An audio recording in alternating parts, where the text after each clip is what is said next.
Chapter 161. Is that really true? Magrina's question. Pirian was shocked. The elven queen, Magrina, was benevolent and a wise ruler who smiled upon all, but she never showed her personal emotions openly. That was the role of a monarch, a being who must protect the people and always lead for their sake. They could never reveal weakness. Thus, for hundreds of years as queen, she had never displayed emotions other than benevolence and anger before her subordinates. But now, Magrina, who had strictly upheld that rule for so long, was showing emotions other than joy or anger in front of her subordinates for the first time. Confusion and hope. Please tell me more. At Magrina's urging, Filda broke her silence. First, let me reiterate, Your Majesty, what I am about to say is purely speculation. Even so, you believe that the Marquis, the primordial elf, my brother, is him, don't you? Yes. Then explain why. An anxious demand. Filda recounted everything that happened at the Marquis Palacio's estate.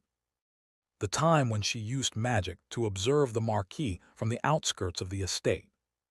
How she had glimpsed the Marquis's soul through her spiritual sight. And finally, the black pupils at the end. After finishing the tale, Filda took a moment to catch her breath before summarizing the key points. In conclusion, the soul of Marquis Palacio did not match his body. In other words, someone else's soul resides in his body. As Your Majesty knows, it's inconceivable for a mere human to possess such a golden soul. Just as a sage cannot become a god, and a hero cannot ascend to godhood. Filda stared at the queen intently. This is why I suspect that Marquis Palacio may be the primordial elf. Then the reason my brother cannot return is, as I mentioned, the person presumed to be the primordial elf has something strange attached to him. Recalling the scene, Filda involuntarily gagged, though she quickly regained composure. I couldn't confirm it completely, but based on my assessment, this strange entity is entangled with him. Entangled? Yes, to an extent where they cannot be separated, complexly and chaotically intertwined. I suspect this may be why the primordial elf cannot come here. Magrina fell silent. Her eyes trembled more than ever before. A mixture of hope and confusion consumed her gaze. Then, her lips quivered as she bit them, her head bowed low. Couldn't he at least tell me? A tearful voice escaped. Couldn't he at least say that he's alive, that he has returned? How long had she searched? How long had she waited? To her murmurs, Filda responded. That was also puzzling to me, but I believe it may be due to a restriction. A restriction? Filda nodded. This, too, is purely speculation, but as Your Majesty knows, a dead soul occupying a living body is abnormal. It shouldn't happen. A dead soul disrupts the order of humanity. Continue. In my opinion, the primordial elf may have made a contract involving restrictions with that strange entity. His soul is intertwined with it to such an extent. The restriction likely prevents him from engaging with ties from his previous life. Why would he accept such a restriction? This time, Filda shook her head. I cannot imagine. It's merely my guess, based on the fact that he transferred blessings instead of directly involving himself. Once again, this is purely my speculation. I have no way to know the truth, but despite that, I say this because. Filda glanced at Pirian, who stepped forward after a long silence. Your Majesty, may I continue? Go ahead. Marquis Palacio uses words and symbols. That means, yes, just like the primordial elf, he is a mage. Furthermore, upon personal investigation, it became clear that the Marquis has achieved feats impossible for an ordinary human. After a pause, Pirian added, he has defeated not one but two outer gods, numerous artificial gods, and recently handled a monstrous entity. All of this done by a mere human. This is why we suspect he is the primordial elf. Though Perion finished speaking, the queen remained silent. Her heart pounded violently. Memories from centuries ago, memories she could never forget, resurfaced in her mind. You're the only one. You must do it. You must lead the elves well. Please, I beg of you. Even though he foresaw his death, he smiled as he stroked her hair. After a long silence, the queen finally spoke. Perion. Yes. Prepare yourself. What? I must meet him in person.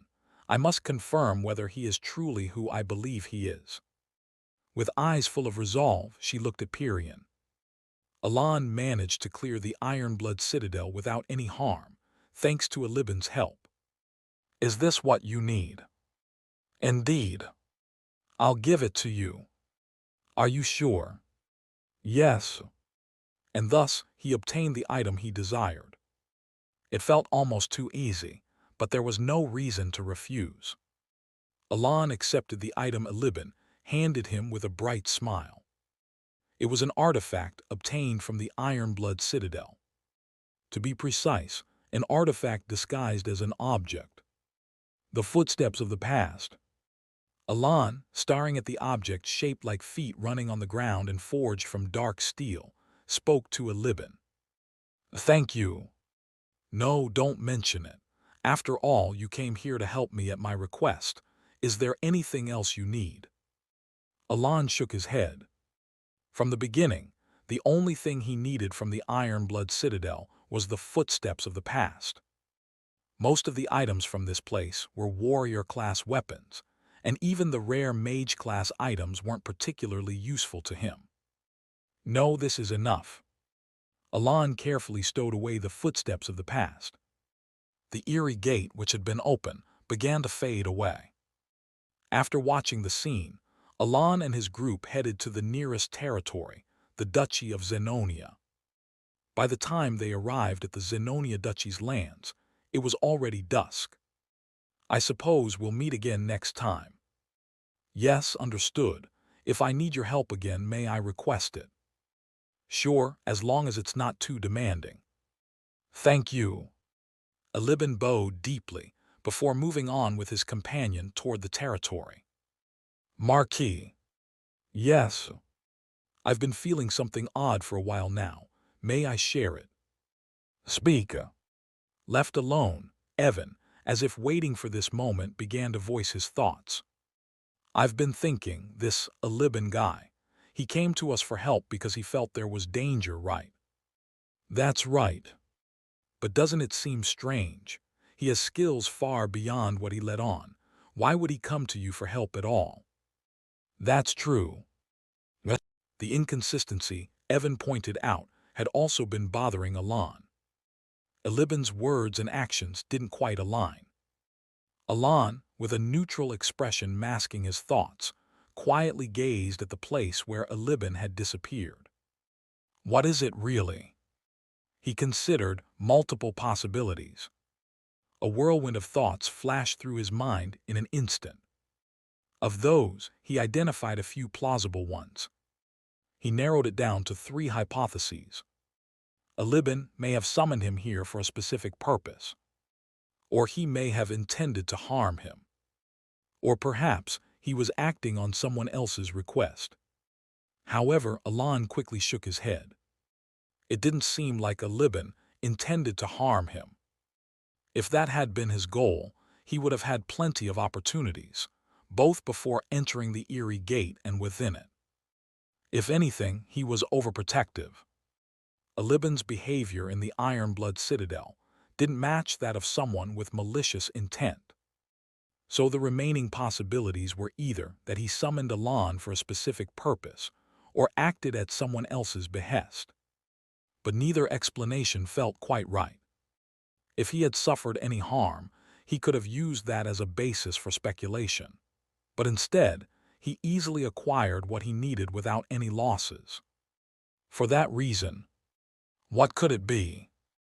Alon's confusion only deepened as he absent-mindedly stroked the head of Blackie, who had popped out at some point. Elibin. What is it? Why did you hide it all this time? The inn at Zenonia territory.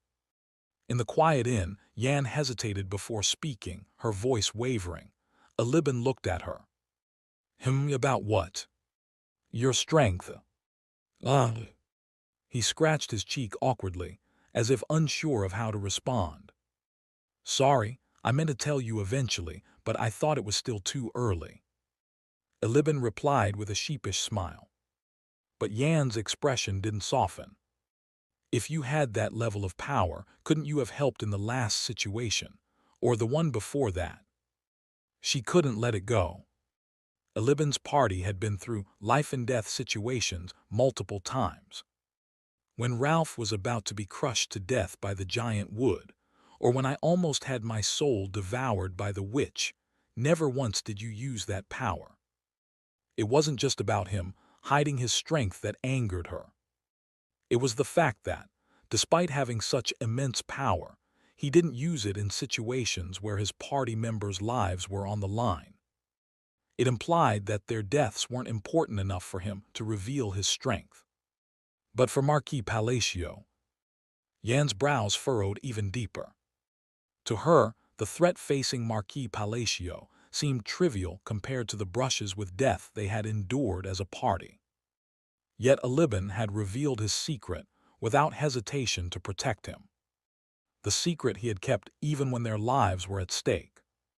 However, Elibin remained calm. Yan, I know what you're trying to say. Then. But this was unavoidable. How do I put it? It's like a habit. A habit? Yeah, I'm not lying. It's really a habit. His serene blue eyes glimmered softly as he took a step closer. Placing a hand on her shoulder, he spoke.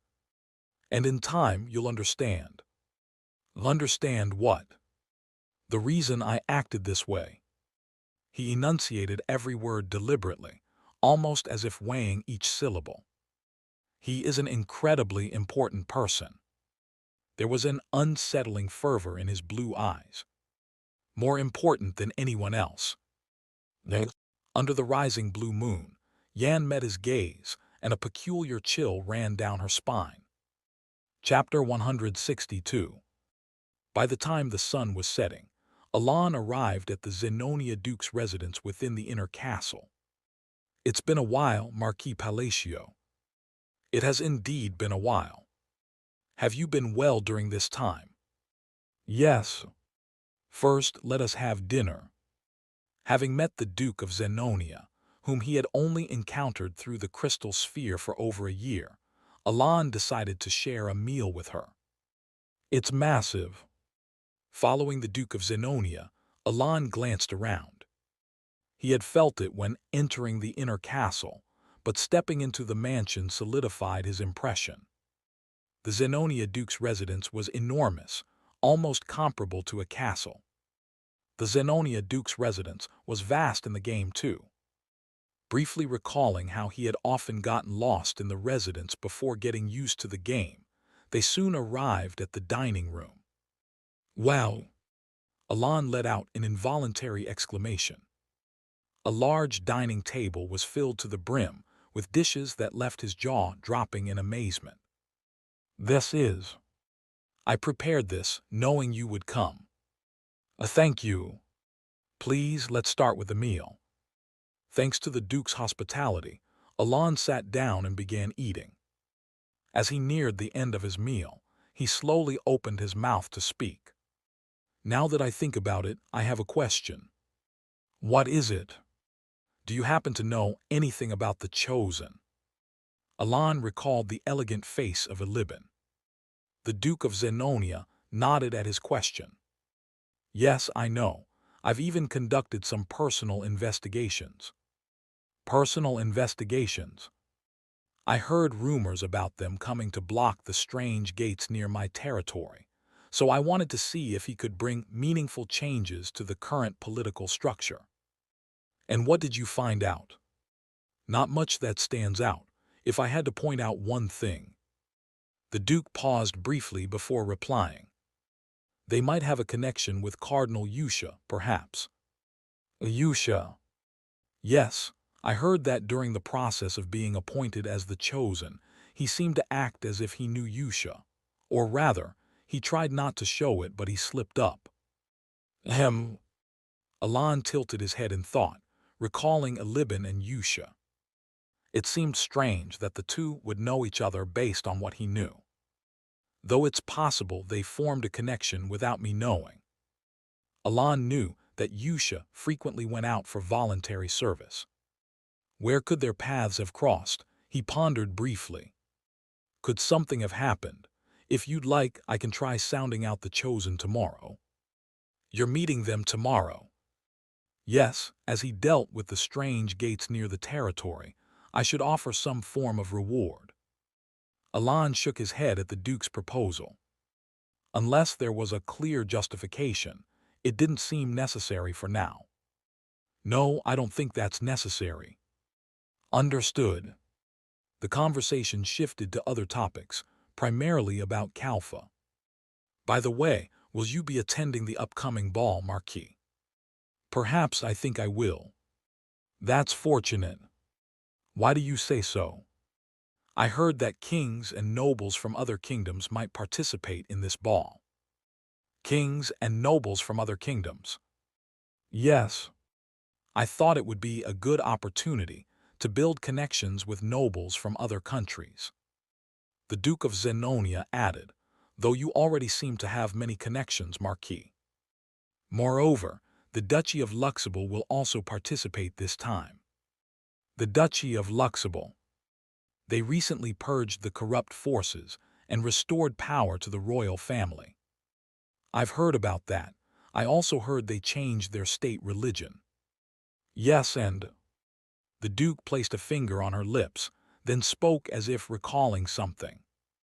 They now worship the one who commands lightning, Kalanan, I believe. I've heard the same, but does their attendance matter that much? Not exactly. But if the conversations go well, Marquis, as you might guess, there could be various benefits for our faction. Alan, however, was clueless. The Duchy of Luxembourg was a separate nation from the Kingdom of Asteria, and it was quite distant. In other words, he couldn't grasp how they could benefit from their relationship with the Duchy. Still, it felt awkward to ask directly. Well, I see. He could only feign indifference. The next day. I'll see you at the ball. Sure. After a brief farewell with the Duke of Zenonia, Alan left the estate. However, instead of heading to the Marquisate, he set off northward. Weren't you going home? Basilira, who rarely left the ring, asked as he exchanged an odd starring contest with Blackie. There's somewhere I need to stop by. Somewhere to stop by? Yes, why are you suddenly so curious? HMPH, it's nothing. Twisting its coils needlessly, Basilira avoided Alan's gaze. This snake head, are you hiding something? What? I'm not hiding anything. You say that, but the way you're acting is just like a squirrel hoarding nuts. Don't be ridiculous, human. I'm better than you who was fooling around with the maid yesterday. What? I wasn't fooling around with any maid. Ha, did you think no one noticed? I saw everything yesterday, you lowly human.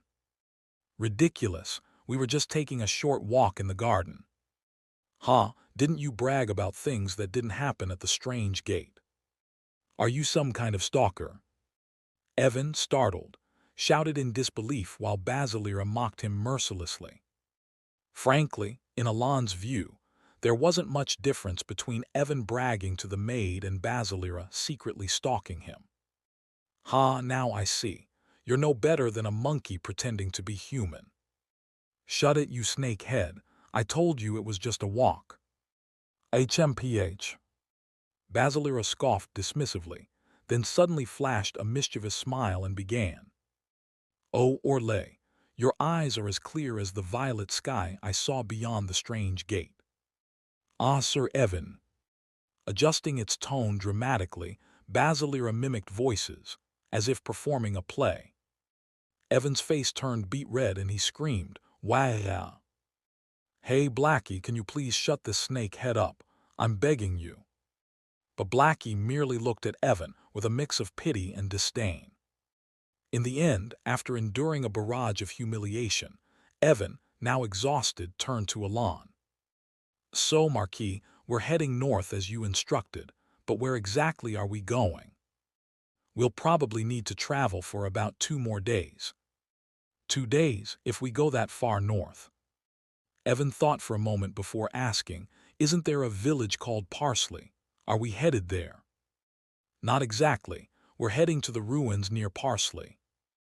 "Ah," Evan nodded in understanding. "You're looking for something in the ruins, I see." "Exactly." "Well, I've been traveling with you for a year or 2 now, Marquis. This much is easy to figure out." "Then shouldn't you already know when I say we're heading north?" "Well, I was just asking formally." Evan smirked playfully, and Alon chuckled slightly before turning his gaze to the scenery outside. "But then—" "Huh? What is it?" "Marquis, you smiled just now." Evan's eyes widened. "Did I?" "You've gone back to your usual expression now, but you definitely smiled just now." Alon touched the corner of his lips slightly. It feels like I'm showing a bit more emotion than before." He recalled something Xiaoring had once said, but merely shrugged. Showing emotions on his face wasn't something worth overthinking. "By the way, Marquis, after visiting the ruins, will we return to the Marquisate?" "Unless something significant comes up, I suppose so." "Understood." For some reason, Evan seemed slightly more cheerful as he drove the carriage, making Alon wear a puzzled expression. Like Basilira, Evan seemed eager to return to the Marquisate quickly. Alon briefly considered asking why, but he decided against it and looked out the window instead. The afternoon sun was blazing hot. 3 days later. After arriving in Parsley, Alon wandered for about a day before finally reaching his desired destination. "Is this a ruin?" Evan stared at the supposed ruin in front of Alon with a puzzled expression. It was understandable. The so-called ruin was embarrassingly small, just a single, narrow door barely worthy of the term. "Yes, it is. But it's so small, it looks like even a single person would struggle to enter." He wasn't wrong. The door was so narrow that even one person would have difficulty squeezing through.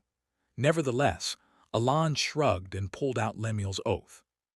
"That's the item you received from the elf last time, isn't it?" "That's correct." "Don't tell me you're going to use that to open it." "Exactly." Alon lifted Lemuel's oath and began examining the ruin. It didn't take long before he found what he was looking for. Here it is. At the lower right corner of the ruin, he discovered a slot where Lemuel's oath could be inserted. He placed the ring into the slot. Then,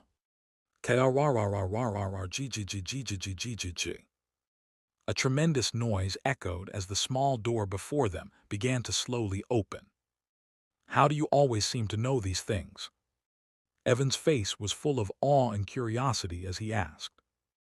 Of course, it was simply because Alon had acquired artifacts using Lemuel's oath numerous times in the game.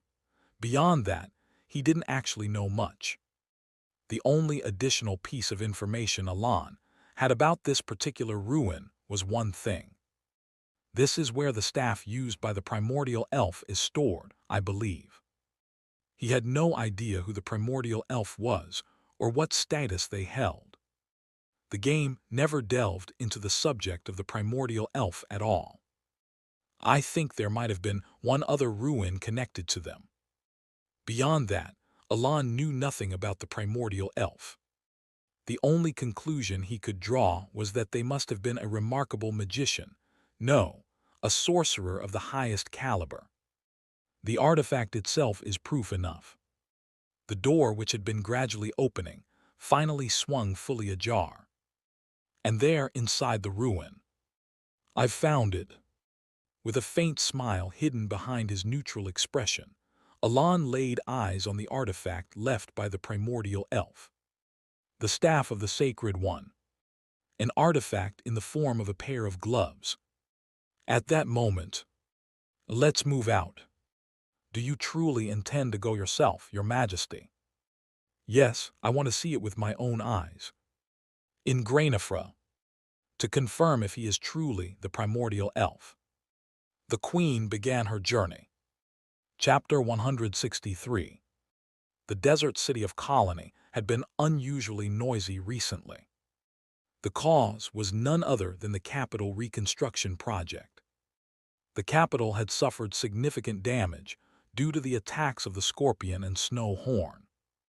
While the entire capital hadn't been obliterated, a section of the city wall had completely collapsed, the royal palace was destroyed, and the northern and eastern districts of the capital were severely impacted.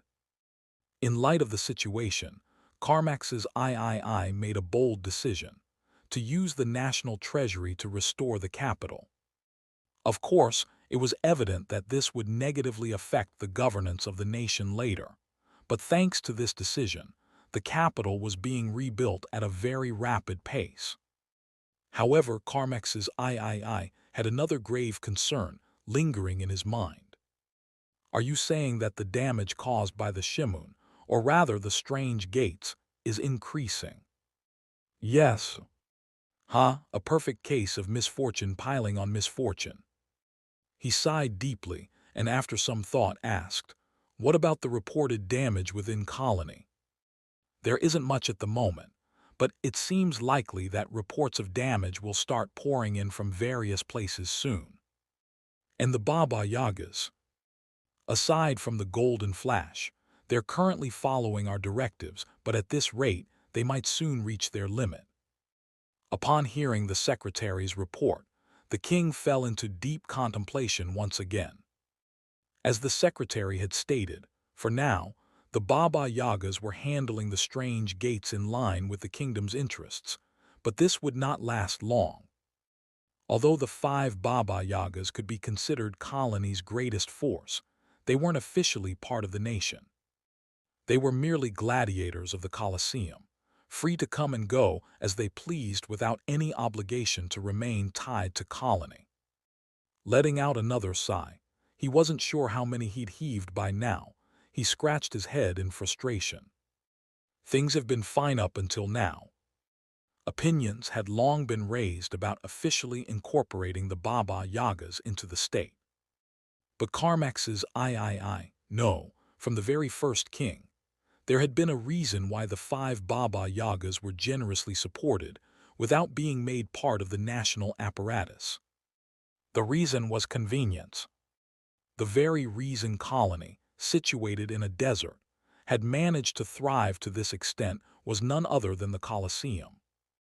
However, the first king who initially conceived the Colosseum and the Baba Yagas had a goal that leaned more toward securing military strength than mere prosperity.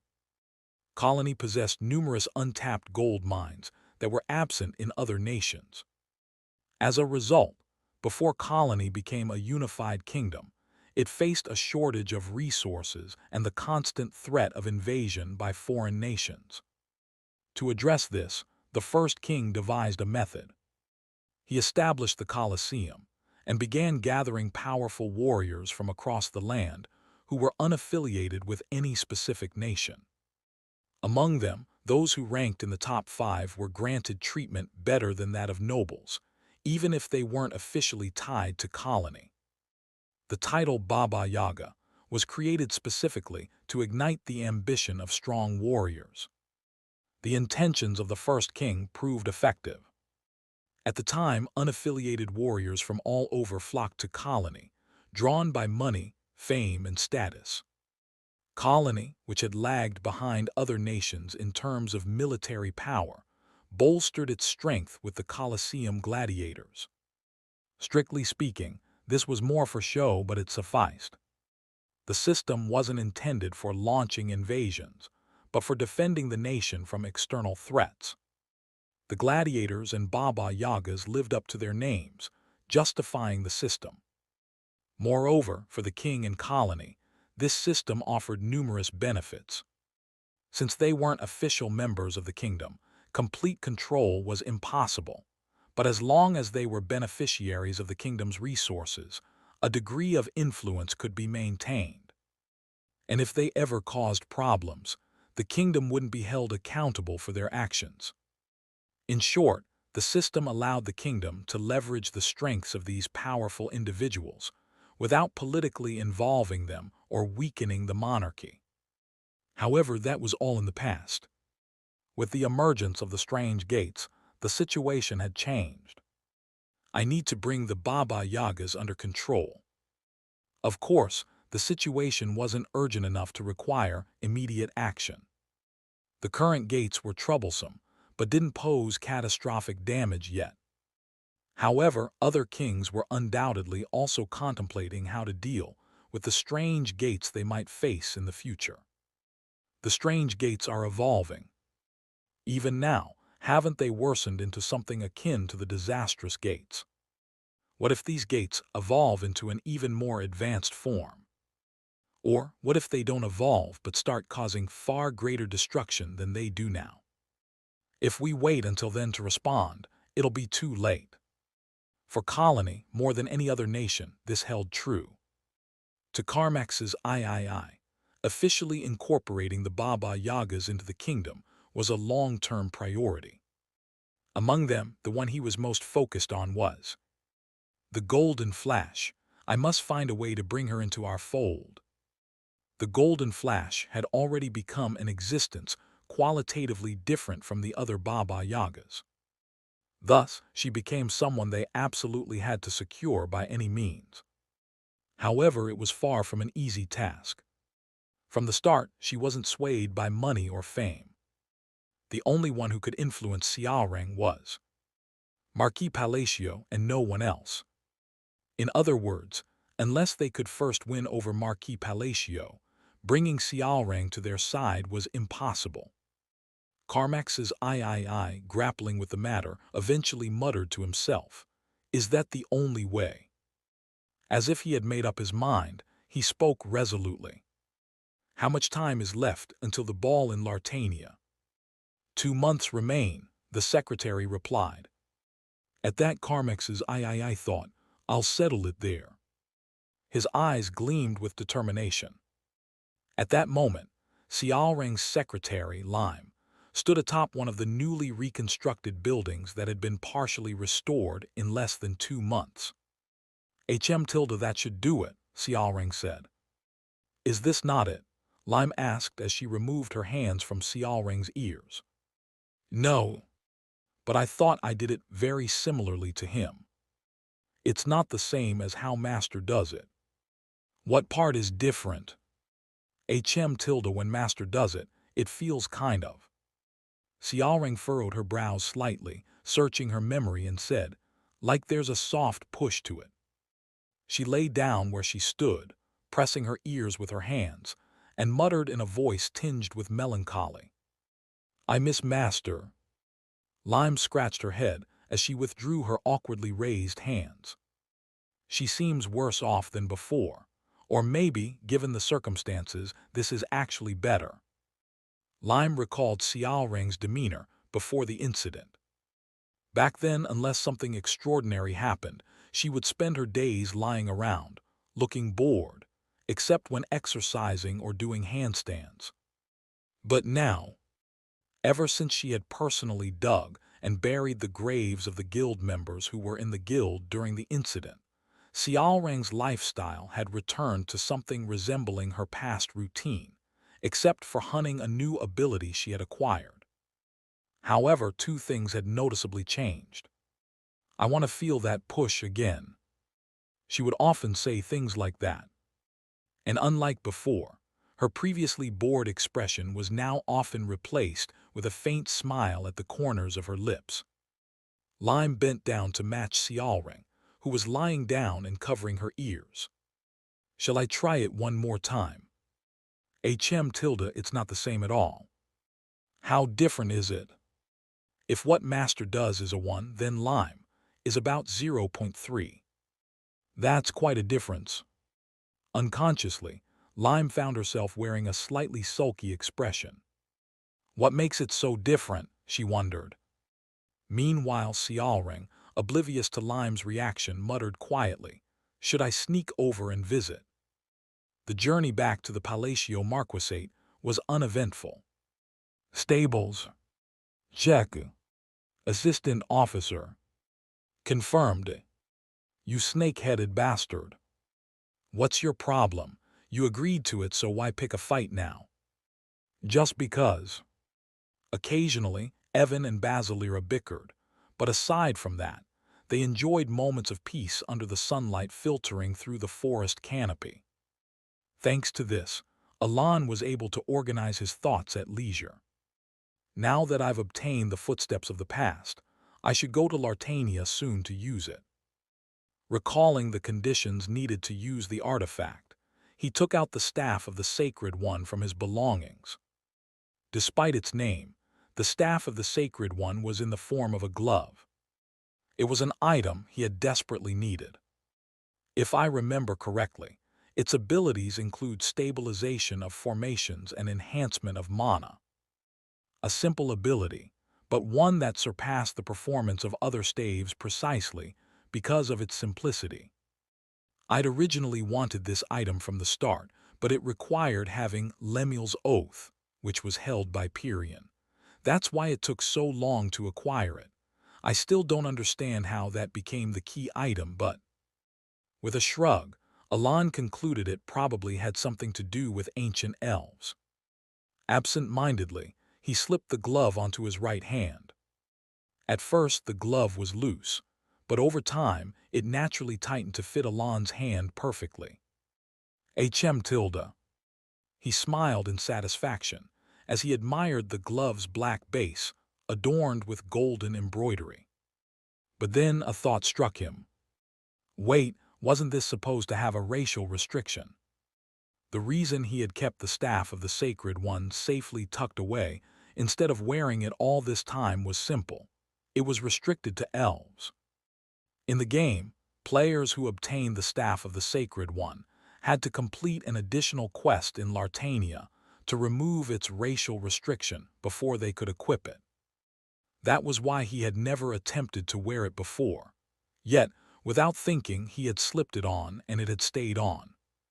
Confused, Alon decided to test his magic. It's real.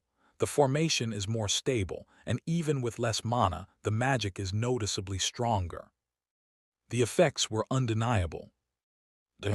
Though briefly flustered, Alon soon grew pleased. This is great. In the end, the outcome was all that mattered. Unexpected as it was, being able to bypass the racial restriction and use the item wasn't a bad thing. Just as a faint smile crept onto his lips, he thought, still, I should investigate this just in case. Organizing his thoughts once more, Alon gazed out the window at the forest. It was a shimmering afternoon, with sunlight making the leaves sparkle like jewels. About a week later, Alon finally arrived at the Palacio Marquisate. Before he could even rest, he was greeted by visitors. Standing in front of his office were a stunningly beautiful woman and a man behind her. The pair was so striking, anyone would be left speechless, that Alon found himself staring at them in a daze. Then he recalled something the servant had mentioned. There's a representative from the Greenwood Trading Company who wishes to discuss an exclusive distribution deal for gold ornaments with the Marquis. How should we proceed? Gold ornaments, huh? Gold ornaments were highly valuable in both his past world and the current one. Even though his territory now had stable revenue, it was worth hearing the details of the proposal. But these two don't look like merchants. Their looks were impeccable, the type to draw universal praise. As Alon found himself unconsciously drawn to the woman's gaze. Drip. He saw it. A single tear rolled down her cheek and trailed along her face. Then, sniff. The beautiful woman, who had been staring at him with a firm expression until now, suddenly burst into sorrowful sobs. Chapter 164. Alan couldn't help but feel endlessly bewildered as he watched the woman suddenly shed tears. She had simply been staring at him before abruptly starting to cry. Did I do something? A flood of thoughts raced through his mind, but naturally he hadn't done anything. In fact, he hadn't even had the time to. The moment of confusion lasted only briefly. I'm sorry, something suddenly got into my eye. Is that so? Yes. I see. Alan could only reply hesitantly to the woman's slow explanation. No matter how he looked at it, it didn't seem like something got into her eye. It looked more like she was crying out of sorrow. But since she insisted that was the case, pressing the matter felt inappropriate, so he decided not to dwell on it. Shall we introduce ourselves first? Yes, I am Lena, the head of the Greenwood Trading Company. For a moment, Alan tried to recall anything about the Greenwood Trading Company, but he quickly gave up. It doesn't seem to be a particularly famous trading company. All he knew was the information he just heard from the attendant earlier. I heard you wanted to discuss something with me regarding gold crafts. Is that correct? Yes, that's correct. Then let's hear it in detail. She nodded as she wiped her eyes again. 30 minutes later. Marquis. What is it? Did the discussion go well? It ended well enough. Oh, really? Alan asked at Evan's surprised reaction. Why are you looking at me like that? It's just, normally, discussions with trading company heads don't end this quickly. And we're talking about gold crafts, aren't we? I assumed there would be a lot to negotiate. Well, you're not wrong. Alan nodded in agreement. Indeed, the value of gold crafts is high. Gold itself was expensive, and the value of crafted gold items could vary greatly depending on the artisan. Of course, Alan had a general understanding of these common-sense matters, even if not in detail. Honestly, I was a little surprised too. Why? That it ended so quickly. In truth, Alan had been bewildered the whole time at how smoothly things had gone. The terms were too good. Good terms, from Alan's perspective, were naturally not a bad thing. However, the better the terms for Alan, the worse they should have been for the other party. At its core, negotiations were about balancing mutual benefits and losses. If one part of the deal was advantageous, there had to be other parts that required compromise. This principle had held true in all the transactions Alan had made with numerous trading companies so far. Yet in this negotiation, even before they began, there were many terms disproportionately in Alan's favor. Something feels off. That was precisely the point Alan found peculiar. While the negotiation ended successfully, no matter how he thought about it, Alan couldn't figure out what the trading company was gaining from the deal. Well, if I had to nitpick, it's not exactly a losing deal for them either, but still, there were definitely parts where they could have been more ambitious. Why did they give up on so much? As Alan pondered further, he eventually shrugged his shoulders as he often did. The outcome was good. Since the contract didn't put him at any disadvantage, there was no need to overthink it. Though I still don't understand why she was crying at first. The fact that she'd burst into tears the moment she saw him left him puzzled as well. Oh, by the way, Marquis. What is it? They say the Vice Tower Master has discovered a new formula. Is that so? With no time to dwell on his thoughts, Alan rose from his seat to head toward where Peenia was. Meanwhile, Lena, the head of the Greenwood Trading Company, or rather, the elf queen Magrina, who had just been speaking with Alan, was lost in a deep sea of thoughts. The human disguise dropped, and Pirian, who had accompanied her as her escort, gazed at her with a somewhat peculiar expression. The reason lay in the queen's demeanor earlier. What was that? Pirian couldn't understand her overall behavior today. The queen had left Granifra, a place she absolutely should never abandon, to visit Marquis Palacio for a single reason: to confirm whether Marquis Palacio was the primordial elf or not. But inwardly, Pirian believed this journey would yield little result for the queen. If Filda, the highest-ranking wizard among the elves, was correct in her assumption, even if Marquis Palacio were the primordial elf and recognized his sister, Queen Magrina, he wouldn't acknowledge her openly. In other words, under such limitations, the queen had no way of discerning whether Marquis Palacio was the primordial elf. Thus, despite the queen's resolute conviction that she would confirm it by seeing him in person, Pirian had maintained a skeptical stance. However, why did she shed tears? Although the queen now appeared deep in thought with a serious expression, Pirian had undoubtedly witnessed it. Just earlier, the moment she saw Marquis Palacio's face, a single tear had streaked down her cheek. Pirian could confidently say it was the first time he had seen such a reaction from the queen. She never revealed personal emotions in front of others. While she was certainly a compassionate ruler, she bore the weight of her royal duties more heavily than anyone and fulfilled them without fail.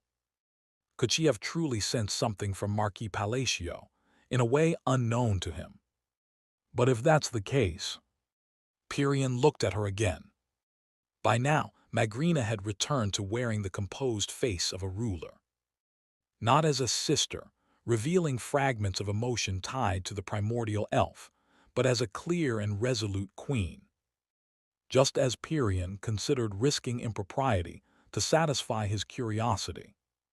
Pirian, the queen, who had been silent since they left Marquis Palacio's estate, suddenly spoke. Yes. Pirian held his breath for a moment. A fleeting mix of emotions crossed the queen's face: regret, sorrow, and a faint smile, all gone in an instant. After a brief pause, Magrina gave her command. Place the shadow leaves beside him. A shadow leaves? Yes. Shadow leaves. For those who guarded the roots of Pagade, the shadow leaves were a select group of elves who protected the queen from the shadows, each of them a sword master. They were essentially the queen's personal escort unit. Do you mean? Yes, that's correct. How did you realize it? Pirian's expression reflected his bewilderment. Magrina recalled the gloves worn by Marquis Palacio. Gloves that only elves could use. More precisely, gloves that could only be used by the primordial elf. Her brother. As soon as she saw them, tears had involuntarily flowed, but her certainty that Marquis Palacio was the primordial elf did not solely stem from that. I have my own way. The queen answered with a smile and retrieved something from her robe. It was an old ring. A ring so weathered that it had lost its luster in many places. Originally, there was only supposed to be one of its kind in the entire world. My own way. The ring of restraint that Alan had first obtained in the labyrinth now rested in her hand. A ring gifted by the primordial elf. At that moment, Alan was. So the trading company leader just poured out everything, then cried and laughed. Is that about right? Reviewing the earlier events with Pena. Well, the order might have been reversed, but that's the gist. Could it have been some sort of forced agreement, or something along those lines? Pena's face briefly showed sympathy before Alan interjected. What exactly do you think of me? She hurriedly waved her hands. Oh no, not that.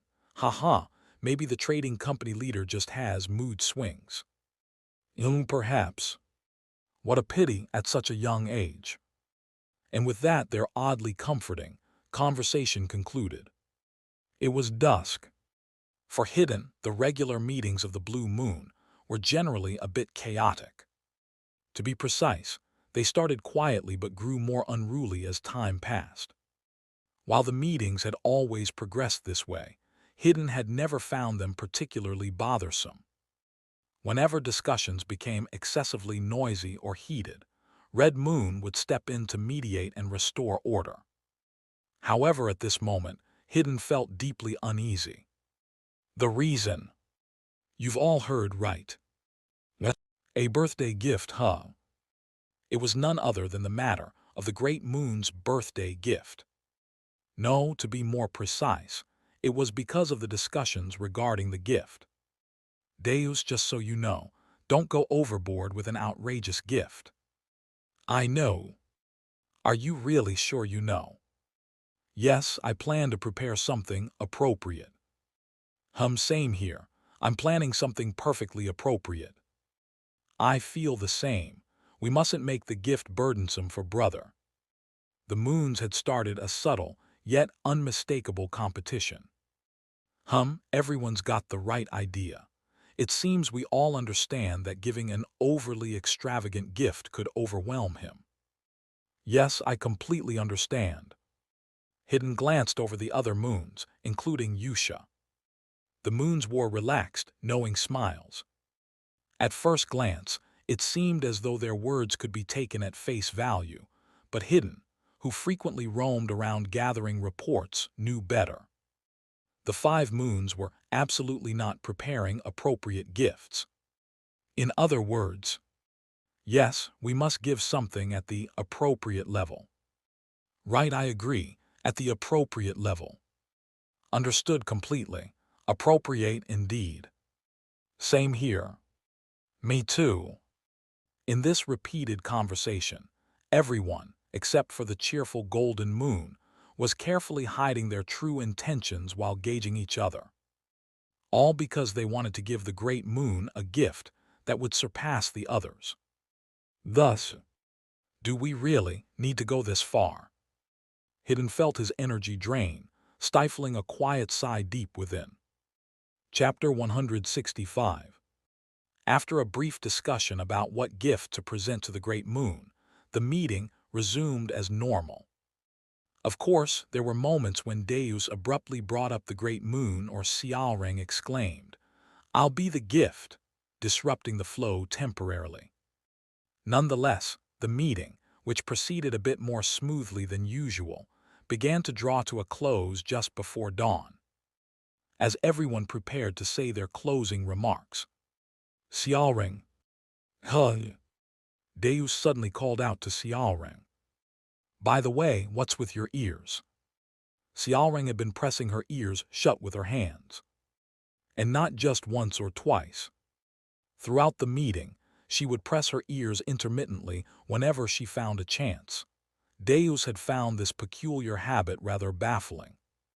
As everyone's gaze turned toward her, Xiaoreng let out an ah and broke into a bright smile. "It's what the great moon did for me." "The great moon did that for you?"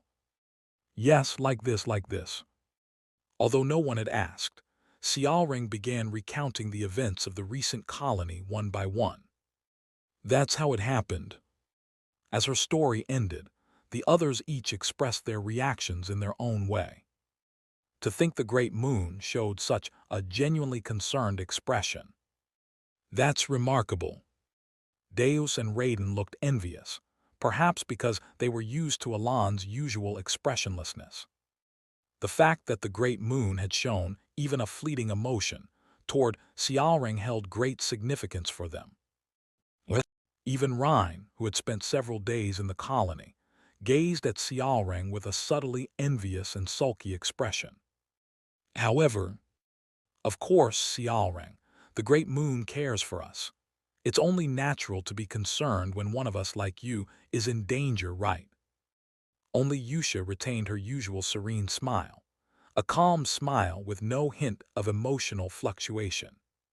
Xiaoreng stared at Yusha for a moment, then suddenly shrugged her shoulders triumphantly, as if she had realized something. "But I've seen the great moon smile." The great moon smiled. Yes.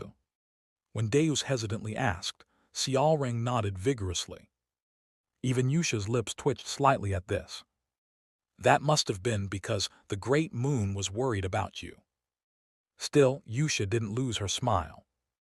Nope, the great moon just smiled while we were chatting. Thud.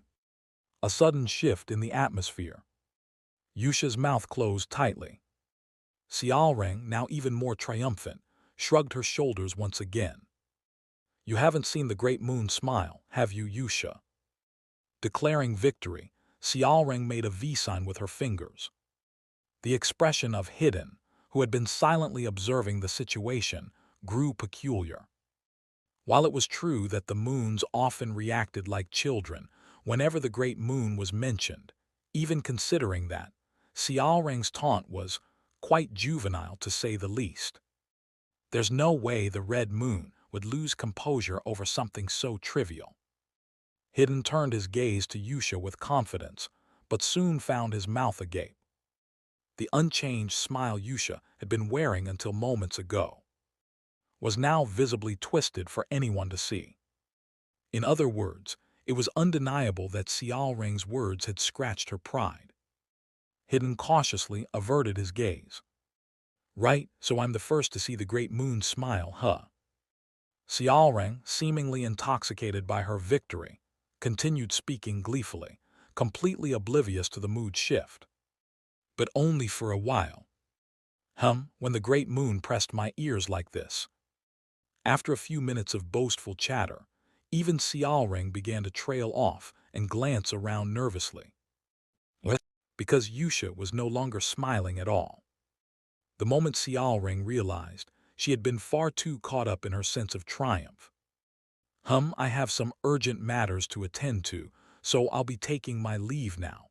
The meeting seems to be over anyway, so I'll step out first. Raiden, who had a knack for reading the room, brought up some improbable midnight errand and disappeared from the screen. I have the same. I have a nightly meeting scheduled next. Likewise, Deus immediately escaped the meeting. As Hidden pondered whether a better excuse than a pre-dawn meeting might exist. I'll be going too. I've got work to do.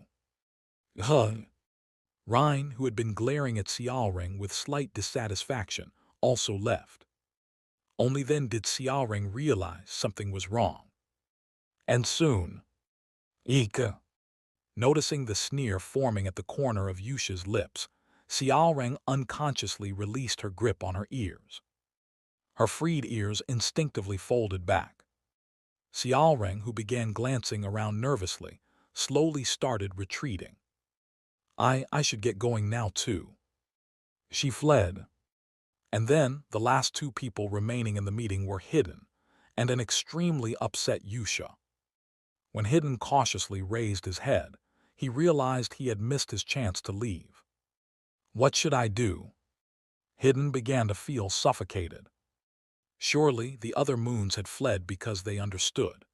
They all knew how terrifying the red moon could be when even slightly angered. Of course, she wouldn't mercilessly harm her allies, but her mere anger was enough to instill fear. Worried that her displaced wrath might turn toward him, Hidden nervously edged out of the screen and held his breath. The next moment, what reached his ears wasn't an angry voice, but a small sigh from Yusha. Hidden, now successfully out of the frame, cautiously glanced at the still-lit screen. On it was Yusha, her cheeks slightly puffed out. Puffed cheeks. Her slightly sulky expression, tinged with a faint blush, seemed out of character for her. I'm the one who thinks about him the most, she murmured softly, almost like a complaint, before ending the communication. There. Hidden was left dumbfounded by the fresh, unfamiliar side of the red moon he had just witnessed. Then he realized. She had let her guard down, thinking all communication had ended because he had stepped out of the screen. Though it didn't suit the red moon's image, paradoxically, it was the first time she felt like a unique, individual her. As if witnessing a mirage, Hidden stared into the air for a moment. I should forget this. Quickly assessing the situation, he broke into a cold sweat. If by any chance the Red Moon found out about this, that would be the end of him. Therefore, I need to erase this completely from my memory. He made a firm resolve within himself. It had been about 2 months since Alon met with the Greenwood Trading Company. As the ball approached, Alon began to hear developments aligning with the storylines he was familiar with from the original work. With this, it's essentially complete. That's right. Facing Pena, Alon dispelled the newly perfected magic they had just fine-tuned. Thanks, if it weren't for your help, it would have taken much longer. Oh, no need to mention it. Despite her humble words, Pena's shoulders rose slightly. Her body language shouted, "Did you see that? That's how amazing I am." Alon, hiding a faint smirk behind his neutral expression, asked, "When is the next conference?" Well, it's about 3 months from now, I think." "Then let's go together to that conference. Since you kept your promise, I'll keep mine." "Thank you so much." Pena, as if she had just received a priceless treasure, bowed deeply in gratitude. After gazing at his hands briefly, Alon took a seat. "By the way, is there any point in further combinations now?" "Tilda, based on our research so far, it seems like creating a better formula would require a bit more experimentation." Pena's face grew noticeably tense, as if she feared Alon might actually want to continue. Seeing through her, Alon lightly shook his head. "Well, don't worry. I'm not so shameless as to keep everything to myself," Alon remarked. "Ah, yes. Doesn't he lack shame already?" Pena kept the thought to herself, deciding not to say it aloud. "Still, your magic is quite unusual, Marquis," she said. "In what way?" "Its potency. The magic's foundational structure and molecular arrangement are the same, but somehow its power keeps increasing. You can sense that clearly." Pena hesitated before responding. It's negligible if you look at it day by day, but if you compare it to 2 months ago, there's a noticeable difference." "I see." Alon nodded unconsciously. Of course, Alon hadn't been secretly training at night or testing out new arrangements. His painfully small mana reserves didn't allow for such indulgences. Yet the reason his power seemed to be increasing was likely related to his divinity, though he had no idea where exactly this increase was coming from. As Alon mused over this, Pena spoke up again. Yes, what is it? If it's all right, could you give me a hint about the reason behind this phenomenon?" Her eyes darted nervously, but her curiosity seemed to overcome her fear. Alon, realizing he couldn't disclose the connection to divinity, deliberated for a moment. After some thought, he replied, "I'll let you know next time." "Really, thank you so much." Brushing off her question, Alon left the office, now essentially Pena's research lab. "Well, now that my mana is replenished, it's time to move on." Alon pulled out the artifact, Footsteps of the Past, from his inner pocket to check its condition. Once a jet black hue, it had now turned blue, indicating it was finally ready to be used. "It took a lot of effort to fill it with mana, not that I'll be using it just yet." Even while conducting magic experiments, Alon had diligently infused the artifact with mana, making it functional. Recalling the effort it took, he mentally reviewed his schedule. First, attend the ball, then head to Lartania to use Footsteps of the Past to meet Kilris, and afterward, retrieve the artifact from the ruins. Without taking much of a break, Alon left the Marquis estate as planned. A few weeks later, as Alon and his group arrived at Turia, where the ball was to be held in the Holy Kingdom of Rosario. "Greetings, Cardinal Yusha." "Yes, it's been a while, Chosen." Cardinal Yusha, and Chosen Alibin exchanged greetings. A hidden, profound smile lingered on their faces. Chapter 166. It's been 2 weeks since Alan set out for Turia to attend the ball. Finally arrived, have we? Looks like it. The distant landscape of the capital began to come into view. Evan, standing nearby, exhaled as if overwhelmed by the heat. After this ball, are we heading to Lartinia and then straight to Colony again? That seems to be the plan. I see. You seem disappointed about something. When Alan looked curiously at Evan's face, Basilira interjected. Heh, judging by that expression like a dog needing to pee, it must be about a girl. What nonsense are you spouting now? Don't deny it. I saw you pulling a letter out of your pocket a few days ago and smirking creepily. You saw that when? Ah, the nights when Evan's gaze feels so nostalgic. Wajeg! Evan screamed at the top of his lungs as Basilira began dramatically reciting the contents of the letter. Alan, watching Evan's face turn crimson, gave him a peculiar look. Evan, embarrassed, calmed his breathing and soon managed an awkward laugh.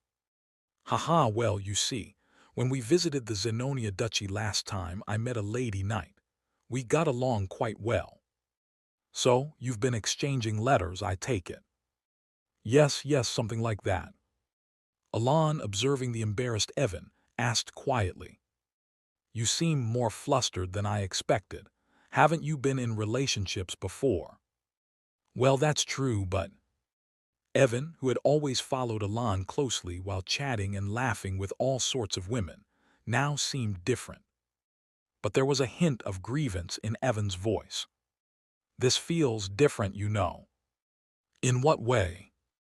Those were just light conversations, but this feels more like something deeper, maybe a step beyond mere flirting. HMPH, how sickening. Don't ruin the mood, you snake-headed bastard. And haven't you been flirting with our family's maid? What? Flirting? When did I ever? I only chatted with her because she seemed so eager to serve me. Yeah, right. Didn't you do all sorts of antics whenever she brought you snacks? KRRRRGH. Basilira began writhing in embarrassment at the sudden exposure of his dark history. Seizing the opportunity, Evan launched an attack. Amidst the racket, Blackie peeked his head out from Alan's chest to watch the two bicker and chatter noisily. Before long, the group arrived at the capital. Turia hasn't changed a bit.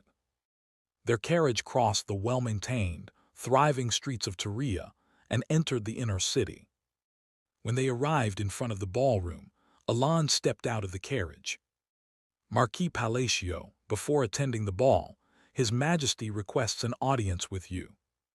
Very well, let us proceed. As if waiting for him, a guard approached and delivered the message. Alan tilted his head in curiosity but followed behind the guard. At the invitation of the Queen, Alan entered her private office after a long time. It's been a while, Marquis Palacio. Have you been well, Your Majesty? There she was, greeting him with the same ambiguous smile as always, Queen Sian. Please sit. She gestured to the chair in front of her. Once Alan was seated, the Queen once again took out a sweet potato and placed it before him. You may eat it. Ah yes, Your Majesty. I shall simply watch. Understood. Thus began another sweet potato eating session. By now, one would think he'd have grown accustomed to this, but it was as baffling as ever. For a while, only the sound of Alan munching on the sweet potato echoed in the office. You still eat well. My apologies. At Sian's ambiguous comment, Alan cautiously bowed his head. Hello? He halted his movement, his gaze fixed on a statue at the edge of his vision. A statue positioned in one corner of the office. Though it was undoubtedly the first time he had seen it, it felt strangely familiar. Ah, are you referring to this? Noticing his stare, Cian picked up the statue. It's a sculpture brought from Luxembourg. Luxembourg, you say? Yes, I've heard they revere the figure depicted in this statue as a god. That is to say. Cian paused briefly before uttering a name. Bear of Lightning, Callanan, was it? I've heard about that as well. Then have you seen this statue before? No, this is my first time seeing it. At Alon's response, Cian gazed at the statue in her hand with interest. This is my first time seeing it too. It was brought as a gift from the Duchy of Luxembourg. I see. So what do you think of it? What do you mean exactly? This statue, I mean. To me, this Callanan figure resembles you quite a bit. What's your take? She asked, tilting her head slightly. Sergius stared blankly ahead. There, the party led by Aliban stood face to face with Cardinal Yusha. The group had dealt with numerous strange phenomena outside the papal basilica. You've done wonderfully this time as well. All of it is thanks to the power granted by him. Is that so? Yes, without his power, none of this would have been possible. Amid the crowd of priests, Yusha and Aliban exchanged pleasantries. Time passed, and soon Aliban spoke again. Until next time, Cardinal Yusha. Yes, chosen, I look forward to seeing you again. Yusha handed over the reward for dealing with the disturbances to Aliban. All for his sake. Yes, all for his sake. After their farewells, the chosen led his group out of the papal basilica. Sergius, having confirmed the dismissal of the priests after the event, habitually followed behind Cardinal Yusha. Cautiously, he opened his mouth. Excuse me. What is it, Cardinal Sergius? As always, Yusha gazed at him with a gentle smile. Sergius, caught in her calm gaze, hesitated before finally speaking. Yusha, may I ask you a question? Go ahead. Receiving her permission, Sergius hesitated again.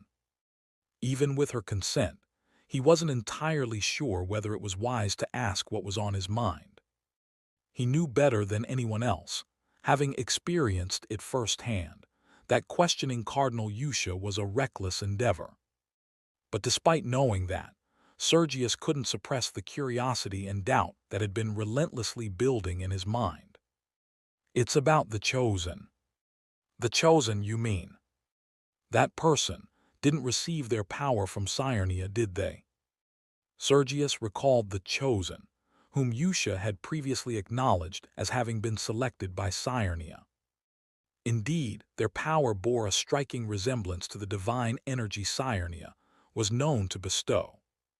The faint radiance they emitted also resembled the subtle glow exuded by saints. The priests who observed Aliban earlier had seemed convinced that he had been chosen by Cyrenia. The other cardinals had shared the same belief. But Sergius alone, it was clearly different. He realized that the divine energy Aliban radiated was Cyrenia's. He vividly recalled the sacred power Aliban had displayed. A pure silver-white glow, faintly tinged with blue. It only appeared similar to Cyrenia's divine energy, but was entirely distinct. At that moment, Yusha let out a soft chuckle, as if amused. Sergius was now certain his suspicions were correct. You've noticed, I see. I was a bit worried because it's still unrefined, but I thought I'd fooled everyone except the saints. Yusha's candid acknowledgement left Sergius silent. Ordinarily, Sergius should not have been able to discern the truth. The holy power wielded by that chosen was undeniably similar to the divine energy bestowed by Lady Cyrenia. In fact, apart from the saint currently engaged in relief efforts, none of the other cardinals detected the slightest inconsistency. But there was one reason Sergius could perceive the disparity. It was solely because of Cardinal Yusha. Having long been treated as little more than a servant by Cardinal Yusha, Sergius knew one crucial fact. Yusha not only used the divine power of Lady Cyrenia, but also drew upon another form of holy energy. Granted, Sergius had only witnessed Yusha using this other divine energy a few times. But for someone of Sergius' stature, seated as a cardinal, those few occurrences were enough to recognize that Eliban's holy energy closely resembled Yusha's other, divine energy. The chosen was not a being selected by the goddess Cyrenia. He had reached that conclusion. How did you figure it out? The chilling question sent a shiver through Sergius, but he steadied his racing heart. The divine power Yusha briefly displayed was identical to that of the chosen. Tilde, I see, that explains it.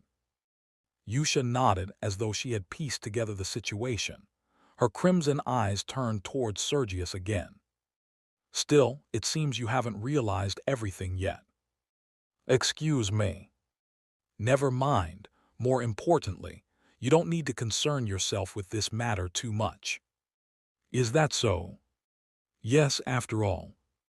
Yusha's eyes softened into a faint, unsettling curve. Soon enough it'll all be the same, so much so that even you, Cardinal Sergius, won't be able to tell the difference. The same. Yes, everything will become the same. The holy power, this and that.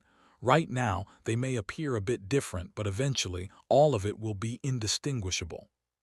Sergius couldn't comprehend a single word of what she had just said. What exactly would become the same? What did this and that refer to? And what would happen in the future? Above all, what was Cardinal Yusha plotting right now? The only thing Sergius could deduce from the information he had so far was one unsettling possibility. Perhaps the recent silence of Lady Cyrenia had something to do with Cardinal Yusha. It likely did. But even if that were true, there was nothing Sergius could do about it. In a way, things might actually improve, Yusha mused. The current Rosario is rife with corruption. After all, when that time comes, everything will be better. No, Sergius couldn't do anything. Corruption and injustice will vanish. All the holy knights will act for him, all the believers will worship him, and everyone will offer their faith to him. He, Sergius, had already been overwhelmed by the suffocating fanaticism that swirled within Yusha's eyes. But before that happens, if word of this spreads, it could become a little troublesome, so I ask. Again and again, Sergius had been overpowered, until he ultimately submitted. Keep quiet, will you, Cardinal Sergius? In the shadowed halls of the papal basilica, under the waning light of the setting sun, Yusha pressed her index finger to her lips, backlit by a flickering crimson glow. Understood. Sergius could offer only one response. Chapter 167. Alan gazed intently at the statue of Kalanan, the bearer of lightning, that Cian was holding. It does seem somewhat similar, I suppose. Of course, the statue didn't have a face, so it was impossible to discern any resemblance in facial features. Still, the reason Alan thought so was that, no matter how he looked at it, the clothing Kalanan wore closely resembled his own. Well, the coat I'm wearing now is the one the Red Tower Master gave me, so it's different, but if we consider the previous one, there do seem to be many similarities. After a brief moment of pondering with a peculiar expression, Alan responded, I suppose the clothing is somewhat similar. The clothing, him. Cian stared at Alan before shrugging and placing the statue on the desk.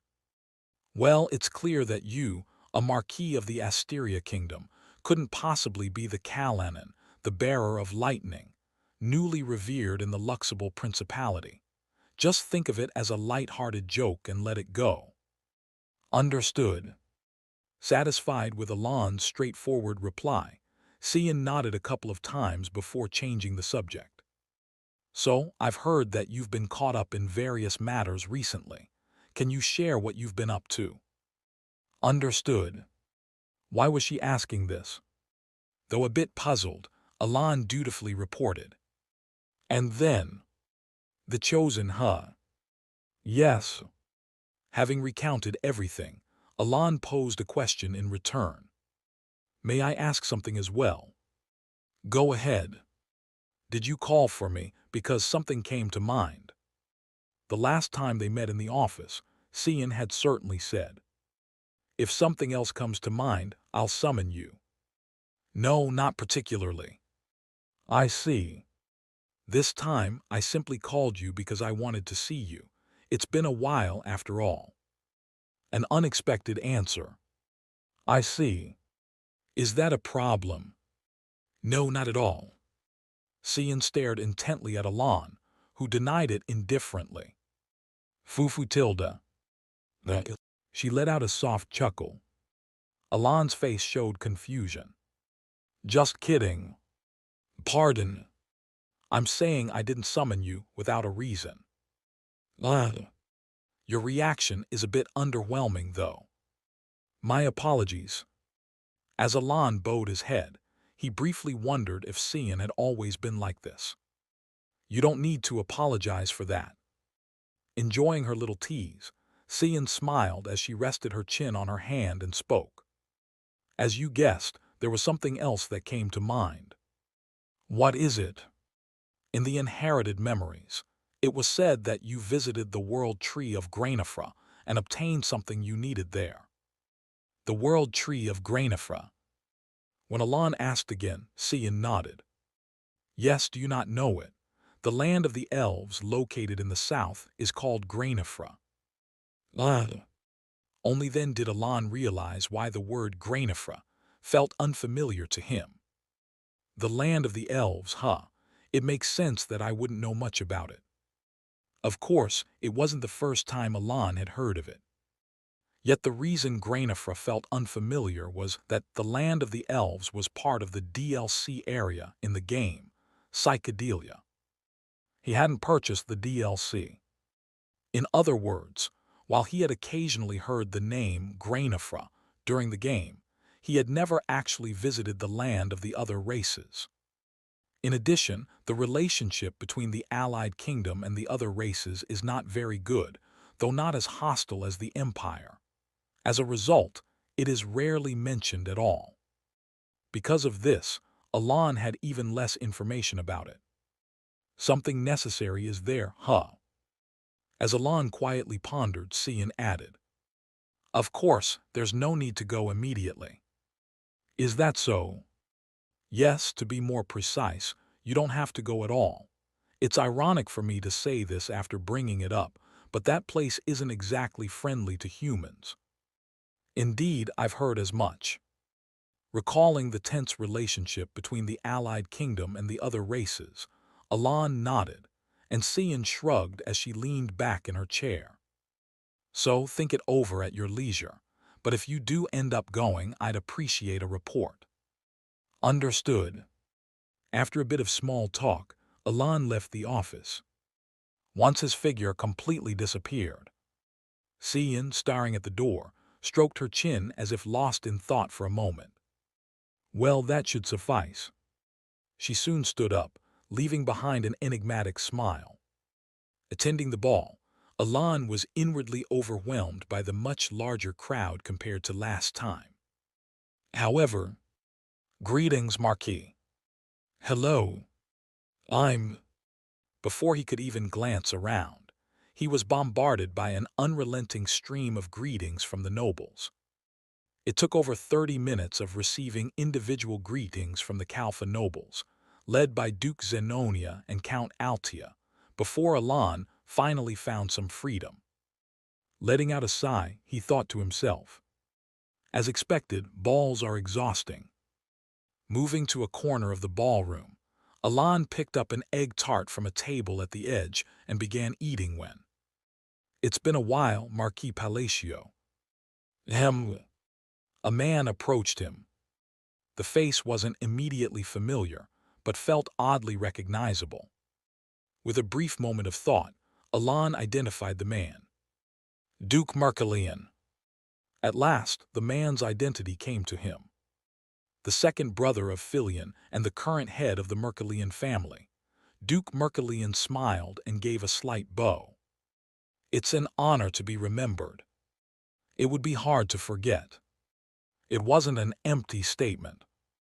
Though it took him a moment to recall, Alan could not forget the Mercalian family. Not only because Filion could be recruited as a companion for the protagonist, but more significantly, because it was where Alan's statue stood. A statue of Alan that didn't even exist in his own marquisate of Palatio. That's true. Duke Mercalian responded with a sheepish expression, while Alan glanced around and thought. They said there would be many foreign nobles, and it seems they were right. At first, he had been too busy greeting the Kalfa nobles, but now that he looked around, it was clear there were many unfamiliar faces at the ball. Among them, King Ashtalion V. The King of Ashtalon was also present, and standing closely behind him was a knight who caught everyone's attention. Even at a glance, the knight's towering figure exceeded 2 meters. His overwhelming presence felt out of place amidst the ball's grandeur, though no one could guess his identity. After all, the knight wore a helmet that obscured even his eyes. But Alan recognized him with ease. Zakurak the Scarred, a lizardman who had crossed over from the land of the other races Cian mentioned earlier. In Psychedelia, Zakurak was a key figure who became a major force when facing the 5 great sins. In addition, he's a character designed to tempt players into buying the DLC. In Psychedelia, when facing the 5 great sins, NPCs form the core of the party composition.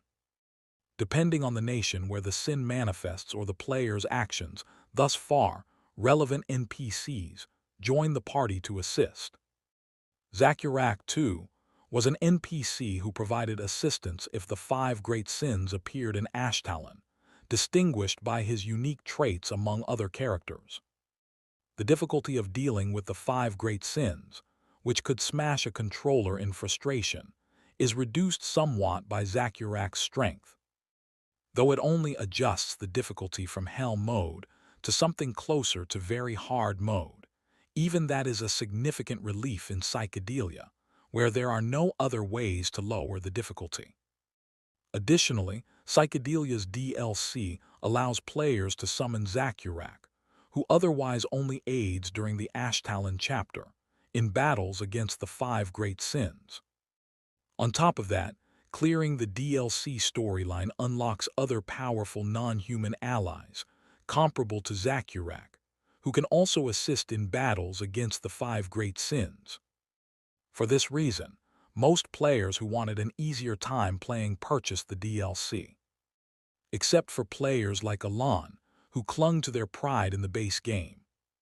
I didn't think he'd grow this significant. Up until now, Zakurak had been looking ahead, but then he turned his head.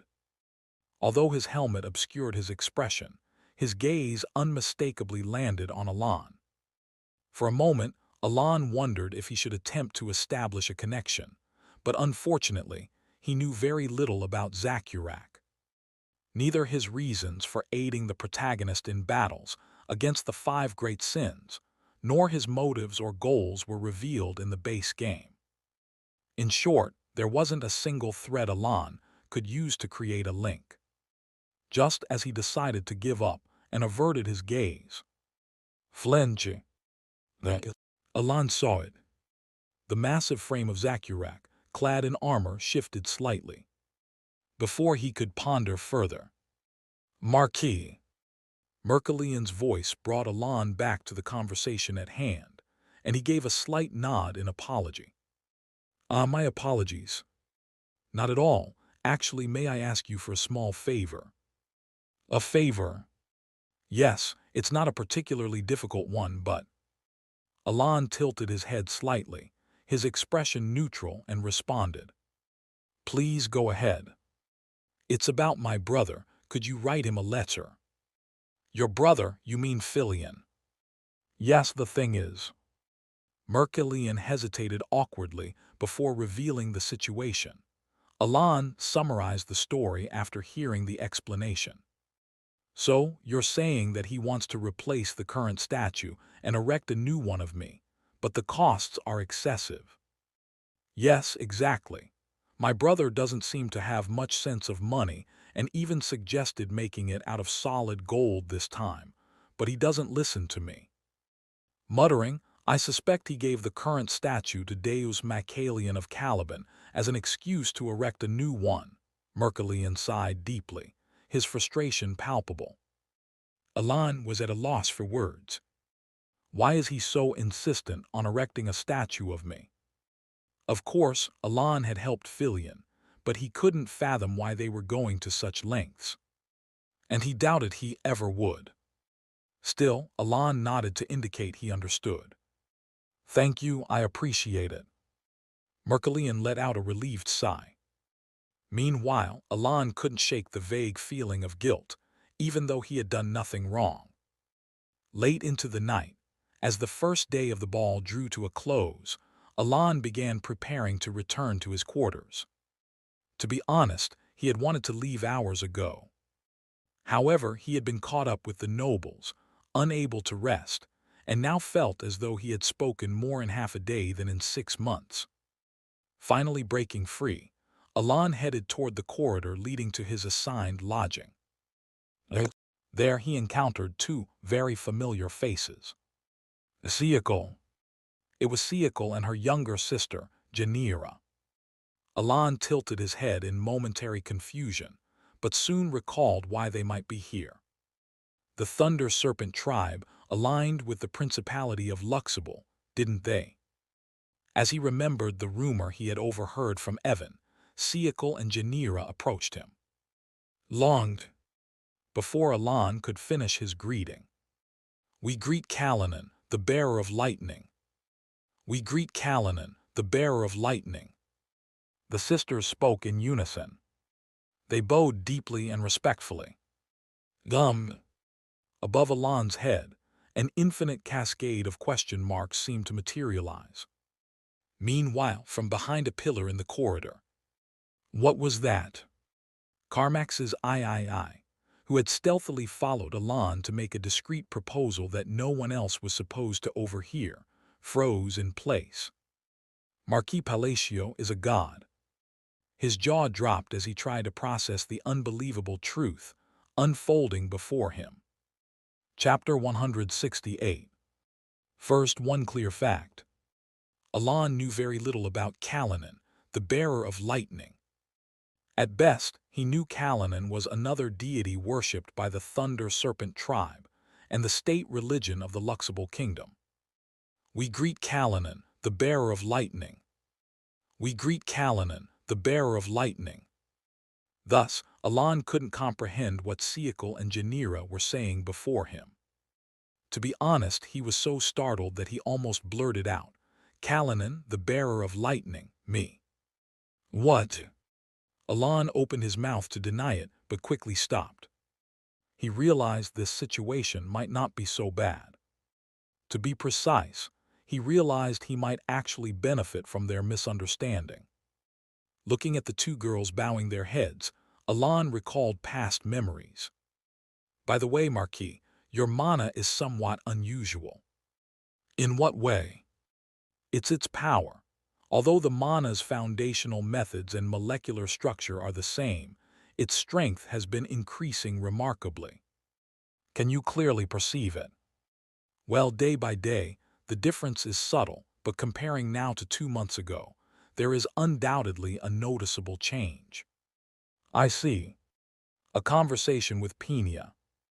She had said that Alan's mana was growing stronger despite being the same, and she speculated it was because his divinity was accumulating. In other words, if summed up, the 2 girls from the Thunder Serpent tribe might have mistaken him for Callanan, the bearer of lightning, which could have amplified his mana. Of course, from Alan's perspective, he had no idea when, how, or through what process he became mistaken for Callanan. If Alan's hypothesis was somewhat correct, and his mana indeed grew stronger due to the Thunder Serpent tribe's misconception, there was no need to clarify the misunderstanding. Of course, it's just speculation. Naturally, divine-related matters had to rely on conjecture. Even though Alon had played psychedelia, divine elements weren't covered extensively. After a brief contemplation, Alon reached a conclusion. Let's not bring up that name here. He decided not to deny their misunderstanding. To be honest, he was curious about why they revered him as Kalanen, the bearer of lightning, but there was no need to stir up unnecessary trouble. My apologies. We were simply overwhelmed by the thought of meeting such a great figure again. Hearing this, Alon replied indifferently.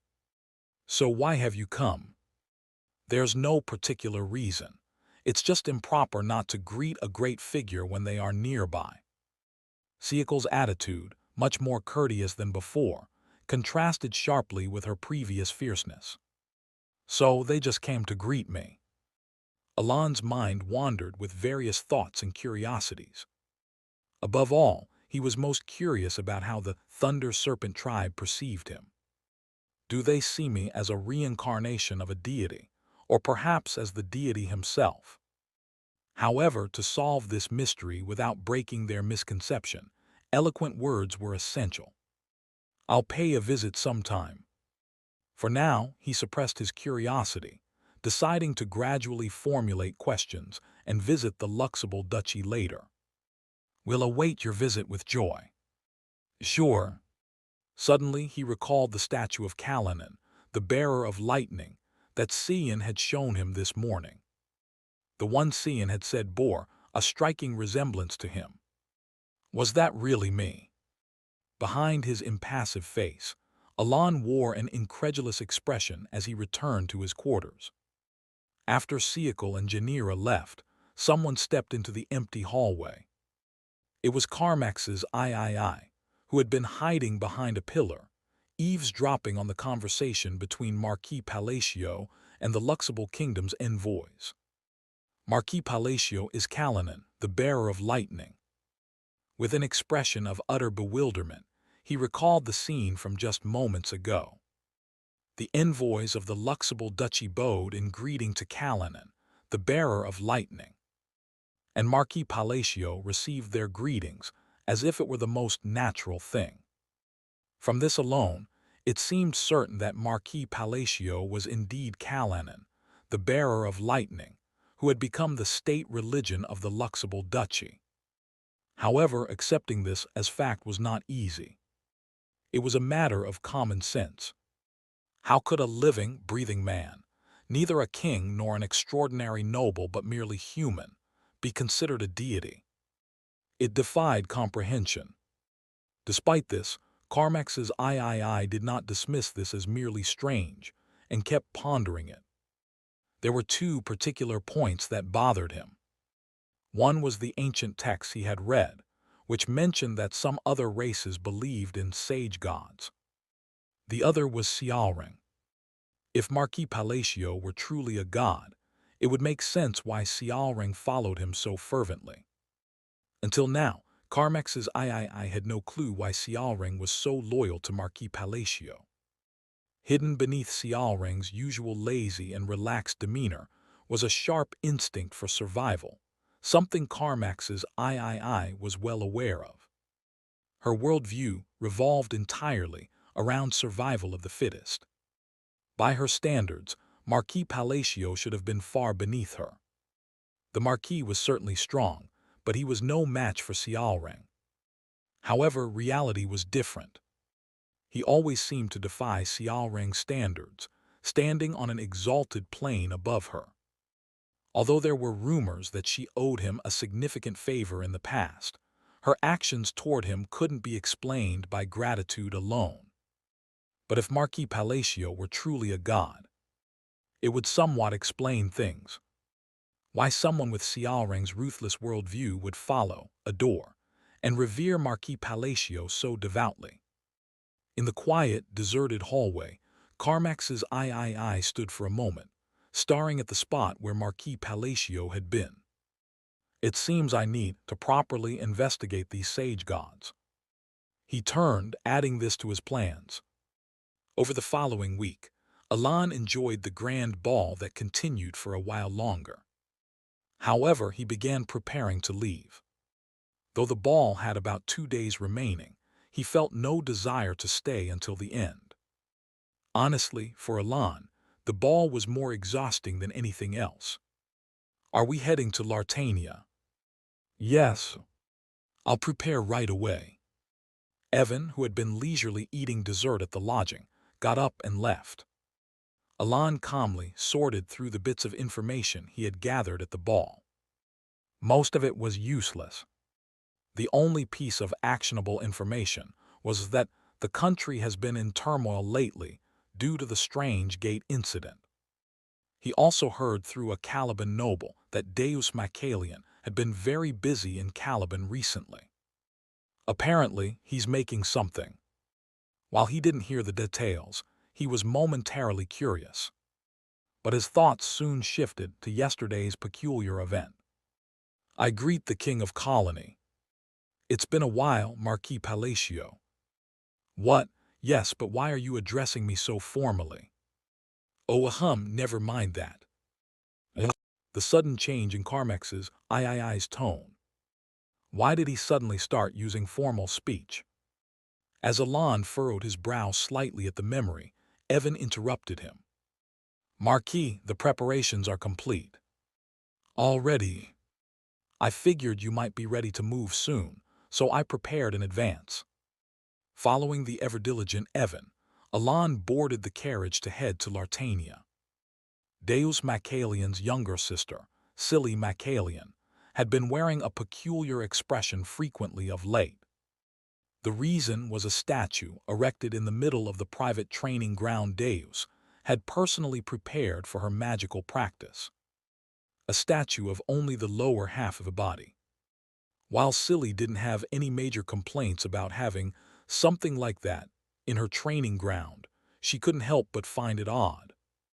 Of course, even though the incomplete statue, currently consisting of only a lower half, was enormous, dwarfing the size of the fully formed statue in the garden, it still felt manageable due to the vastness of Silly's private training ground. The problem, however, lay elsewhere. Her older brother, Deus Macalian, frequently came by to admire the lower half-only statue. Not that his visits themselves were an issue. Embarrassing as it might be to admit, Silly was quite fond of her brother. "But, Silly, what do you think of the Marquis statue?" The statue shines brilliantly again today. Don't you agree, Silly?" "Truly, it's being crafted to perfection. Wouldn't you say so, Silly?" Every time he visited, Deus would gaze at the statue and demand Silly's opinions on it.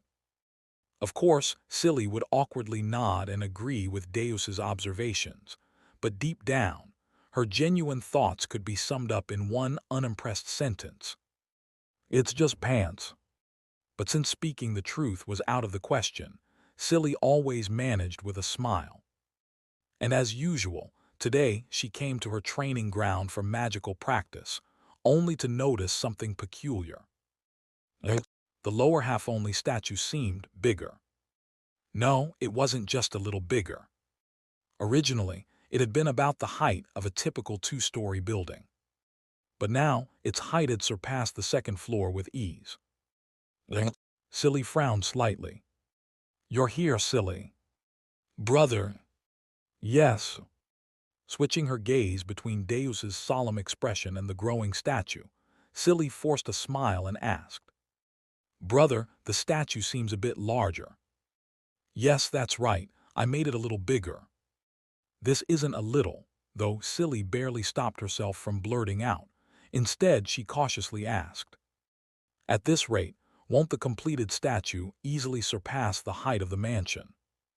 "Yes, but it couldn't be helped." "It could." "Indeed, Raiden mentioned he plans to gift the Marquis a sea god." "A sea god?" "Yes, and it's supposed to be enormous." Though she adored her brother, Silly couldn't resist wondering what on earth that had to do with the statue's size. "Brother." "What is it?" "Isn't it the thought behind a gift that matters more than its size?" Silly attempted a straightforward argument, but no, silly.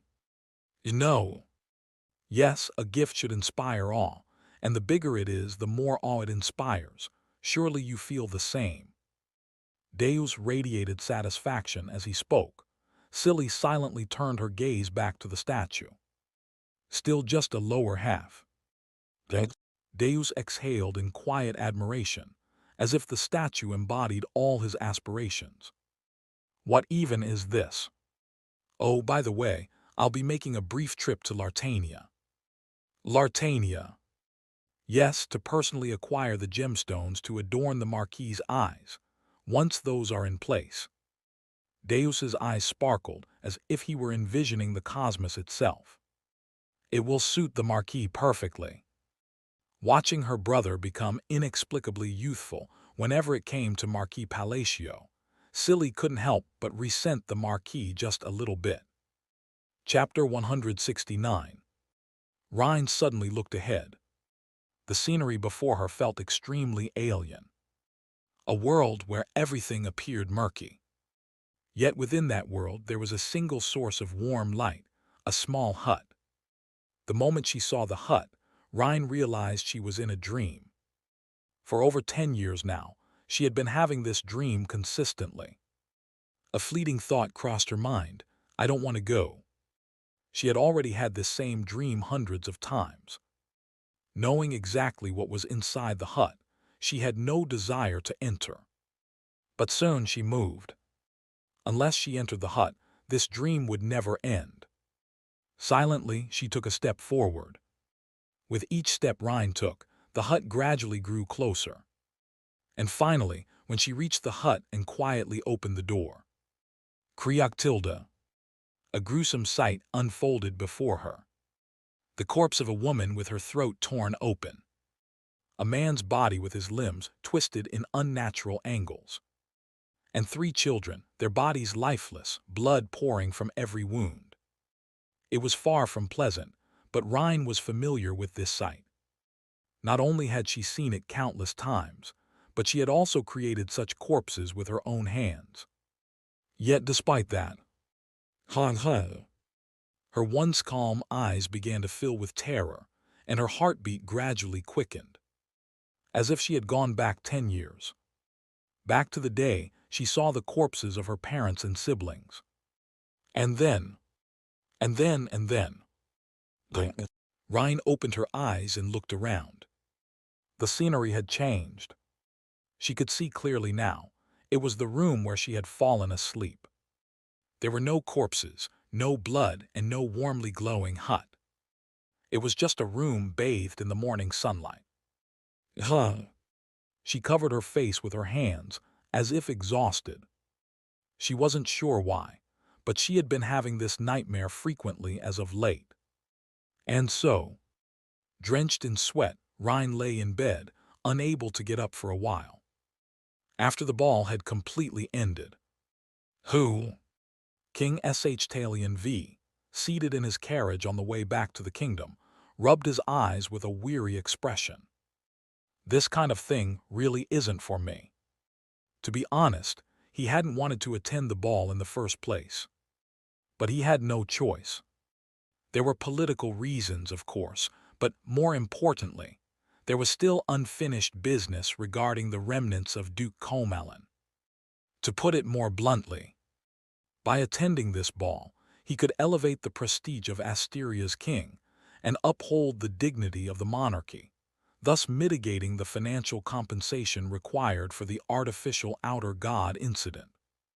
In other words, he was using his presence to compensate with his body instead of money.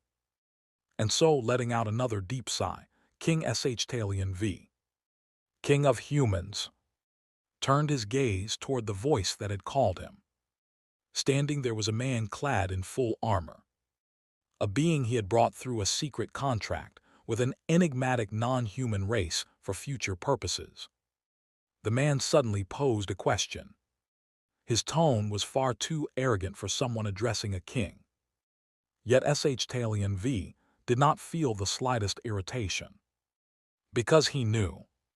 The being inside that armor and helmet was strong enough that he didn't need to use honorifics with a king. When it's just the two of us, I don't mind, but I'd appreciate it if you were more careful with your words when others are around. Don't worry, I'll play along with the charade. So what is it you want to ask? At King Talion V's question, Zakurak the Scarred remained silent for a moment before speaking. Do you remember the man in the black coat at the ball? Black coat. Plenty of nobles wore black coats, didn't they? I'm talking about the man whose face showed no emotion. King Talion V immediately recognized who he was referring to.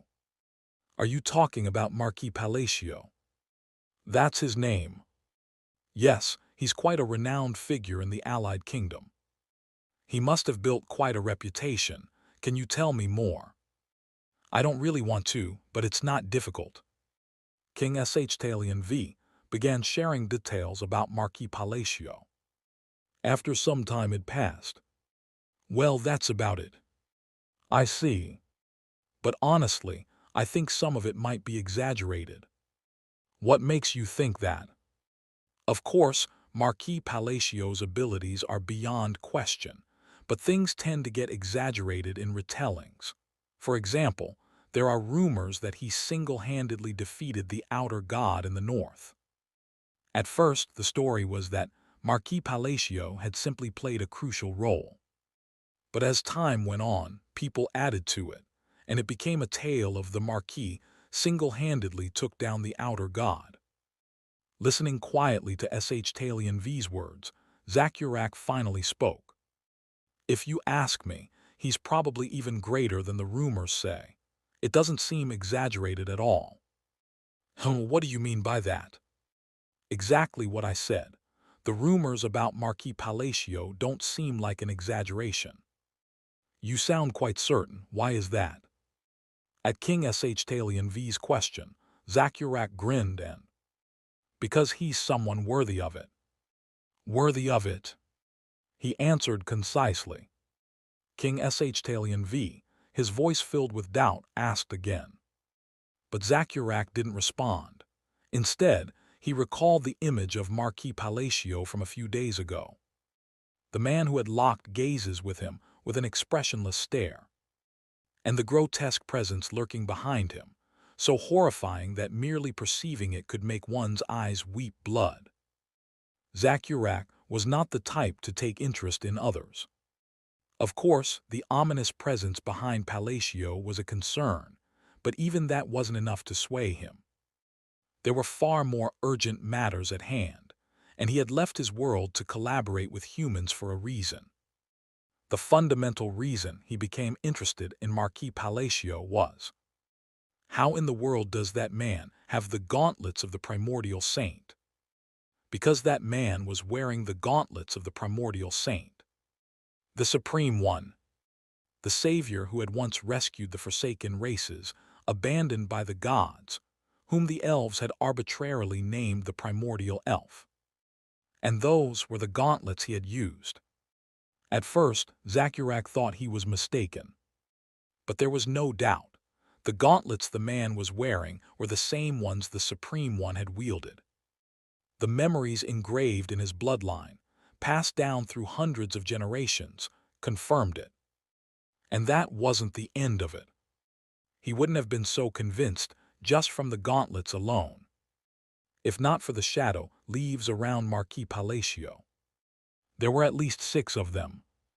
Zakurak recalled the 6 elves who had been lurking near Marquis Palacio. Each one a warrior of swordmaster-level strength, a force assembled solely to protect high elves. They had been guarding Marquis Palacio from the shadows. And if the shadow leaves, whom only the queen herself could mobilize, were protecting him, then there was only one possible explanation. Zakurak let out a hollow chuckle, as if he found the thought absurd. Even to himself, it didn't make sense. A dead man had returned. There was no way. There should be no way.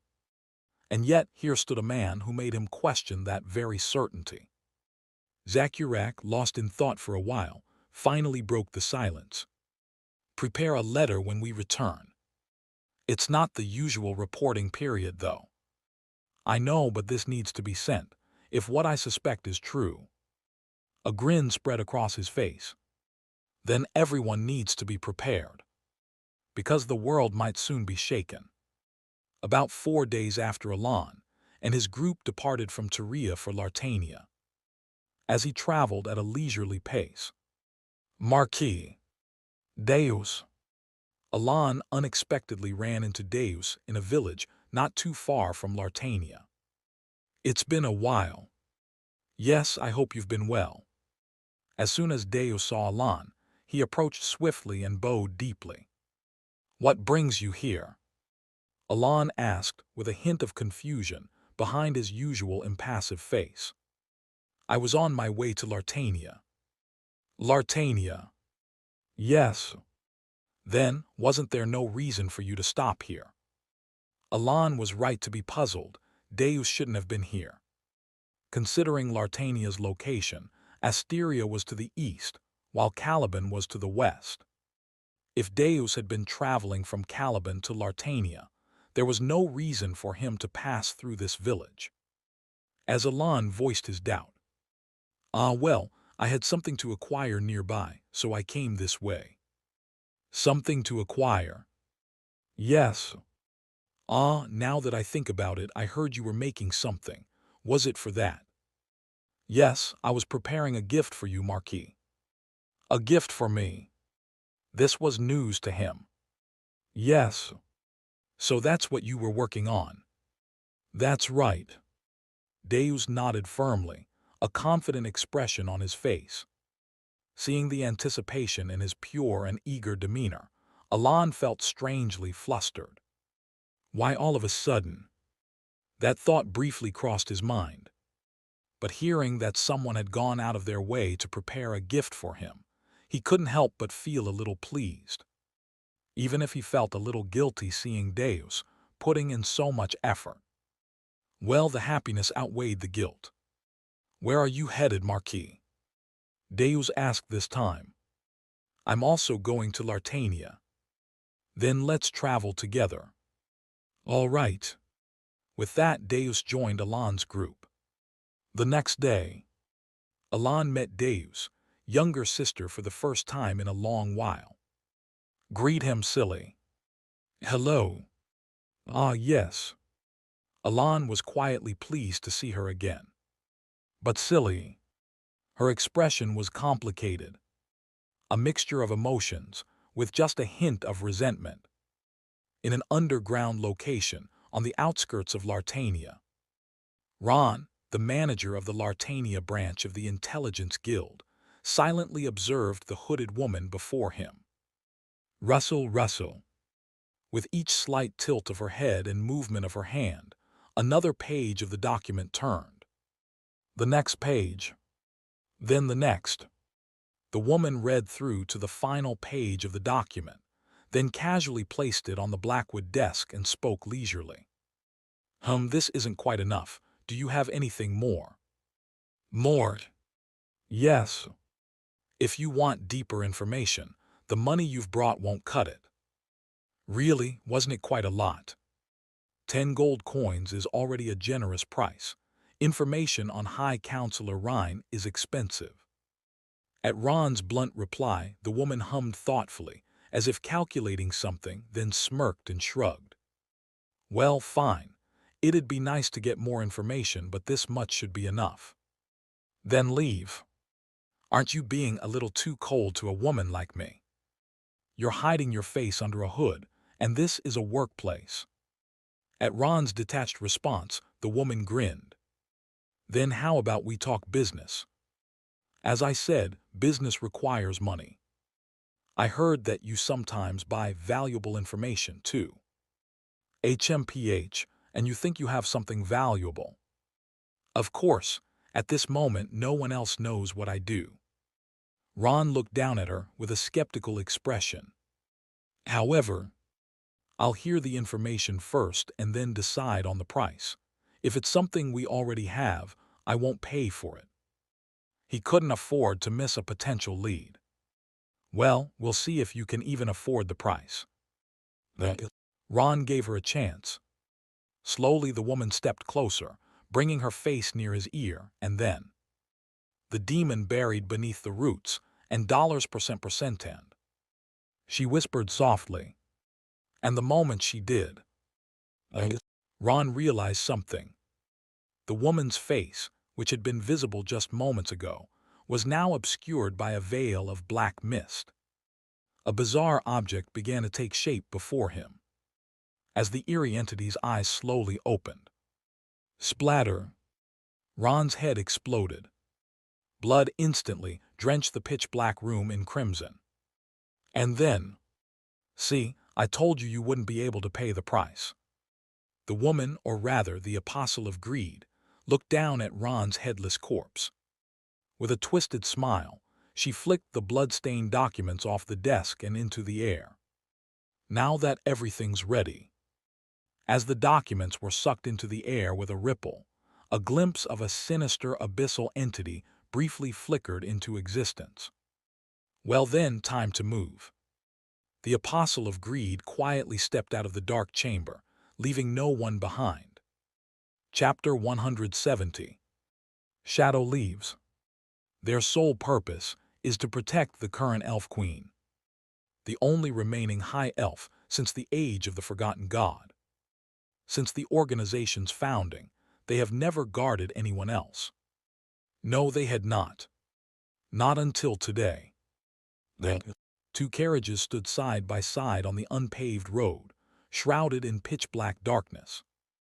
Drame, the leader of Shadow Leaves, who had been watching intently, let out a small sigh. Why in the world am I protecting a human? To be honest, Drame couldn't comprehend the situation at all. Shadow Leaves existed solely to protect Queen Magrina of the Elves. Of course, Drame knew. His personal feelings should have no influence on what must be done. Shadow Leaves was a direct unit that moved according to the Queen's will. He had never once thought of defying the orders of their great Queen. And yet he couldn't help but feel a lingering doubt. Half of Shadow Leaves' forces had been assigned just to guard a mere human noble. No, he's not an ordinary human noble. Drame lowered his gaze and looked inside the carriage, where Marquis Palacio sat. He didn't know much about him, but every member of Shadow Leaves who had seen the Marquis for the first time had realized the same thing. Something always lingered behind him, something that never emerged from the shadowed realm. That presence alone told them. The Marquis was no ordinary man. The very fact that Her Majesty ordered his protection means he's far from ordinary. Even if all doubts had not vanished, the Queen's command was absolute. Sigh. How much time had passed? By the time the campfire near the carriage had nearly died out, a man stepped out from the carriage in front of Marquis Palacio. Despite the late hour, his sharp gaze was unwavering. Deus Macalian, who had joined Marquis Palacio in the previous town. From his lips came a voice. Come out. A quiet voice suddenly pierced the silence. A brief moment of stillness. If you won't come out, I'll force you out. The moment he spoke again, Drame saw it. Urgh. One of his subordinates was silently dragged out, tied in a violet thread from seemingly nowhere. He saw through our concealment. Drame involuntarily stiffened in shock. Every member of Shadow Leaves possessed above-average talent. The secret techniques they mastered provided concealment abilities that no ordinary person could detect. Only the Five Lords, the strongest beings of other races, could normally perceive them. And yet, this night had seen through Shadow Leaves' concealment in an instant. Impossible. Drame's brow furrowed deeply. However, Deus remained calm as he captured one of Shadow Leaves' members. 5 more aside from this one. I'll give you another chance. If you don't run, step forward now. If any of you flee, this one dies first. He had already found the others. After a brief hesitation, Drame let out a quiet sigh and released his concealment, stepping forward. There was no point in hiding anymore. Given the circumstances, resistance would only be futile. So you're the leader. That's right. Even after confirming that Drame was an elf, a race rarely seen, Deus Macalian showed no change in expression. What are you? First, let me clarify, we are not your enemies. I'll decide whether or not you pose a threat to the Marquis. Faced with such a firm response, Drame remained silent for a moment before speaking again. I have not lied. Then why are you following the Marquis? We are merely carrying out an order to protect him. From whom? I cannot say. Then leave. A blunt order of dismissal, without a trace of hesitation. Regrettably, that is impossible. We too are following orders. Do you want to die? Not at all, but aren't you the one hastening this confrontation? What? As Deus frowned in confusion, he suddenly became aware of a chilling sensation. A black blade was now pressed against his throat. Dozens of blades formed from the shadows beneath Deus were poised to cut him down at any moment, Drame's doing. I'll say it again, there's no need for us to be enemies. We are here to guard the Marquis, not to harm him. That changes nothing, leave. Do you really think you're in a position to say that right now? Drame frowned as if unable to comprehend. Deus merely lifted a hand and gestured toward his neck. And then, Drame realized, a violet thread was already coiled around his throat. Not just him. The remaining concealed members of Shadow Leaves also had the same violet thread wrapped around their necks. I don't care, as long as I can eliminate anyone who might harm the Marquis. For a moment, Drame swallowed unconsciously at the madness flickering in Deus's eyes. Screech. Then, at the faint sound of a carriage door opening, the violet threads created by Deus suddenly disappeared. Deus's abrupt decision to release all of Shadow Leaves' members caught Drame off guard. But, nod. At Deus's silent signal, Drame and his subordinates immediately concealed themselves once more. A moment later, Alon, his eyes drowsy from sleep, stepped out of the carriage while stifling a yawn. Deus. Marquis. What were you doing? I was meditating. Meditating? Yes. I thought I heard voices. You probably heard me murmuring softly. Wasn't meditation supposed to be silent? Alon scratched his head and muttered. Well, I see. Yes. Go to sleep soon. The later you sleep, the more tired you'll be. Yes, my lord, please rest well. All right. Still half asleep, Alon returned to the carriage. Once again, silence settled around his carriage. If he had woken up at all, it had been brief. Alon was already sound asleep again. Deus, staring into empty space, spoke. Come out. Then Drame emerged once more. But his face was filled with confusion. For someone tasked with guarding Marquis Palacio without being noticed, this outcome wasn't bad. Yet it was strange. Deus had no reason to show leniency toward Shadow Leaves. Why did you go out of your way to hide us? Drame asked, unable to suppress his curiosity. The answer, because the Marquis must not be disturbed. It was beyond anything he had expected. If he knew people like you were lurking around, the Marquis might lose sleep. Then, even if I were to eliminate you in front of him, once a threat has been perceived, he might never sleep soundly again. In other words, had he really let captured enemies go just to ensure Marquis Palacio could sleep peacefully? Drame found himself speechless. This is your last chance. Leave. If you ignore my words again, I will kill you all this time. You think you can? Drame snapped out of his daze at Deus's arrogant declaration. But you think I can't? Drame's mind reeled once more. Those eyes again. Those eerie, fanatical eyes, so dangerous that just meeting them sent chills down his spine. Eyes burning with a relentless obsession, ready to sacrifice anything to achieve their goal. Drame instinctively took a step back. Remember my words. Before Drame could even recover from the humiliation of his reaction, Deus turned away without hesitation.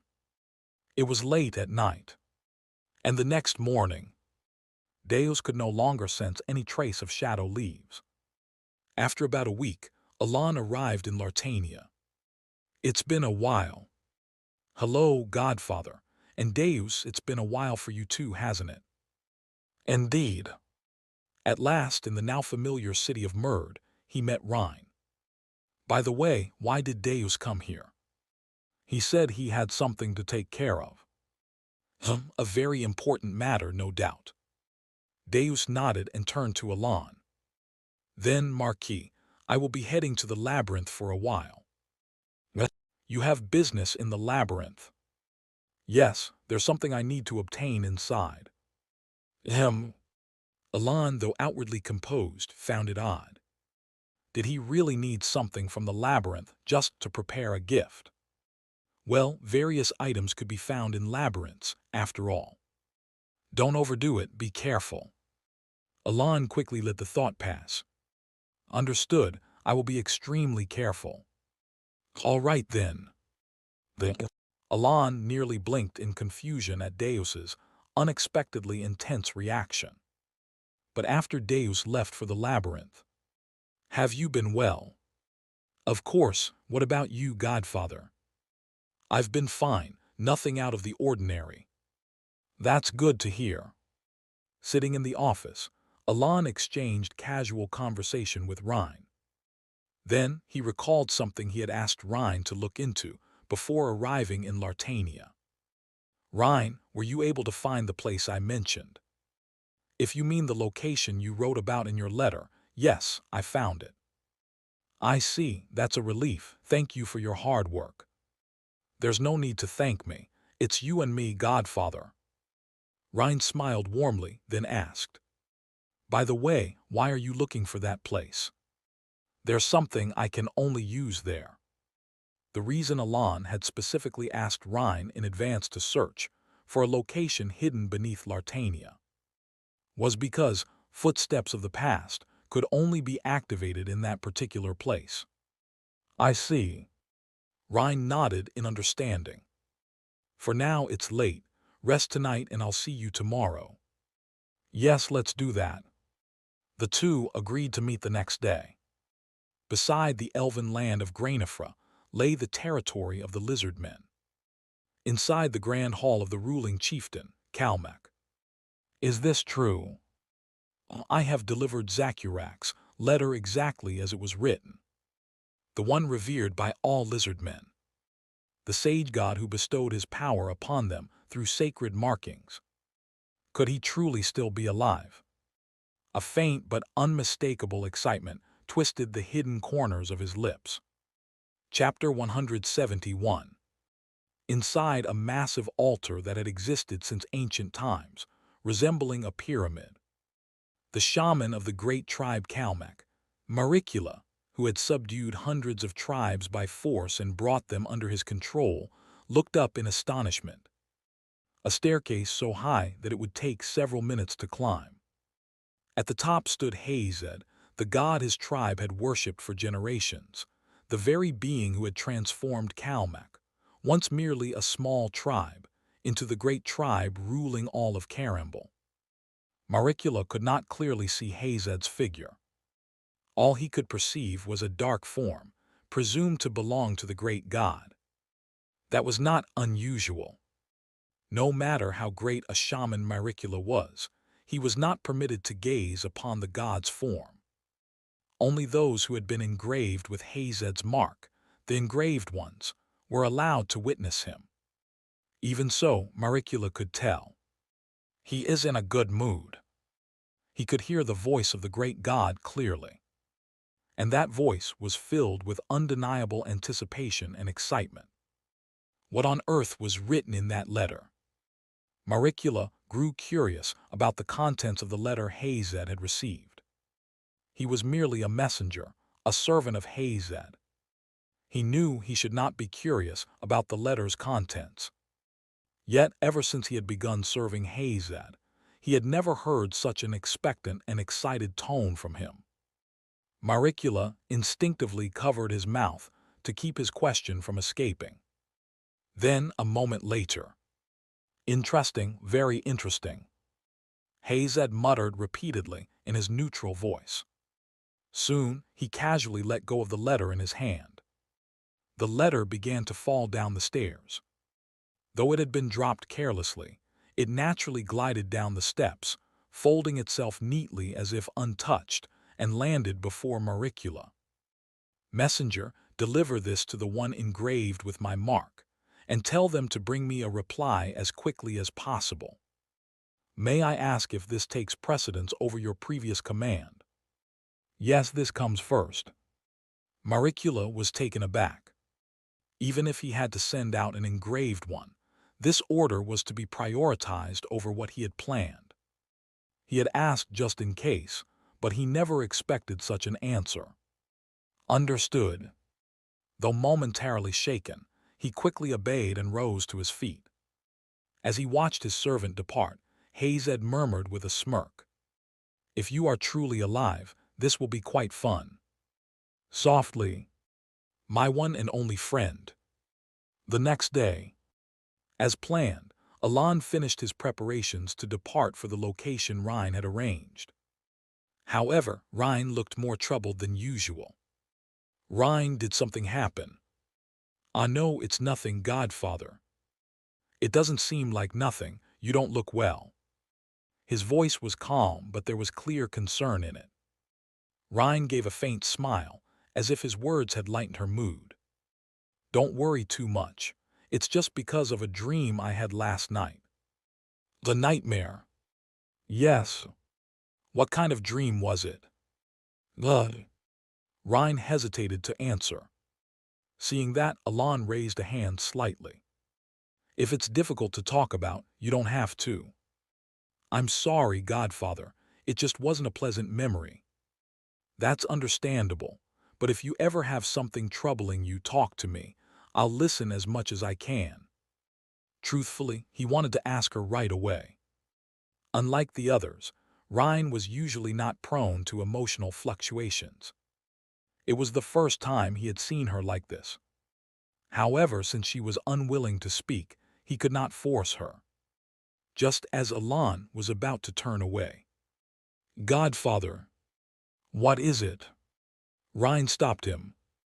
When he turned back to her, Rhine seemed to contemplate something for a moment. Then, with an awkward smile, she withdrew her hand. "It's nothing. I was going to ask something, but I realized I already had my answer." "Is that so?" It was obvious she was avoiding the topic. "Yes, let's get going quickly." "All right, let's do that." Alon chose not to press further and turned away once more. After traveling east from Lartania with Rhine for about an hour, Alon arrived at a cave in a nearby canyon. "This is the place I found. Does it look right?" Alon surveyed the surroundings before nodding. "Yes, it seems so. Let's go inside." Thus as he followed behind Alon, Evan scanned the surroundings of the cave and suddenly asked a question. "Marquis, what is it? Do you know what's inside this cave?" "Roughly." Evan's expression became slightly strange at Alon's answer. "Given who you are, I thought you might have known the exact location as well." It seemed he was recalling Alon's history of utilizing obscure information that others often overlooked. But Alon's knowledge always had small gaps. The game never provided exact locations like this. Most of what he knew came from the game, and while he was aware of what was inside the cave, he didn't know its precise location. He only knew that it was somewhere within the canyon. Well, it's like that. Like what? I didn't know the exact location. That's an odd answer. Is it? Meow. Even Blackie chimed in, adding to the ambiguous atmosphere for a brief moment. It's blocked. Evan, who had reached the cave's end, looked puzzled. Alon stepped forward, touching the obstructing wall while searching his memory. A stone at the bottom right corner of the cave's center. Looking down, he spotted an ordinary-looking stone. Without hesitation, he lightly kicked it. In that instant, rumble! A deafening noise filled the cave as the blocked wall began to vibrate. Lines appeared along the surface as though it were constructed of stacked bricks, and soon, a staircase leading underground was revealed. Wow, I never would have imagined this. Evan's voice echoed through the cave walls. Descending the stairs, Alon and his companions discovered a vast underground waterway.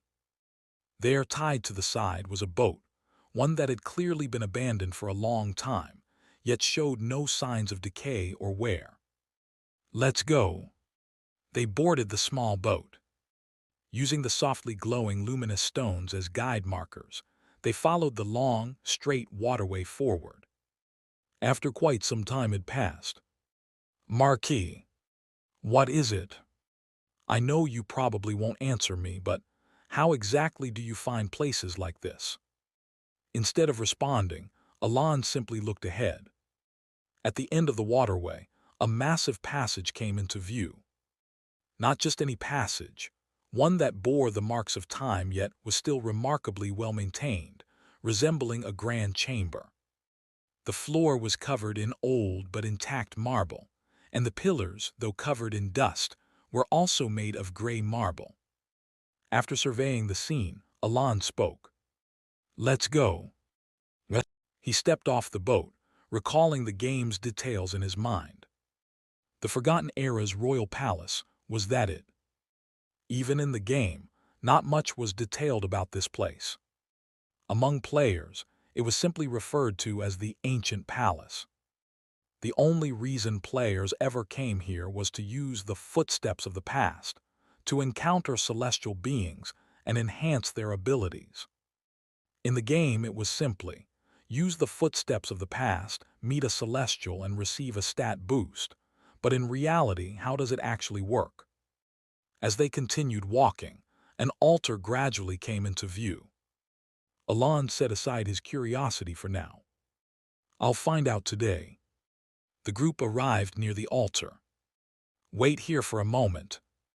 Understood, Godfather. Leaving Ryan and Evan behind, Alon stepped alone toward the altar. As expected, it was made of marble and covered in a thick layer of dust. Ignoring the dust, Alon retrieved the footsteps of the past from his coat and placed it on the altar. Wuang tilde. The moment it was set down, a strange mechanical hum resonated, and candles ignited with flames of magical energy. Confirming this, Alon reached into his coat once more and pulled out a piece of cloth. It was a remnant from the robe that Kilris had left behind after being dealt with. Placing it on the altar as well, Alon recalled the instructions from the game. He raised his left hand above the footsteps of the past. Wuang tilde. A peculiar resonating sound echoed in his ears. Then, as a blinding light engulfed his vision, his sight was completely washed out in white. And when his vision returned, what lay before him was a world in ruin. There were no words to fully describe it. Just ruin. That one word was enough to encapsulate the entire scene. The earth was parched and cracked. A lone, withered sapling stood on the dead land, its rotting branches swaying pitifully in the wind. The sky was a chaotic blend of gray and black clouds, exuding an eerily apocalyptic atmosphere. What is this place? Unconsciously, Alon let out a breath. And at that moment, unbelievable, Hearing a voice behind him, Alon instinctively turned around. It was a voice he was all too familiar with, the voice of Kilris, the opponent he had fought in the labyrinth. But that wasn't the end of it. Alon's eyes filled with confusion. Standing there was not a goblin, but a human. A man with long black hair tied in a high ponytail, dressed in Eastern-style robes. His arms bore strange tattoos, and his expression remained utterly indifferent. Kilris. The moment Alon muttered the name as if to confirm, the man, who had been frowning as if displeased with the situation, spoke. "Mage, was it you who called me?" His gaze met Alon's, calm yet penetrating. And at that very moment, the instant Alon encountered Kilris. Marquis. Evan, alarmed by Alon's sudden disappearance, rushed to the altar. Meanwhile, Rhine. Ah, come on. If I had known he was going to vanish like that, I would have shown up sooner. They spun around in horror at the voice she should never have heard. Hello, Rhine. And then she saw her. It's been a while, hasn't it? The Apostle of Greed. Chapter 172. Ahaha, is that really something to be so surprised about? Emil. Rhine's eyes widened in disbelief. The Apostle of Greed let out a laugh, as if enjoying her reaction. Her attitude was as if she were greeting an old friend. However, Evan, who had been wearing a light-hearted expression just moments ago, immediately drew his sword at Rhine's unusual reaction. Even if he had not yet reached the level of a master, he instinctively knew how dangerous the sudden visitor before him was. At the moment when his tension reached its peak, thud, tilde. A sharp pain struck the back of Evan's head, causing his body to tilt. Realizing that the one who had struck his neck was Rhine's golden crown, Evan's face filled with confusion. I'm sorry, but this is the best option. With Rhine's voice fading into the distance, Evan lost consciousness. Oh my, how clever, or is it for another reason? Shut up. At the Apostle of Greed's sneer, Rhine glared fiercely at her. Without hesitation, Rhine used the golden crown to move Evan to the opposite side. Why are you so angry? I don't think our relationship was that bad. Do you really think that's something to say right now? Of course.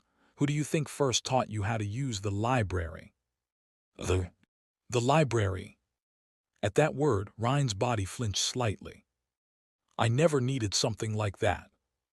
Do you really think so? Emil chuckled leisurely.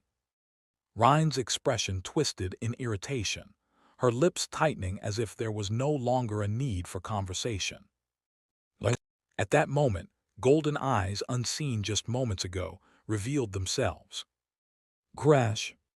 Golden crowns shot toward Emil, scraping fiercely against the surrounding pillars and marble. The speed was blinding. However, I did read up on this information beforehand, but you really carry around some interesting things, Rhine. If I had to guess, I'd say it's from the Illinov Empire. The golden crowns, which should have riddled the apostle's body with holes, stopped powerlessly the moment they reached her. Clang! A sinister energy spread from the apostle, and branches materialized in midair, blocking the attack. Rhine's brows furrowed even further. But Emil, the Apostle of Greed, simply smirked and casually twitched her fingers. At the same time, the very branches that had blocked the golden crown now crept along its surface like vines, beginning to invade it. Rhine quickly retrieved the golden crown. What a shame. Despite her words, Emil's voice carried no genuine disappointment. As if she were merely indulging Rhine, she made no move to launch a counterattack, only responding to the attacks as they came. Even as confusion swirled within Rhine over Emil's sudden appearance, she focused on finding a way to break through the situation. What should I do? If this weren't an underground space but out in the open, she might have been confused but not anxious. Outside, she could use Pluto without restriction. Even then, she wasn't sure she could guarantee victory. If it were 10 years ago, perhaps, but now, she fully understood just who the person before her was. But this was underground, a space too small to properly use Pluto. If she was willing to risk the collapse of the underground chamber, she might be able to attempt it. Even if the cave collapsed, Rhine was confident she could survive. But the problem was Alan and Evan. If she wasn't careful, Alan and Evan could get caught in the destruction. Rhine racked her brain, desperately searching for a way to overcome the situation. However, the Apostle of Greed merely watched Rhine with a relaxed expression, as if she were curious to see what decision Rhine would make. Meanwhile, in the Ashen world, "Answer me, mage. I asked if you were the one who called me." At the sheer coldness in Kilrus's gaze, Alan gathered his thoughts and answered, "It's true that I called you, but I have no idea where this place is." "You don't know?" "That's right." Kilrus furrowed his brow, as if attempting to discern the truth. He stared intently at Alan before suddenly extending his index finger and drawing a straight line in the air. Rumble tilde. The blue magic that flowed from his hand was different from what had been used in the labyrinth, slicing through the air before dissipating. Seeing this, Kilrus let out a sigh, his face tinged with disappointment. "What nonsense are you spouting, mage? There's no way you don't know this place." "What do you mean?" "You really don't know anything, do you? Just how did you manage to pull off something so absurd with such a lack of knowledge?"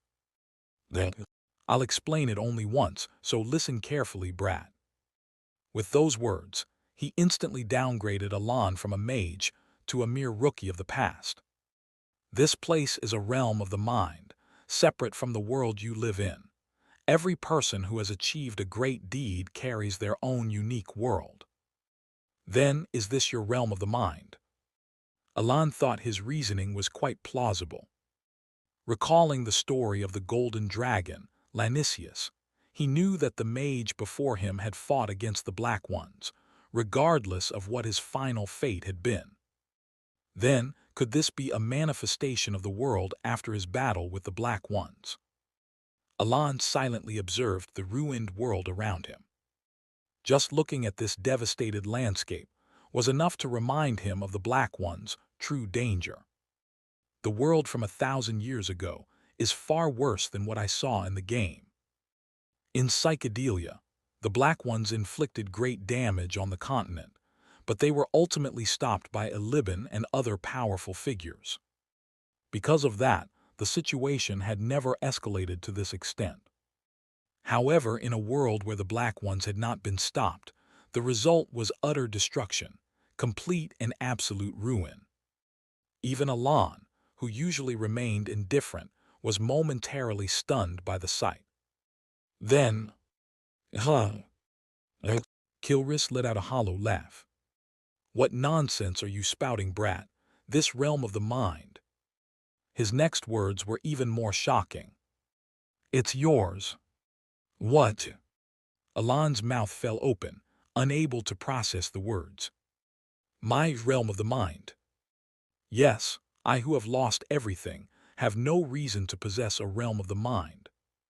Kilrus scrutinized him with a look that suggested Alan didn't even understand something as basic as that. Then, after casually glancing around, he shrugged. "Anyway, brat, this is your realm of the mind. Are you saying this is really the same kind of realm of the mind I know?" "Yes, though in your case, you lack any formulaic constructs, so it's merely being shaped by your strongest memories." Kilrus's words made Alan swallow his confusion and try to gather his thoughts. But before he could do so, "So, brat, why did you summon me?" The sudden question halted his train of thought. After a brief silence, he answered, "I had something to ask." "Something to ask, huh?" Kilrus stared at Alan for a moment before saying, "Speak, keep it concise. You did manage to defeat me, so I'll at least grant you that much." He moved slowly and sat atop a pile of rubble. His words urged Alan to speak, though Alan hesitated, as there were many things he wanted to ask. Then, after deliberating for a moment, Alan finally asked his first question. "I heard it from the golden dragon, Lanisius, that you were originally a mage." Kilrus's expression turned strange at those words. "You met the golden dragon?" "Yes." "So he's still alive?" When Alan nodded, Kilrus relaxed his previously furrowed brow and let out a small sigh. "That's a relief." A whisper so quiet that even Alan barely caught it. Alan briefly considered telling him how Lanisius had survived, but before he could make that decision. "Well, whatever, brat. What you really want to know is why a mage like me ended up as an outer god, isn't it?" "Yeah," Kilrus asked, and Alan nodded in response. "It's simple revenge." "Revenge?" The answer came swiftly, without hesitation. "Yes, I abandoned everything to become a goblin so that I could take revenge against the Black Ones." "Yeah. Is that even possible?" "No, it's impossible, under normal circumstances." Kilrus's brow furrowed, as if recalling the past. "In my battle against the Black Ones, I lost everything. My comrades, my friends, all of them. The only things left around me were corpses. I, too, was barely clinging to life, waiting for a death that wasn't far off. But I didn't want to die. I wanted revenge on the Black Ones who had killed my comrades and friends. I wanted to annihilate them with my own hands." A peculiar glint flickered in his eyes. "I searched for a way to survive. I forced my shattered mana core beyond its limits to barely keep myself alive and think. And at that moment, the goblins appeared."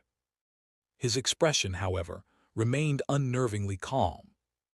Hundreds, perhaps thousands of goblins who had burrowed underground, cowering from the presence of the Black Ones, emerged. And they feasted on the corpses of my comrades.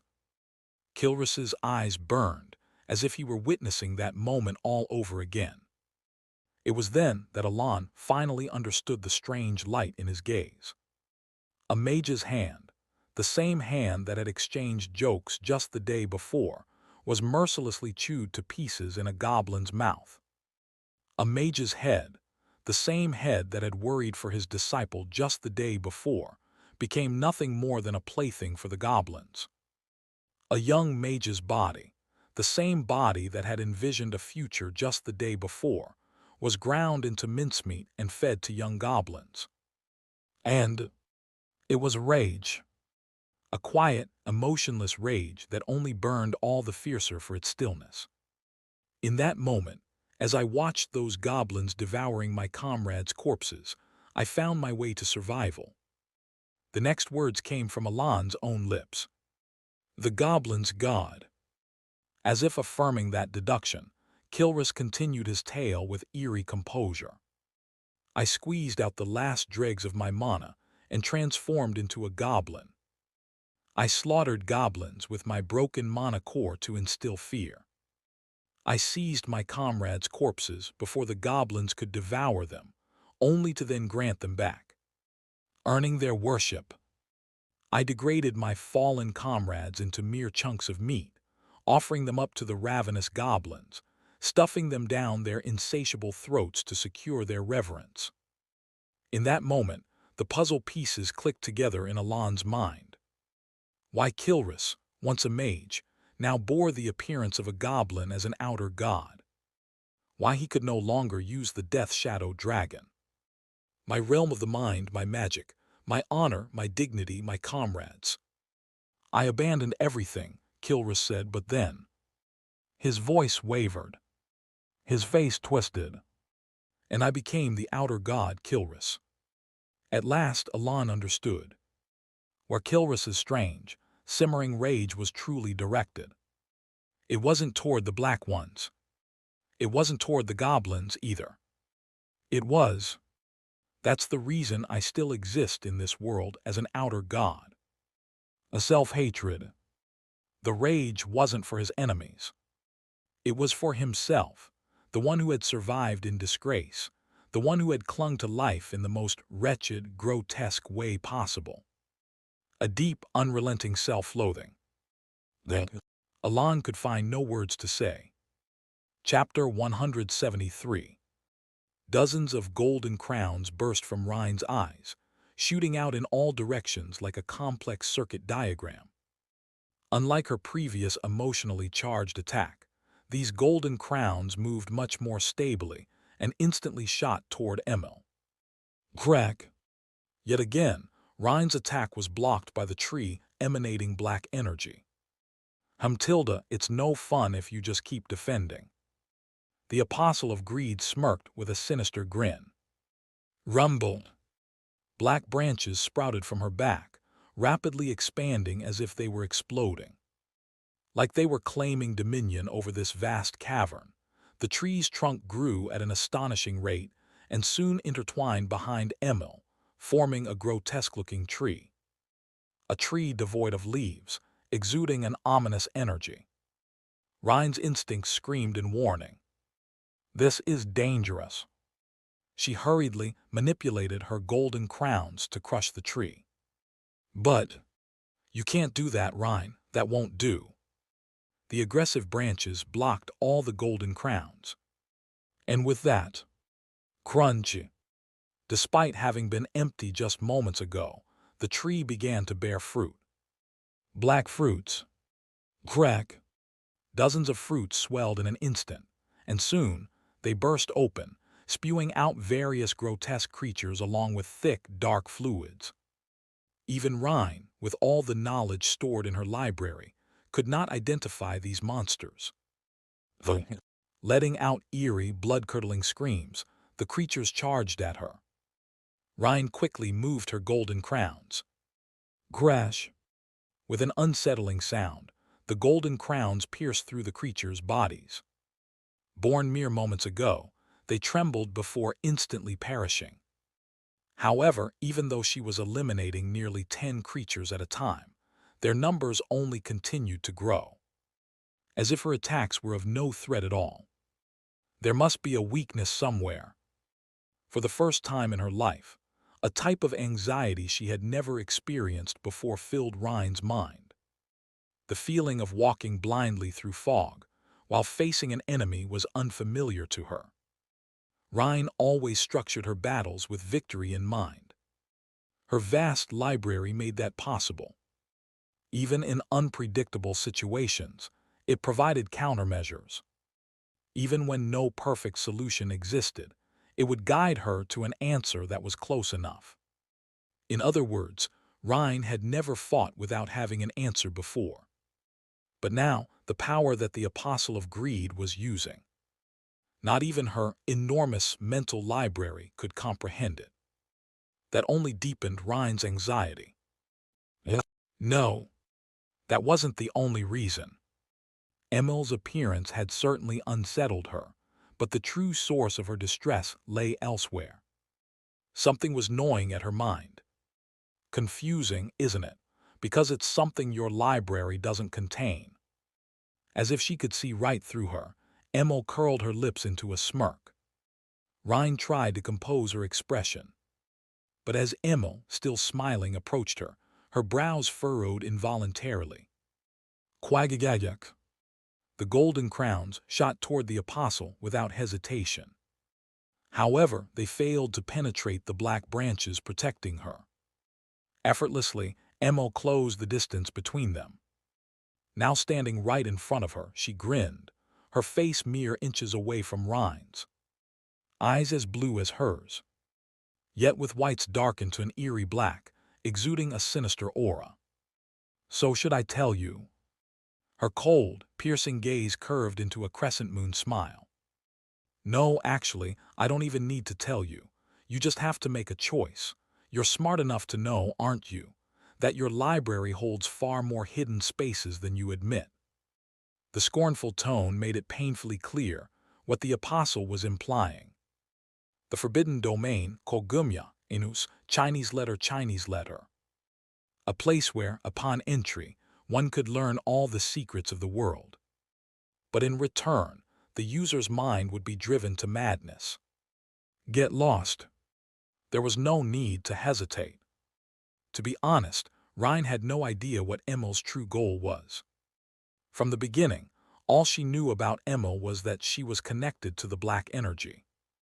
And that was reason enough not to listen to her words. Tilda, well, if that's the case, I guess there's no helping it. Emil shrugged as if disappointed. She then casually scanned Rhine from head to toe. Then, why don't we start with an arm? She smiled. And in that instant, Rhine witnessed it. Behind Emil, new black branches began to form. Without hesitation, she swung her golden crowns to cut them down before they could grow. But it wasn't enough. Rhine had already summoned so many crowns that she was nearing her limit. And as if fully aware of that, Emil leisurely continued generating the branches. No, actually, I don't even need to tell you. You just have to make a choice.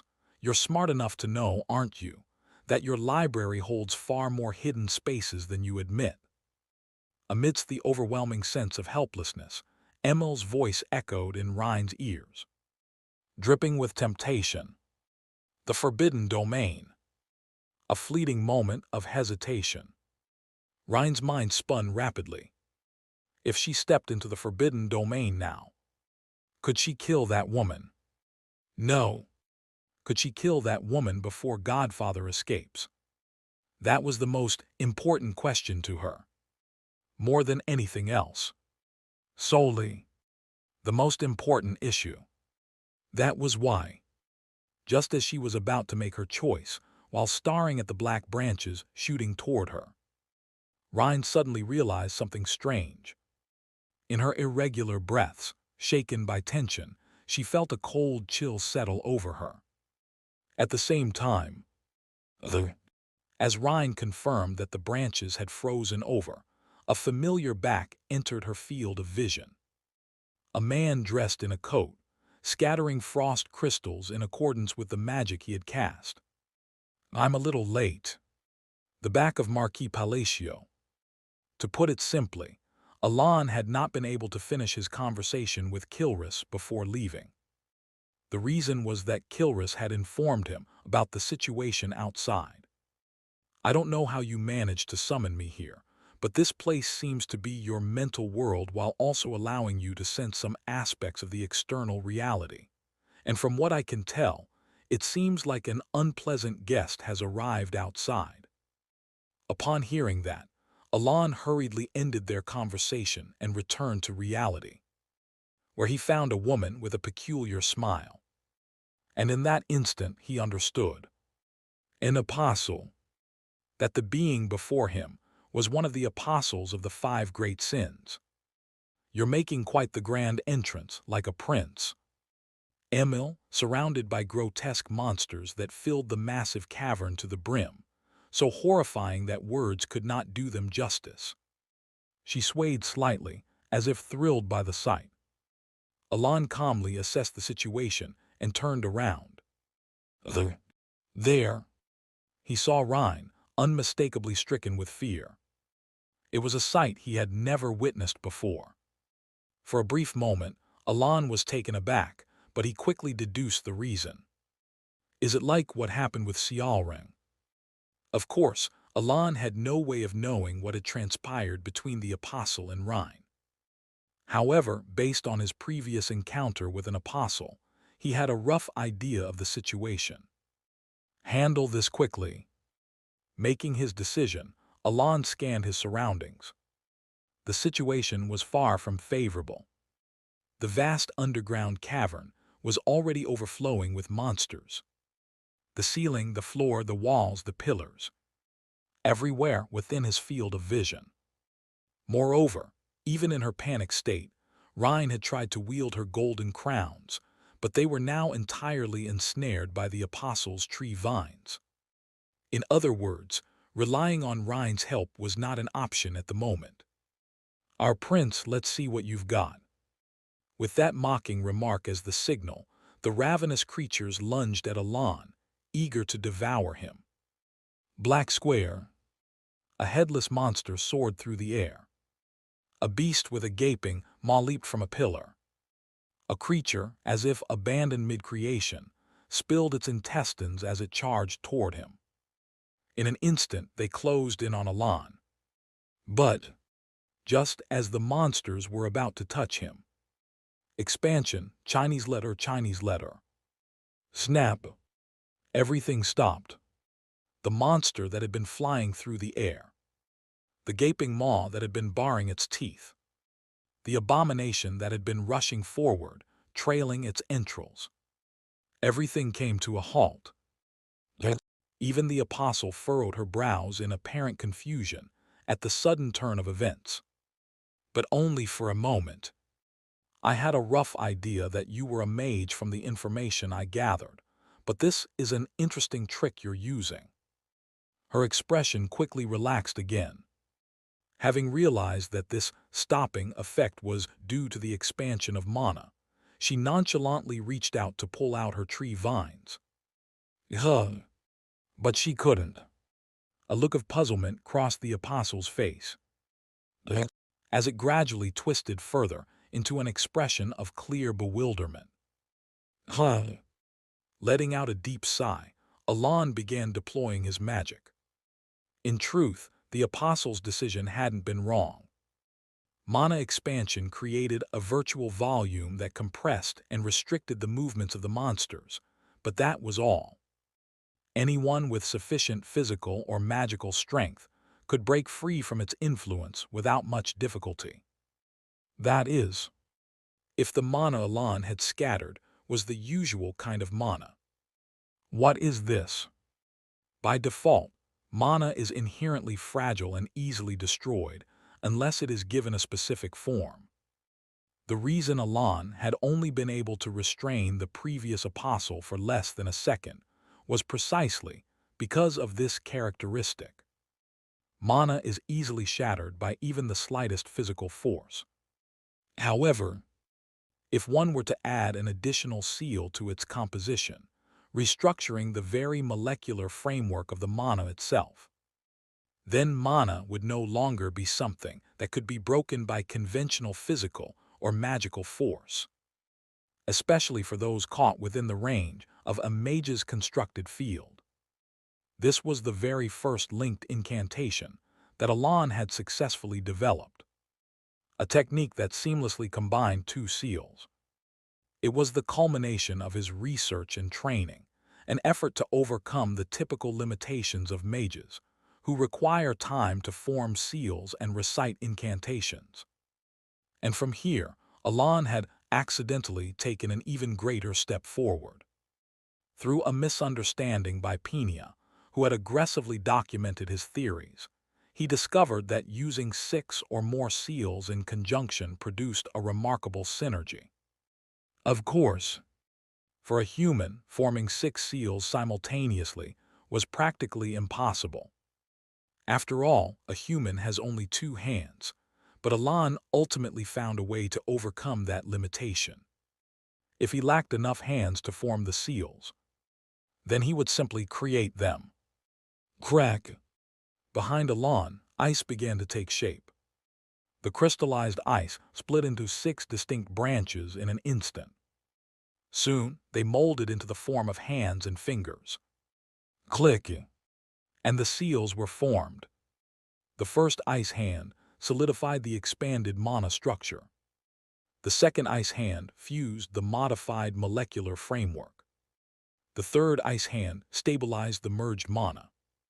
Then, the fourth ice hand twisted and warped the stabilized molecular structure, creating an amplification. The fifth ice hand embedded a trigger within the unfolded mana. And with that, the spell was completed. A massive prison of magic, capable of transforming into any attribute upon activation.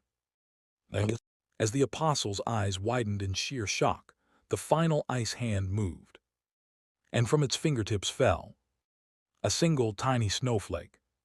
So delicate and frail, it would melt into a mere drop of water the moment it touched a fingertip. That minuscule snowflake drifted down from the ice hand, falling gently. And then, hand seal magic, Chinese letter, Chinese letter. Six-fold binding, Chinese letter, Chinese letter. The instant that small snowflake touched the mana Alan had laid out, a blizzard bloomed, Chinese letter, Chinese letter. The monsters became snowflakes, scattering into the air, gracefully and beautifully. Chapter 174. The monster soaring through the air. The maw baring its sharp teeth. The creature lunging forward, with intestines trailing behind. All of them turned pure white. But that wasn't all. Every monster within the range of Alan's magic also oxidized into pure white. As they changed, they scattered. It wasn't flashy. There wasn't an earth-shaking explosion. It wasn't tyrannical. Nor was it overwhelming. They simply scattered, like snowmen slowly melting at the arrival of spring. Every monster within Alan's magical domain became nothing more than drifting snowflakes. Monsters, maws, creatures, even the tree that ceaselessly birthed them. And, this is absurd, the apostle too. Just as the laws of nature apply equally to all, the magical space Alan had bestowed an equally absolute law upon everything within. Alan stared at her intently. She gazed at her own body, which was gradually breaking apart into tiny fragments, as if unable to comprehend the situation. She desperately tried to summon her magic to counter Alan's, attempting to freeze everything in a last-ditch effort to escape. But unfortunately for her, any magic she mustered froze solid the moment it emerged. This power is... Her trembling voice, filled with disbelief, abruptly ceased. Crack! A fissure formed on her frozen, pale face before she shattered completely. And in the vast cavern nothing remained. Rhine stared blankly at Marquis Palacio's back. His coat, adorned with ice crystals, fluttered as he formed seals with his hands, 6 icy arms extending from him. The reverence in the silence he commanded. And Alan felt like throwing up. His stomach churned from the magic he had wrung to its limit, and only then did he release the seal. Crackle! The 6 hands behind him turned into snowflakes, just like the monsters, and scattered into the air. At least things went as planned. Alan recalled the apostle, whose face had been frozen in disbelief before vanishing into white snowflakes. There were 2 reasons why he had managed to defeat the apostle this time. First, the space was small enough for his magic to completely cover. Second, he had predicted the apostle would lower her guard. He had known all along that her objective was to push Rhine to her mental and emotional limits, forcing her to awaken to sin. This time, he had also mitigated the weakness of his magic. The spell he had developed with Penia was immensely powerful. The moment someone was trapped within the expanding force of magic interwoven with 3 or more seals, the only way to escape was with overwhelming magic that could completely sweep away Alan's power, or with sheer, impossible physical might. That wasn't all. By forcibly twisting the molecular structure of magic, he heightened the elemental resonance within the space, allowing even the smallest spell to reverberate across the entire domain. And he could choose which spell to manifest. But even this powerful magic had a fatal flaw. The prison of magic itself was extremely fragile against external impacts. Once inside, there was no escape. The expanding magic restricted the opponent's physical abilities. The hardened magical molecules interfered with their spells and even disrupted their ability to cast magic at all. But from the outside, it was like a balloon. A single external force, be it magic or brute strength, could destabilize the molecules sustaining the magic prison and collapse it instantly. I need to find a way to fix this soon. Alan and Pina already knew the solution. It was simple. He just had to forego the expansion and link the seals directly. But right now, Alan couldn't do that. He needed to use his full power and expand the magic just to ensure he could cover the necessary range. Ultimately, he had only managed to capture both the apostle and the monsters because the cavern size was just within his range, and because the apostle had been careless. Still, for a first field test, it went well. Alan was secretly pleased that the magic he had devised had worked as intended. Of course, he didn't let it show.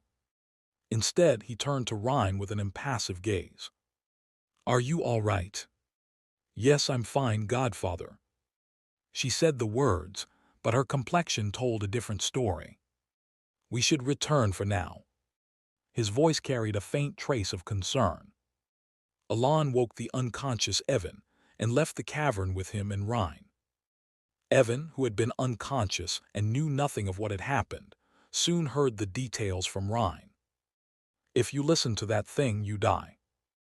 "Yes, whatever she speaks of, it's something that should never be heard." "What the hell does that mean?" Unlike Evan, who tilted his head in confusion, Alan immediately understood. He had heard about it before and even experienced something similar in Rax's. But I never imagined there'd be someone who could weaponize knowledge itself. Alan looked at Rhine. Seeing her face full of uncertainty, he hesitated. She definitely knew something about the apostle. Her reaction earlier, his own deductions, everything pointed to the apostle having a connection to Rhine's past. "Rhine." "Yes, Godfather." Her response was slower than usual. Alan studied her face intently.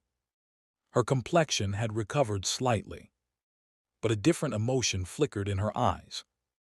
A faint but unmistakable anxiety.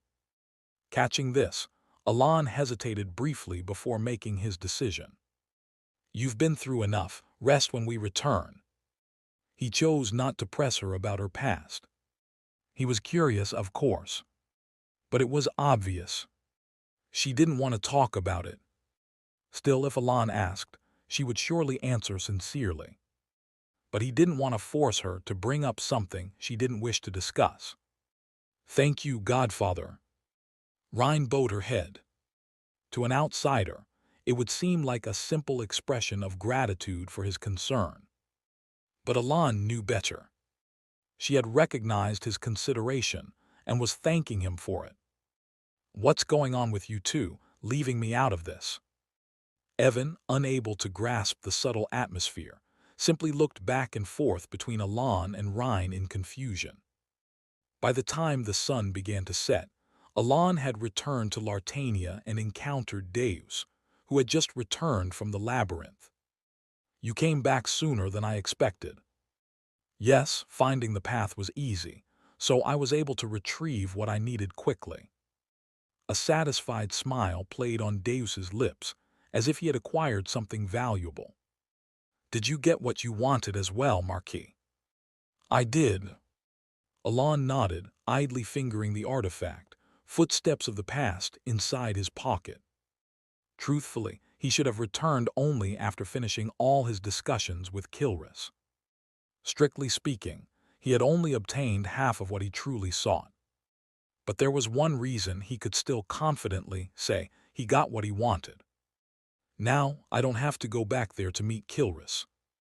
He recalled what Kilris had said just before he exited the mental realm. "Don't worry, kid. Even if you leave now, the moment I connected to this place, I became linked to you. As long as you activate the medium, you'll be able to summon me back here anytime.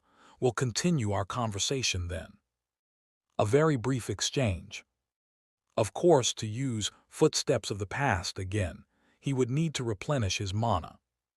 But that wasn't a major issue. As long as nothing catastrophic happened, he could recover enough mana within a month. That said, in psychedelia, I could only use it in that specific place. Why was that? Alan briefly pondered this curious inconsistency before Deus spoke up. Marquis, what is it? You can look forward to it. Deus straightened his posture with a slight smirk, exuding a quiet confidence, almost like a child seeking praise. I appreciate the gift, but don't overdo it. I understand. So have you finished your business in Lartania? Are you heading back now? No, I need to stop by Rax's for something. Deus added that there were materials he needed to acquire there. For a moment, Alan wondered if he had even heard what he just said. At that moment, that was refreshing. A familiar voice rang out. Alan glanced down. Basilira, who had uncharacteristically stayed silent inside his ring until they returned to Lartania, had finally emerged. Whoa, what the hell is that guy? The moment he spotted Deus, Basilira flinched in shock. Huh. Deus furrowed his brows as he observed the tiny snake. Alan explained that, Basilira, remember when I briefly mentioned him on our way to Lartania? Deus thought for a moment before clapping his fist into his palm. Ah, right, just like you said, he's much smaller now. Deus inspected Basilira with interest. What are you staring at? Basilira, on the other hand, bristled with hostility. A stark contrast. Observing the situation, realization dawned upon Alan. Ah, that makes sense. He recalled that Deus had helped capture Basilira. It's no wonder he harbors some resentment. He also remembered that Basilira refrained from lashing out at him only because of Heinkel. Alan gave a slight nod of understanding. Deus, unfazed by Basilira's reaction, simply stared at the small creature before remarking, "He's quite cute like this." He let out a low chuckle. What? How dare a mere human call me cute? Basilira went into a full-blown frenzy. Cute? Yes. That thing. Alan found it incomprehensible. Despite carrying Basilira around daily, he had never once thought of him as cute. If anything, the only cute one is Blackie, not Ah. He suddenly remembered how Deus's younger sister, Silly, had admired Blackie while Deus himself remained indifferent. So that's his taste. With that realization, Alan simply nodded. Yes, this insignificant thing is rather cute. Realia. I see. Alan concluded that Deus's sense of aesthetics was rather peculiar. At that same moment, in the kingdom of Colony. So according to you, a sage god might actually exist. Rather than might exist, I believe it's more accurate to say that the sage god truly does exist. Can you take responsibility for that statement? Yes. As Carmex's I listened to the scholar's claim. Could it be that Marquis Palacio is truly a god? He found himself reaching a bizarre conclusion. Chapter 175. Archaeologist Terra. He was once the fifth-tier mage of the Red Tower, but after becoming fascinated by an artifact discovered in the colony, he spent the next 20 years relentlessly exploring remnants of forgotten eras, undeterred by danger. From the very beginning, he found it strange that Carmax's III had summoned him. Although Carmax's III's support allowed him to stay in the colony and continue his archaeological research, Terra knew the truth. Carmax's III had little genuine interest in archaeology itself. What he truly desired were the byproducts that accompanied the ancient relics Terra uncovered. Thus, does the sage god truly exist? Carmax's III's question puzzled him even more. A question like that out of nowhere. Did he suddenly develop an interest in archaeology? Still, Terra answered sincerely. So, according to what you're saying, there is a possibility that the sage god is real. Rather than saying there is a possibility, I believe a more accurate statement would be that the sage god does, in fact, exist. Can you take responsibility for those words? Yes. Even when pressed further, he nodded confidently, because he had actually seen the sage god before. It was during one of his many explorations into ancient mysteries. He had ventured into the land of the lizard men, taking the risk of being discovered and killed, and there he had witnessed it. Visibly distinct, unmatched in power. Not a borrowed divine force like that of priests, but the very essence of power itself. Reverence, fear, and euphoria. The fervor of the lizard men who worshipped it was still vivid in his mind. But why was Carmax's III so curious about the sage god? He considered the possibility that the king had simply heard rumors and developed a shallow curiosity. Yet, this is serious. His expression was more solemn than ever, as if he were contemplating a matter that could determine the fate of the nation. Is there a way to confirm whether someone is the sage god? Confirm, you say? Yes. An unexpected question.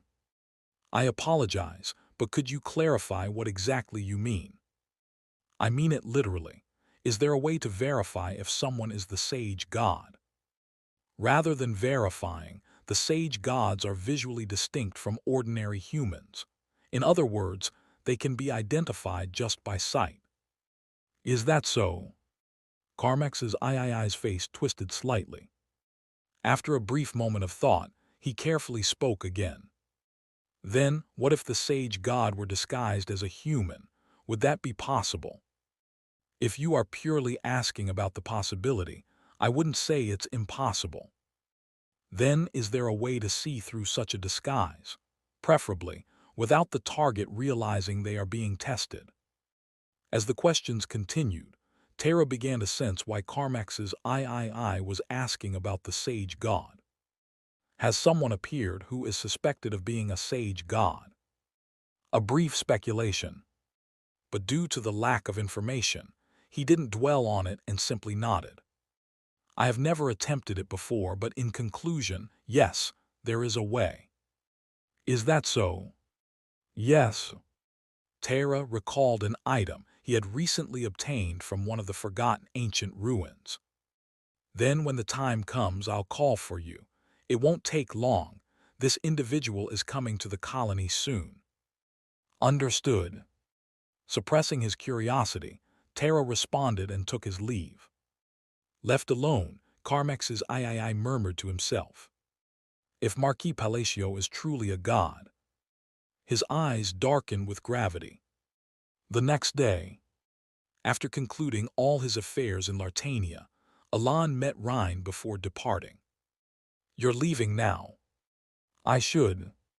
That's unfortunate. Unlike yesterday, the discomfort on her face had vanished.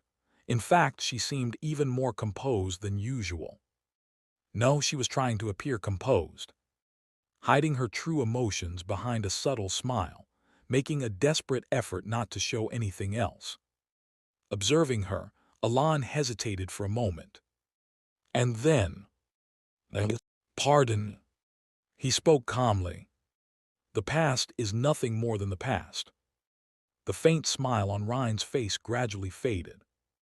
Truthfully, Alan had debated whether to say this or not, because doing so would shatter the mask she wore, forcing her to confront a part of her past she wished to keep buried. Yet despite that, if this could make Rhine feel even a little bit at ease, then it's worth it. That thought prevailed. Of course, he didn't know the details. What exactly she had gone through. Why she feared the revelation of her past. But he had two plausible guesses. One, her past likely involved an incident related to the schemes of an apostle, leaving behind deep trauma. When the truth was revealed, Rhine feared that Alan and others might see her differently. Alan also did not wish to force her to expose wounds she was desperately trying to conceal. However, wounds that remain hidden never have the chance to heal. That was why, after much deliberation, he chose to speak. Then, just as he was about to continue, Alon slowly swallowed the rest of his words. Instead, tab tab. He lightly patted her shoulder. Even if it was out of concern for Rhine, speaking without fully understanding what she had been through could be an insult to her struggles. And there was no need for more words. Unlike Sialring, Rhine would understand the meaning behind his gesture. I'll be going. After patting her shoulder a couple more times, Alon turned to leave. Thank you, Godfather. Hearing her voice, his heavy heart felt slightly lighter, because a smile had appeared on Rhine's lips. Not the artificial one she had been forcing, but a faint, natural smile. Seeing that, Alon thought, perhaps this was the first time he had seen Rhine's real expression. Yeah, he responded softly and walked away. He wasn't aware of it, but a small smile had also crept onto his own lips. A small canyon on the northern outskirts of Lartania. A desolate place, home to only a few scattered monsters. Thud! Suddenly, a hand burst out from the ground. A pale bluish arm, as if belonging to a long-buried corpse. Crack, crack. The sound of bones snapping into place echoed, as color gradually returned to the flesh. Then, with a loud crumble, the mound of earth shattered, and from within, a naked woman emerged. Huh! Letting out a quiet sigh, the figure revealed herself, apostle of greed, Emil. Brushing off the dust clinging to her body with an air of irritation, she stood up. The bluish hue of her corpse-like skin shimmered under the pale moonlight. But soon, with a series of cracking sounds, her entire body began reconstructing itself. Before long, her flesh regained a healthy tone, looking entirely human once more. Inspecting her restored body as if appraising it, she smirked and muttered under her breath. Oh, I died, Tilda. Her tone was somewhat regretful. Yet, for someone who had just spoken of their own death, her reaction was far too casual. But then again, to her, death was not something to fear. Unlike other apostles, the memories granted to her by greed allowed her to defy death a few times in return. Marquis Palacio was it. Now fully revived, the apostle of greed recalled the man who had killed her. A mage, no, a true mage, who had wielded magic with an utterly emotionless expression. No matter how I think about it, he's strange. By all logic, he should be incomplete, unable to use proper magic formulas. So why is his magic so powerful? And more than that, why does his mana contain divine energy? Emil's expression twisted slightly in thought. In truth, she had the power to escape the prison Alon had created for her. The tome of rotten wood she wielded contained an enormous reserve of mana, enough to facilitate an escape. But due to the divine energy imbued in Alon's magic, she was unable to properly access the stored mana within the tome. His vessel was a little stronger than I expected, but I had suspected there was more to him. Meeting him in person, he was even more unusual than I imagined. She admitted to herself that she had underestimated Marquis Palacio. Perhaps I should have broken him before executing my plan. The reason she had approached him so carelessly was because she intended to use him to awaken Rhine as a vessel. Everything pointed to it. Marquis Palacio was crucially important to the vessel. At the time, she had deemed him too valuable to kill. Well, what's done is done. First, I need to recover. Emil glanced down at her trembling hands. Of course, she wasn't capable of resurrecting endlessly, and there were significant risks involved. For one, her abilities greatly diminished upon revival. This was because her resurrection functioned through body transference rather than true restoration. Instead of reviving in the same body, her soul would detach and inhabit a pre-prepared vessel.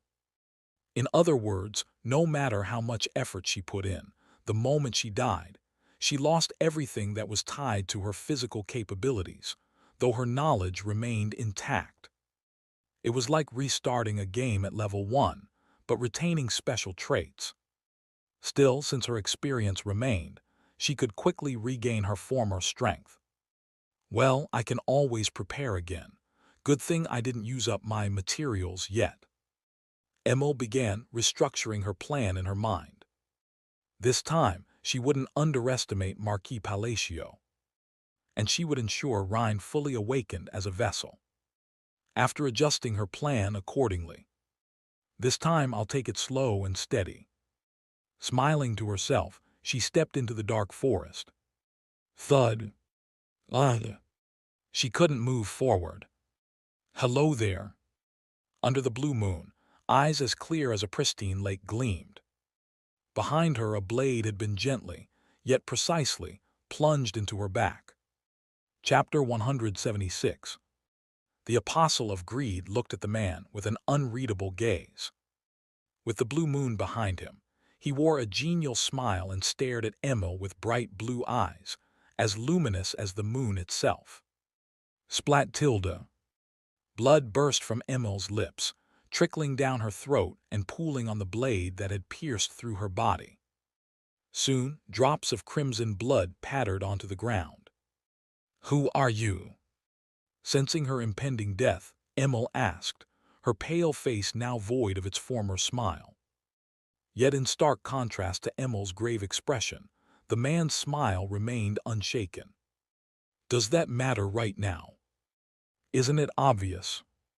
As if unwilling to reveal her loss of composure, Emil's voice remained calm, even as her face stiffened. The man nonchalantly tossed back a question. Why? Shouldn't I at least know the name of the person who killed me? Killed? Oh no. Then, are you going to spare me at this point? No, there's no need for that, after all. Schlug. You'll just come back to life, won't you?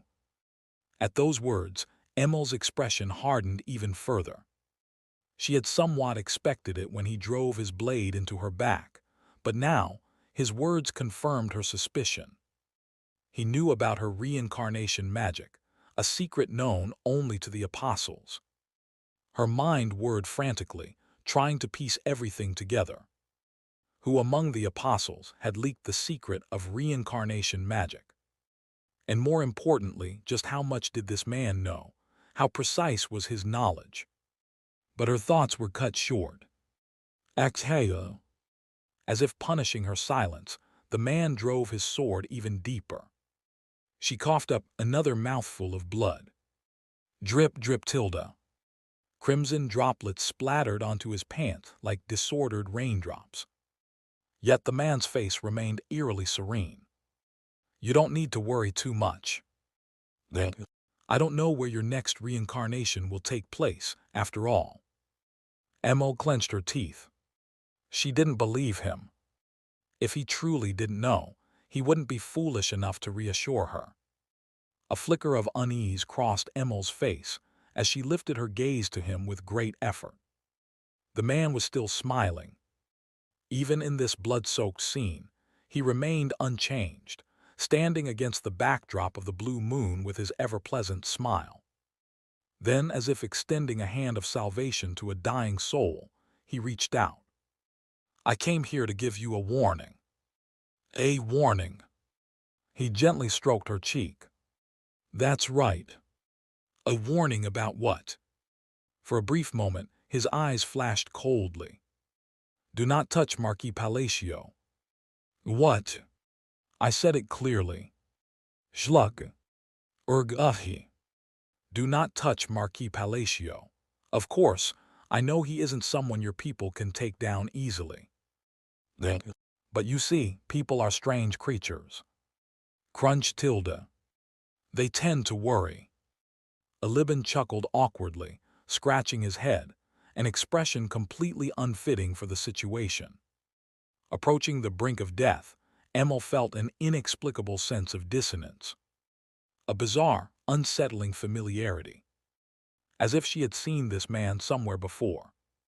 Somewhere profoundly uncomfortable. Anyway, that's why I came to tell you. It may sound cold, but I honestly don't care what you and your people do. You can pursue whatever goals you wish. Emil kept retracing her thoughts, trying to pinpoint the source of this unease. Relentlessly, as if she were being consumed by the thought. But you must never target Marquis Palacio. That man must never fall, at least not now. Even as death loomed over her, the question echoed endlessly in her mind. And then, remember my words, apostle of greed? No, Emil. She realized it.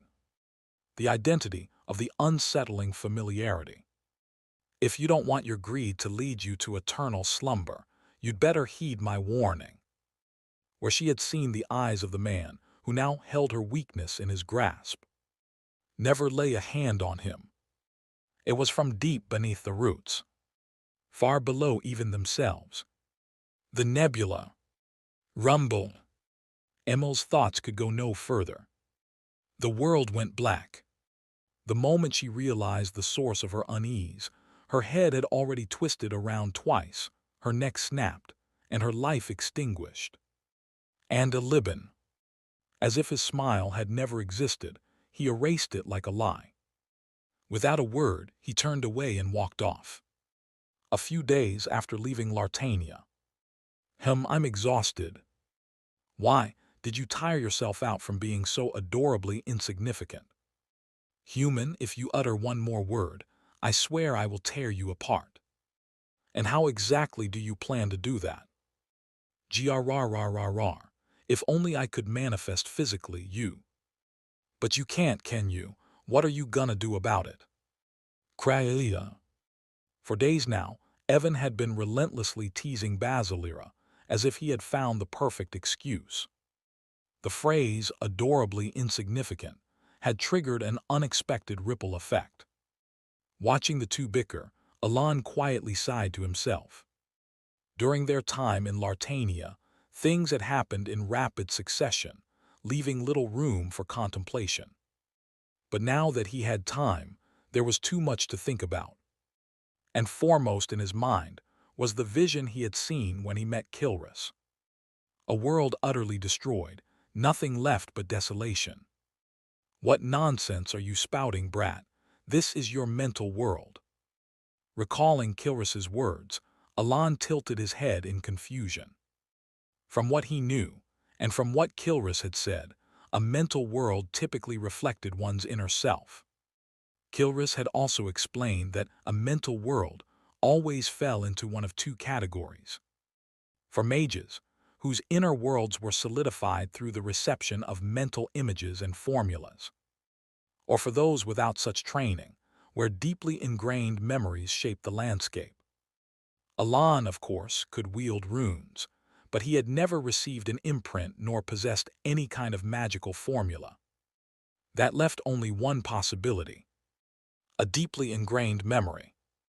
That would mean the devastated world had emerged from his own memories.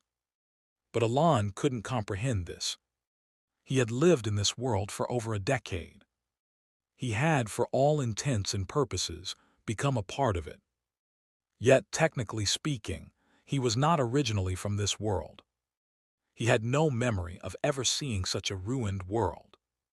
Could it be a memory from the original Alon Palacio? That, too, seemed virtually impossible. After all, when he became Alon, the body was still young, not even past his coming of age. And such a catastrophic sight was not something a noble youth would have ever witnessed. Which meant the memory of that ruined world didn't belong to the original Alon either. Then that leaves only one possibility. I simply don't remember it. A forgotten memory. Alon unconsciously stroked his chin. Had he ever visited a place that resembled that world? No matter how much he thought about it, there was no such place. The closest he could imagine was the north. But even that didn't fit. A lifeless wasteland and a world where life had been wiped out were fundamentally different. After pondering for a while, he absent-mindedly toyed with footsteps of the past inside his coat. By the time we reach Colony, I should be able to enter again. I'll ask more questions then.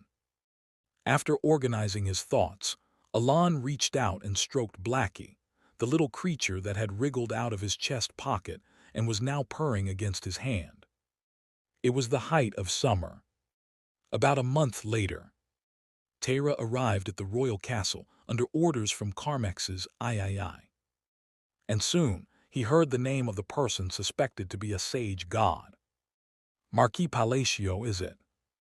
Yes, when he arrives, confirm it for me. Understood. Though he responded obediently, his mind was full of questions. Frankly, Tara had no idea why Carmex's III suspected Marquis Palacio of being a sage god. Well, his achievements are remarkable, but even as an archaeologist, Tara knew about the Marquis. He had dealt with outer gods and monsters alike, piling up achievements far beyond what was expected of a noble. His name was famous across the entire continent. But even considering all that, Tara thought the king's suspicion was misplaced. Of course, Carmex's III must have had reasons unknown to him. Even so, Tara was certain. He had already seen a sage god before. And sage gods were impossible to miss. Not only that, if Marquis Palacio were truly a sage god, he had no reason to hide it. Well, I suppose there could be a reason to conceal his identity, but even if that were the case, disguising himself as a noble made no sense. Though, to be honest, he didn't fully understand why a sage god would even bother with disguises. At that moment, the doors to the audience chamber opened. A man stepped in. Draped in a dark coat, he showed no change in expression even before the king. So that's Marquis Palacio. Tara was momentarily awestruck. He had seen the man from a distance before, but meeting him up close, there was something strangely compelling about him.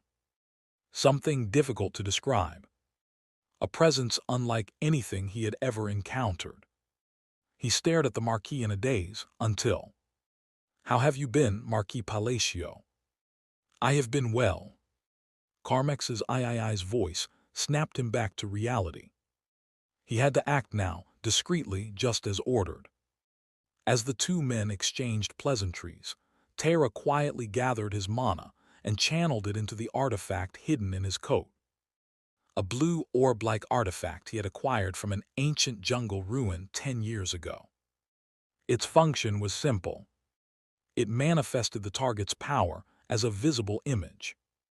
In the past, he had used it on a sage god in the Lizardman territory, and had seen how divine power materialized. If Marquis Palacio really is a god, then a chained sphere should appear in front of him. If not, it'll just be a plain sphere. He didn't know why it manifested that way, but every sage god he had encountered had exhibited the same result. As the artifact activated, Tara turned his gaze toward the Marquis without much expectation. And then his eyes widened. This is impossible. Because just like before, an orb had appeared in front of the Marquis. A sphere wrapped in chains. Tara's reaction wasn't just wide eyes. Despite Carmex's III's orders to remain discreet, his jaw dropped open involuntarily. And for good reason. Before Marquis Palacio, there weren't just one but 4 orbs. A sage god had only ever possessed a single one. Yet now, in front of him, there were 4. Chapter 177. Then let's meet at the banquet. Understood. After Alon bid his final farewell and left. Who? Carmex's II let out a deep sigh and brushed his chest in relief. A king feeling tense while speaking with a mere noble. If anyone heard, they'd scoff at how ridiculous it sounded. Yet the thought that Marquis Palacio might actually be a sage god froze him in place. Of course, whether Marquis Palacio was truly a sage god remained unknown. With that thought, Carmex's shifted his gaze. So what did you think? It was finally time to hear the truth from Terra, who had claimed to recognize a sage god. And then, "Are you all right?" Carmex's I couldn't help but ask. Terra, who had shown no particular interest until Marquis Palacio arrived, now looked utterly pale, as if all the energy had been drained from his body. Seeing Carmex's I's bewildered expression, Terra let out a sigh before slowly parting his lips. "I'm fine, it's just that I saw something unbelievable." "Something unbelievable?" "Yes, even I cannot comprehend it." "Something incomprehensible." As Carmex's I's brow furrowed, Terra took several deep breaths before finally speaking. "To put it simply, Marquis Palacio does seem to be a sage god." A brief silence followed. Carmex's voice cracked as he spoke. "Are you certain?" "Yes, I saw it with my own eyes. The power that the sage god wielded when I visited the land of the lizard men, he also possesses it. However, what's peculiar is—" "A peculiar?" "The orbs, there were 4 of them." "What exactly does that mean?" Terra fell silent, lost in thought before beginning his explanation. And after a short while, "So, according to your words, the sage god you saw in the lizardmen's land had only 1 chained orb, whereas Marquis Palacio had 4 of them." "Yes." "What does the number of orbs signify?" At Carmex's I's question, Terra shook his head. "I'm sorry, but I can't provide a definitive answer. After all, I've only encountered a sage god that one time." "Then what can you speculate?" "What I can speculate is—" Terra hesitated briefly before locking eyes with Carmex's. "The more orbs one has, the stronger they are. The more orbs they have. When I was in the lizardmen's land, I once saw their strongest warrior. He had 2 orbs." Of course, Terra quickly added that these were ordinary orbs seen in common people, not the chained ones. Then he bowed his head. "Of course, my theory could be wrong, but if we consider this, the number of orbs may indicate strength or talent."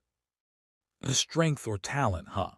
Then, if your speculation is correct, and the sage god you saw had only 1 orb, while Marquis Palacio possesses 4.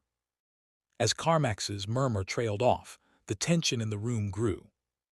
"If my hypothesis is correct, he might be even stronger than the sage god I saw in the lizardmen's land." At this shocking revelation, Carmex's I's mouth slowly fell open. Shortly after the audience with Carmex's I ended. Why did he call me in as soon as I arrived? Alon found it odd that Carmex's I had summoned him just to schedule the banquet. Normally, such matters would be handled by an envoy rather than a direct meeting. Strictly speaking, it wasn't even an invitation. It was more of a unilateral notice that the banquet would be held at a set time. Regardless, Alon only pondered the abrupt summons briefly. Thud. "Master." Xiaoreng suddenly appeared on the carriage roof with a loud thump. The moment Alon's carriage neared the guild building, Xiaoreng had leaped down from the rooftop onto the moving carriage. "If you waited inside the building, I would have come up. We could go up together."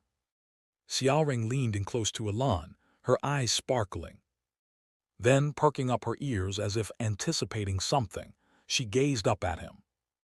Recognizing the familiar signal, Alon pressed her ears gently. Xiaoreng simply smiled in satisfaction. Seeing that, Alon unconsciously let out a small smile himself and patted her head twice.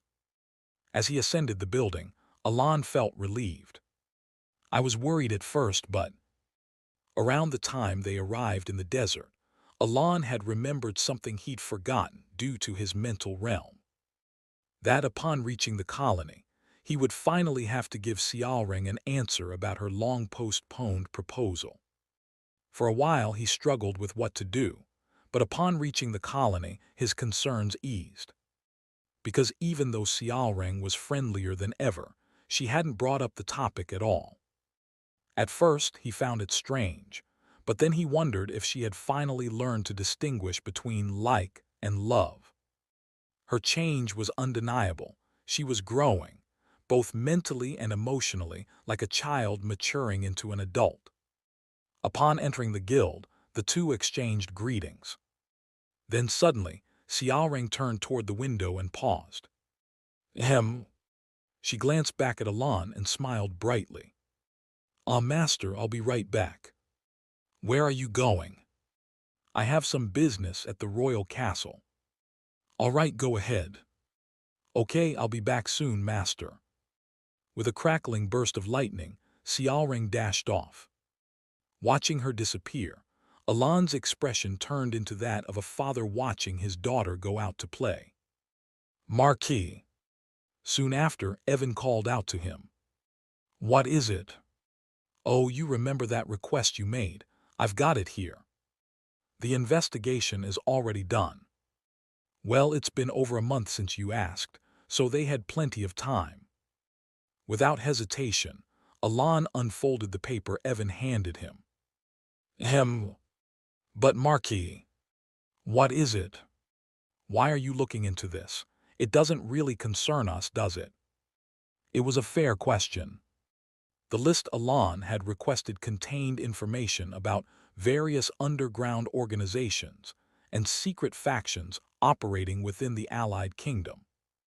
Before the original story began, these groups had remained hidden, their locations unknown. But when the five great sins started emerging, these factions appeared as well, plunging the Allied Kingdom into chaos. In other words, at this point in time, they hadn't even fully surfaced yet, making Evan's curiosity understandable. At times like this, it's just that thing. That thing, huh? Yeah, that thing. As always, Alan gave the same vague answer. Yeah, I figured you'd say something like that. Evan shrugged, as if he hadn't expected much. Is that so? Well, Marquis, you do tend to do things I don't understand sometimes. Aren't you curious? I am, but it's probably something you can't talk about, right? Ahem. It wasn't that he couldn't talk about it. It was just that he wasn't confident in explaining it properly. Just as Alan was thinking this, Evan added, well, if it's too difficult to explain, you don't have to. It's not like hearing one or two of these things will change anything for me. Is that so? Of course. Even if you do things I don't understand, I know you're not doing anything bad. Alan felt an odd sense of satisfaction from Evan's words of trust. Then Evan suddenly flashed a mischievous grin and whispered, Marquis, what is it? If my salary happens to increase again, I'd welcome it with open arms. You just ruined my moment of sentimentality. Oops, should have waited a little longer to bring it up, huh? Evan's face was full of an easygoing smile. Shortly after, he bid farewell and left the room. Now silence filled the space. Meow. Alan absent-mindedly stroked Blackie, who had been exhausted from being overwhelmed by Xiaorang's affections earlier. He gathered his thoughts. Right now, what I need to focus on are the enemies that will shake the Allied Kingdom and the Apostles. The enemies threatening the Allied Kingdom, they could be dealt with. Even if they hadn't revealed themselves yet, they were still operating in the shadows. Buying intelligence from the Information Guild would make handling them easy enough. But the real problem was the Apostles. At first, I had hoped it was just paranoia, but the moment he confirmed that even Rhine was entangled with the Apostles, Alan was certain. Every child he had saved so far, without exception, had already been involved with the Apostles before he intervened. That meant the Apostles could appear before any other child at any time. This was what troubled him. If only I knew where the Apostles were. Unfortunately, that was an impossible wish. Alan had no way of identifying who the Apostles were, and from his past battles and intelligence gathering, He had learned that they only revealed themselves when attempting to awaken a vessel. That meant that no one, not even the Information Guild, could track their whereabouts. So in the end, all I can do is respond every time they show up. Is there really no way? Only Alon's deep sigh echoed in the quiet room. That night, after failing to reach any concrete conclusions, Alon eventually headed for the royal palace to enjoy the banquet as per Carmax's III's invitation. Tonight, I'll attend the banquet, meet Kilrus, and then collect what I was supposed to receive from the Dragonkin. Having grown quite familiar with the royal palace, Alon soon arrived at the banquet hall Carmax's III had prepared. But the moment he stepped inside, a question popped into his mind. Xiaoreng, who had left earlier that day claiming she had business in the royal palace, was nowhere to be seen. Where did Xiaoreng go? Her empty seat stood out. Alon tilted his head in confusion, but soon turned his attention to Carmax's III, bowing respectfully. I greet the king of the colony. The same greeting as always. However, you've arrived, Marquis Palacio. Carmax's III's polite tone, something Alon had heard once before, rang in his ears. Straightening from his bow, Alon's face showed a barely perceptible flicker of puzzlement. Please have a seat. There. It was a night that started in utter confusion. Meanwhile, under the blue moon, staring blankly at the dark streets, where not a single light was visible, Rhine unconsciously muttered Alon's words from earlier that day. The past is nothing more than the past. She had repeated those words so many times already, yet she found herself saying them once more. And as she did, a faint smile formed on her lips. To be honest, hearing those words hadn't brought any significant change to Rhine's heart. She was still afraid of her past. It still haunted her, tormented her, and filled her with dread. No matter how much Alon reassured her, the past remained something she wished to forget. His words hadn't fully reached the depths of her heart. Her past still clung to her. But even so, the reason she had been able to smile at that moment was simple. It was because of Alon's expression. A face that even he himself might not have been fully aware of. But it was unmistakable. His usual expressionless face had been replaced by one filled with concern. An expression that, no matter how one looked at it, was full of worry. And it was directed at her. That, to Rhine, was an incredibly joyous thing. So much so that she never wanted to lose it. She didn't want the shackles of her past to taint their current relationship. That's why. No, I don't even need to tell you. You just need to make a choice. You're smart enough to know, aren't you, that your library has far more hidden spaces than you realize. She recalled the voice of the Apostle of Greed. A voice she didn't even want to think about. And yet it spoke of a possible path forward. A way to break free from the shackles of the past and move forward. For a long time, she gazed at the blue moon. Her eyes, reflecting its hue, glowed with an even deeper, more vivid shade of blue. In the distant outskirts, far from the colony, in a place where finding anything seemed impossible, a barren wasteland of endless desert, I found you. The elf, Drame, who had been discreetly following Alon for his protection, now found himself helplessly restrained, his neck gripped tightly by Xiaoreng's lightning-charged hand. You were spying on Master, weren't you? Gah! With an expression of pure shock, he stared at her. Chapter 178. The leader of the Shadow Leaves, Drame, distanced himself from Marquis Palacio right after meeting a certain man last time. However, distancing himself did not mean he had abandoned his duty as a bodyguard. Even though he had doubts about the mission from the start and had been threatened by that suspicious man. In the end, the Shadow Leaves must obey the Queen's orders without question.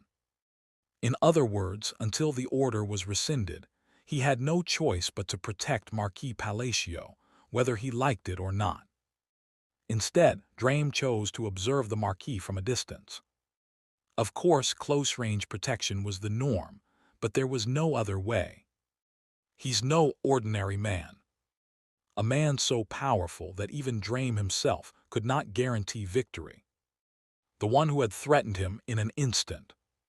A man whose strength was immeasurable. On top of that, he exuded an eerie fanaticism as he protected Marquis Palacio. Even more so than the Queen's personal guards. Fearing unnecessary conflicts, Drame made a decision. He would protect the Marquis while keeping himself at a distance beyond detection. Looking back, Drame believed his judgment had been correct. The madman had not noticed him anymore. It was natural, as Drame had expanded the protective perimeter threefold. That was why Drame had never imagined that he himself would be discovered. Gah! With trembling eyes, Drame stared at the figure before him. Under the blue moon, golden lightning crackled and spread in all directions. A beastkin with an expression so chillingly impassive it seemed to freeze the world. How was I detected? Drame could not comprehend the situation. No, more precisely, he could not accept how he had been discovered. But he had no time to dwell on it. The longer his silence dragged on, the tighter the grip around his throat became. Wait! Just as the suffocating Drame hurriedly tried to speak. I heard it. What? Deus told me, you're the ones, aren't you? The elves sneaking around after Master. The beastkin Xiaoreng spoke. Her voice carried no emotion. I won't say much, stay away from Master. We have no intention of harming Marquis Palacio. I don't care about that, just having suspicious pests near Master is unpleasant enough. Unless... Xiaoreng's golden eyes flashed like lightning. I should just kill you and everything behind you. A murderous aura that made every hair on his body stand on end. Yet even in the face of such killing intent, Drame forced out a bitter chuckle. How arrogant! Xiaoreng did not reply. Instead, she silently activated Thunder God Manifestation. Crackle! In an instant, golden lightning coursed through Xiaoreng's body, condensing within her.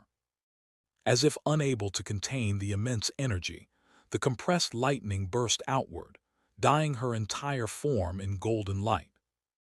Unlike her previous battle against the Apostle, Xiaoreng's use of Thunder God Manifestation was far more stable this time. Drame's eyes widened in shock at the sight. The magical energy radiating from Xiaoreng was anything but ordinary. And then, remember my words, elf, this is your final warning. Stay away from Master, never appear before me again. If you do, I will kill you and everything behind you. Do you think that's possible? Drame scoffed at the sheer arrogance in those words. Yes, because it won't just be me. Xiaoreng's golden lips curved into a chilling smile. Yusha will move as well. And then, crack! Drame's neck was crushed. Ah, what a shame. As his severed head fell to the ground, the world flipped upside down in his vision. And in that desolate landscape he saw. If you're a shadow, then I just need to make an example by killing them all. Under the blue moon in the middle of the desert, eerie golden eyes pursued him. And, gah! Drame coughed up blood as he woke up. Captain, are you all right? The aftereffects of shadow magic. His subordinates rushed toward him in alarm. Propped up by them, Drame leaned against a rock and clutched his throbbing head. Do not act rashly. Apologies. The subordinates bowed their heads at Drame's words. Yet they all bore expressions of utter confusion. Because they knew exactly what it meant. For their captain to awaken while coughing up blood. Huh! Sensing the turmoil within him, Drame let out a strained breath. Not only did she find me in the desert, but she also figured out I was a shadow. How in the world? Questions filled his mind. And then his face twisted in shock. Until now, only one person had ever been able to immediately see through his shadow magic, which meant the beastkin he had just encountered. Well, that's insane. A curse slipped from Drame's lips before he could stop himself. His subordinates flinched at the unfamiliar sight of their captain losing composure. But Drame's thoughts were elsewhere, fixated solely on Marquis Palacio. Just what is that man? Such overwhelmingly powerful beings acting coy and eager for praise. It was absurd. Should I return and report first? Drame's thoughts deepened. Alon was briefly startled by Carmax's III's sudden use of honorifics. My apologies. I've been reading books on etiquette lately. Noticing Alon's reaction, Carmax's III quickly lowered his tone. Alon found it odd. Did a king really need to study etiquette? But he chose to accept it for now. However, from that moment on, the banquet became increasingly uncomfortable. Does the food suit your taste? It's delicious. If anything tastes off, let me know. I'll have it remade immediately. Ah, yes. Carmax's III had never once cared about food before, yet now he was paying attention to it. Oh, by the way, is the guild comfortable enough? If staying there is difficult, you're welcome to stay at the Royal Palace. The Royal Palace, you say? Yes, what do you think? I truly appreciate the offer, but I'll have to decline. I see, that's unfortunate. But if you change your mind, let me know. I'll treat you as an honored guest. Yes. Suddenly, the king was offering him a place in the palace out of kindness.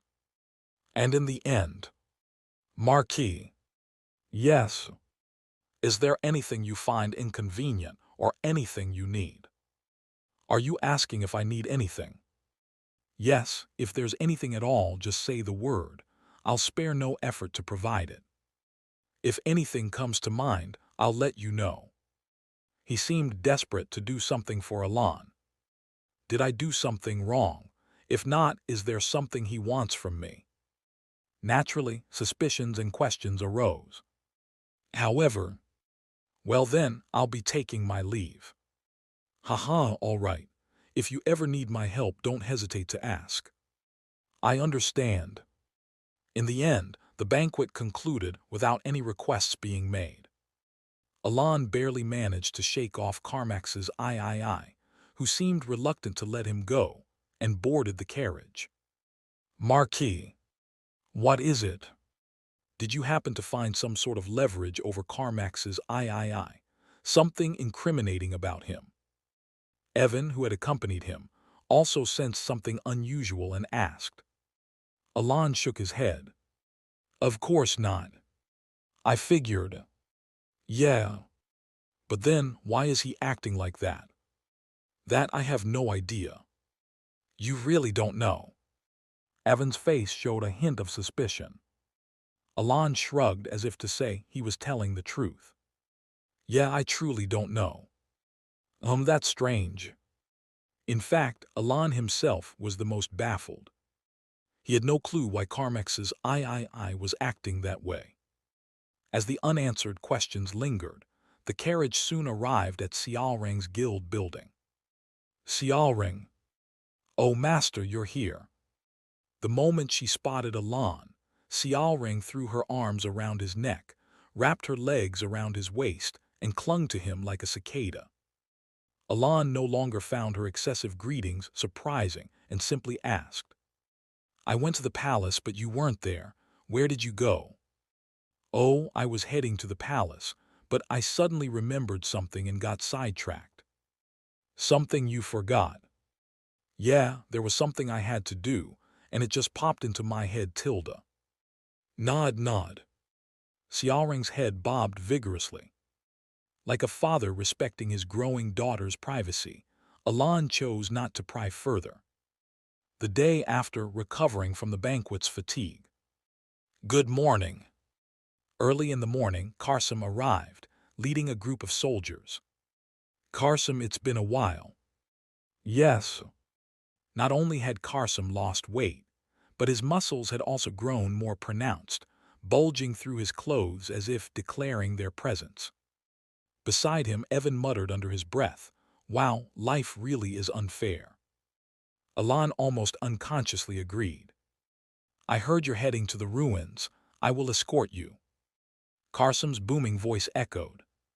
"Escort?" "Yes." Alan glanced at the soldiers standing in formation behind Karsim and hesitated for a moment. This seems a bit excessive for an escort. It wasn't just an offhand remark, it was a fact. Even at a glance, the number of soldiers Karsim had brought easily exceeded several hundred. However, "No, Marquis, since you're going, this much is only natural." Karsim answered firmly, without the slightest hesitation. Though he was always a bit over the top, something about him today felt off. Why do his eyes look even more eager than before? Alan couldn't shake the feeling that Karsim's gaze was filled with even deeper reverence than before. It was different from the admiration he had sensed in the past. What on earth happened to make him like this? A new question formed in Alan's mind, but, "Very well, I'll leave it to you." "Yes, sir." It felt too awkward to ask outright, so without further comment, Alan set off for the ruins. Before long, they arrived at their destination. As the sun began to rise, Alan moved toward the central tower, walking through the now familiar ruins. He entered the tower and ascended to the upper floors. And after some time, what appeared in his view was not a dragonkin, but a red pendant and a single letter. At the same time that Alan discovered the red pendant in the ruins. In the royal palace of the Ashtalan kingdom, Zakurak, who was standing with King Stalion V, received a letter from a strange creature that flew through the window. A letter from that side. Yes, a spirit. They are their kin. The letter itself was blurry, its form flickering. Zakurak took it and immediately tore it open to read. Then, Hethi.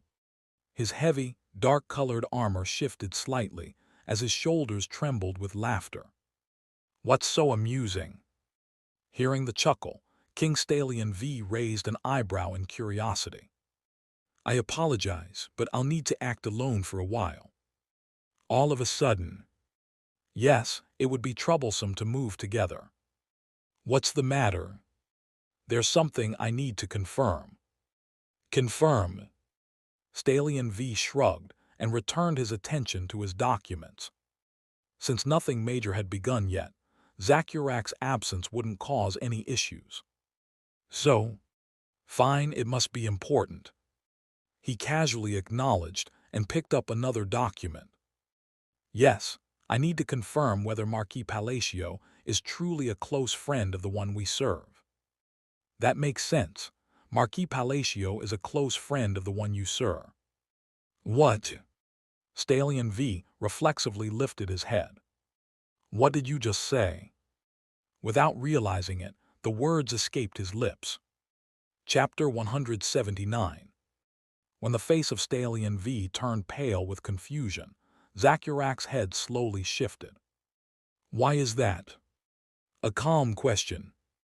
In response, Stalion V wondered if he had misheard something and asked again. "So, didn't you just say Marquis Palacio?"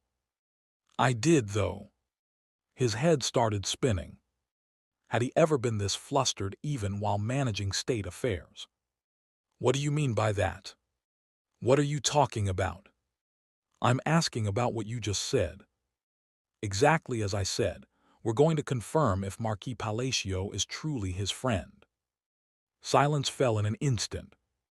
Honestly, an explanation was needed, but despite that, Stalion V couldn't say anything. He had no idea where or how to start asking questions. After a long moment of sorting through his tangled thoughts, Stalion V cautiously spoke. "Can I ask just one more thing?" "Ask whatever you want." Zakurak waved his hand lightly. "The one the lizard men serve, isn't he the sage god?" "Yes, a great being." "Then being his friend, does that mean he's also a sage god?" In fact, there were countless points where he wanted an explanation. But he also knew he wouldn't get a kind response even if he asked. The lizardmen before him never seemed to enjoy explaining things. That's why Stalion asked the most important question first. "You know well." At Zakurak's response, "This is insane." A curse slipped out unconsciously. For the first time since he narrowly dodged a prince's sword during the throne succession war at the age of 15, and cursed out loud. "And he, Marquis Palacio, is a god," reached a bizarre truth in a different way than Carmax's III. Having ascended to the upper floors of the tower, Alon picked up the pendant and the letter that had been left behind. The pendant had a red gemstone embedded, with cracks spreading outward as if depicting crackling lightning within. Alon then unfolded the letter. Ahem. The letter wasn't too long or too short, filling just the front page. Along with a brief greeting, 2 key points were written. First, due to exhausting his power crafting the gem mentioned last time, the writer wouldn't appear for about half a year. The second point advised that the gem would speak on its own in a month or 2, and he should handle it well then. After quickly reading the letter, Alon sighed softly in disappointment. There were things I wanted to ask. He had planned to ask the Dragonkin about the mental realm, but had no choice now. Leaving his regrets behind, Alon packed the pendant and letter and headed outside. Marquis, you're out quite quickly this time." Alon shrugged lightly. "Well, it just turned out that way." "Are we heading back right away?" "Yeah, there's nothing else to see anyway." While walking, a thought suddenly crossed his mind. "I was planning to meet Kilris again today, so maybe I'll ask then." It hadn't been long since he organized his schedule and left the ruins. Soon, the scorching sun greeted him as he stepped outside the ruins. Marquis really looked so cool back then. I know, right? In perfect sync, Karsam and Sialrang were having a heated discussion within view. A duo that oddly resembled a comedy act. For some reason, the scene gave a sense of déjà vu. Eventually, his gaze lowered to Sialrang's busy hands. Meow. There his eyes met with Blackie, who was being roughly petted by Sialrang. It was a pitiful gaze full of resentment. By the time the sun reached its zenith, the group, escorted by Karsam, safely returned to the colony. Alon immediately entered Sialrang's guild building and took out the footsteps of the past. I could have used this long ago. By the time they had crossed into the desert toward the colony, the required mana had already been filled. But he had waited for the right moment to use it in a fixed location. According to Evan's testimony, the moment Alon used the footsteps of the past, his entire body disappeared somewhere and reappeared. If he got sucked into it, that was fine. But if he used it while on the move and got left stranded in the middle of the desert, it would be a disaster. Well then, I'll be off. Yes, just in case, I'll stand guard. Me too. Meow. As Alon lifted the footsteps of the past, Sialrang and Evan nodded vigorously. Perhaps relieved from Sialrang's grip, Blackie wagged its tail more energetically than usual. Watching them, Alon channeled his mana. In an instant, his vision flashed white, and he entered the place he had seen before, where everything was in ruins. According to Kilris, it seemed to be Alon's own mental realm. "You're here, brat." There stood Kilris. "Are you asking if the mental realm can manifest in a different form?" "Yes." As soon as he saw him, Alan immediately asked about the mental realm. Impossible. Is that so? Brat, if you're walking the path of magic, you should understand this much after hearing it once. Kilris gave a light scolding, and Alan clicked his tongue. It wasn't because he didn't understand properly that he was asking. In any case, it seems it'll be hard to get answers about the mental realm from Kilris. Concluding as such, Alan spoke again. Can I ask something else, following up from last time? Go ahead. If I had no intention of listening, I wouldn't have come, but keep your questions concise. With a casual nod, Kilris sat on a pile of stones. Alan organized the questions he hadn't asked last time in his mind. I want to ask about spell formulas. Spell formulas? Yes. When Alan nodded, Kilris's expression turned strange. Brat, I have to ask, are you serious? I am. A guy walking, even halfway, the path of a mage doesn't know about spell formulas. Is that a problem? That a confident attitude. Kilris's mouth hung open, seemingly dumbfounded. But soon, as if brushing off the annoyance, he lightly shook his head.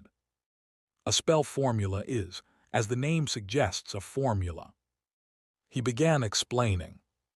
All mages basically recite incantations to draw out their mental images. But as you know, incantations are long and slow. In battle, speed is directly tied to survival. Not only that, but speed is crucial in every aspect where magic is used, from research to application. That's why mages created formulas, to manifest spells without reciting incantations. So, spell formulas are formulas made to quickly cast spells. You can't define it that simply.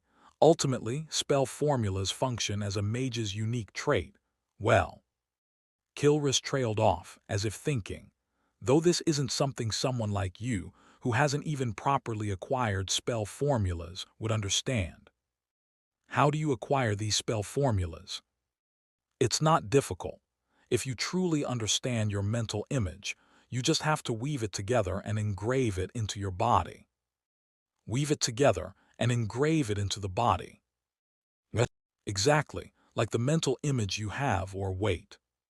Kilris paused mid-explanation, his expression turning peculiar as he glanced around the ruined world surrounding them. Come to think of it, Brat, you do have a mental image, don't you? Then why is your mental realm like this? Alan easily understood the meaning of the question. Right, I did deal with Kilris before using the ice crystal strike. Recalling the memory, Alan hesitated briefly before explaining that he could use incantations and spells, even without having a mental image. That's absurd. Kilris's expression twisted even further. But after a moment, he sighed lightly. So, in conclusion, you're saying you can use spells without understanding your mental image. That's right. Ha, ridiculous. Kilris let out a dry laugh, shaking his head.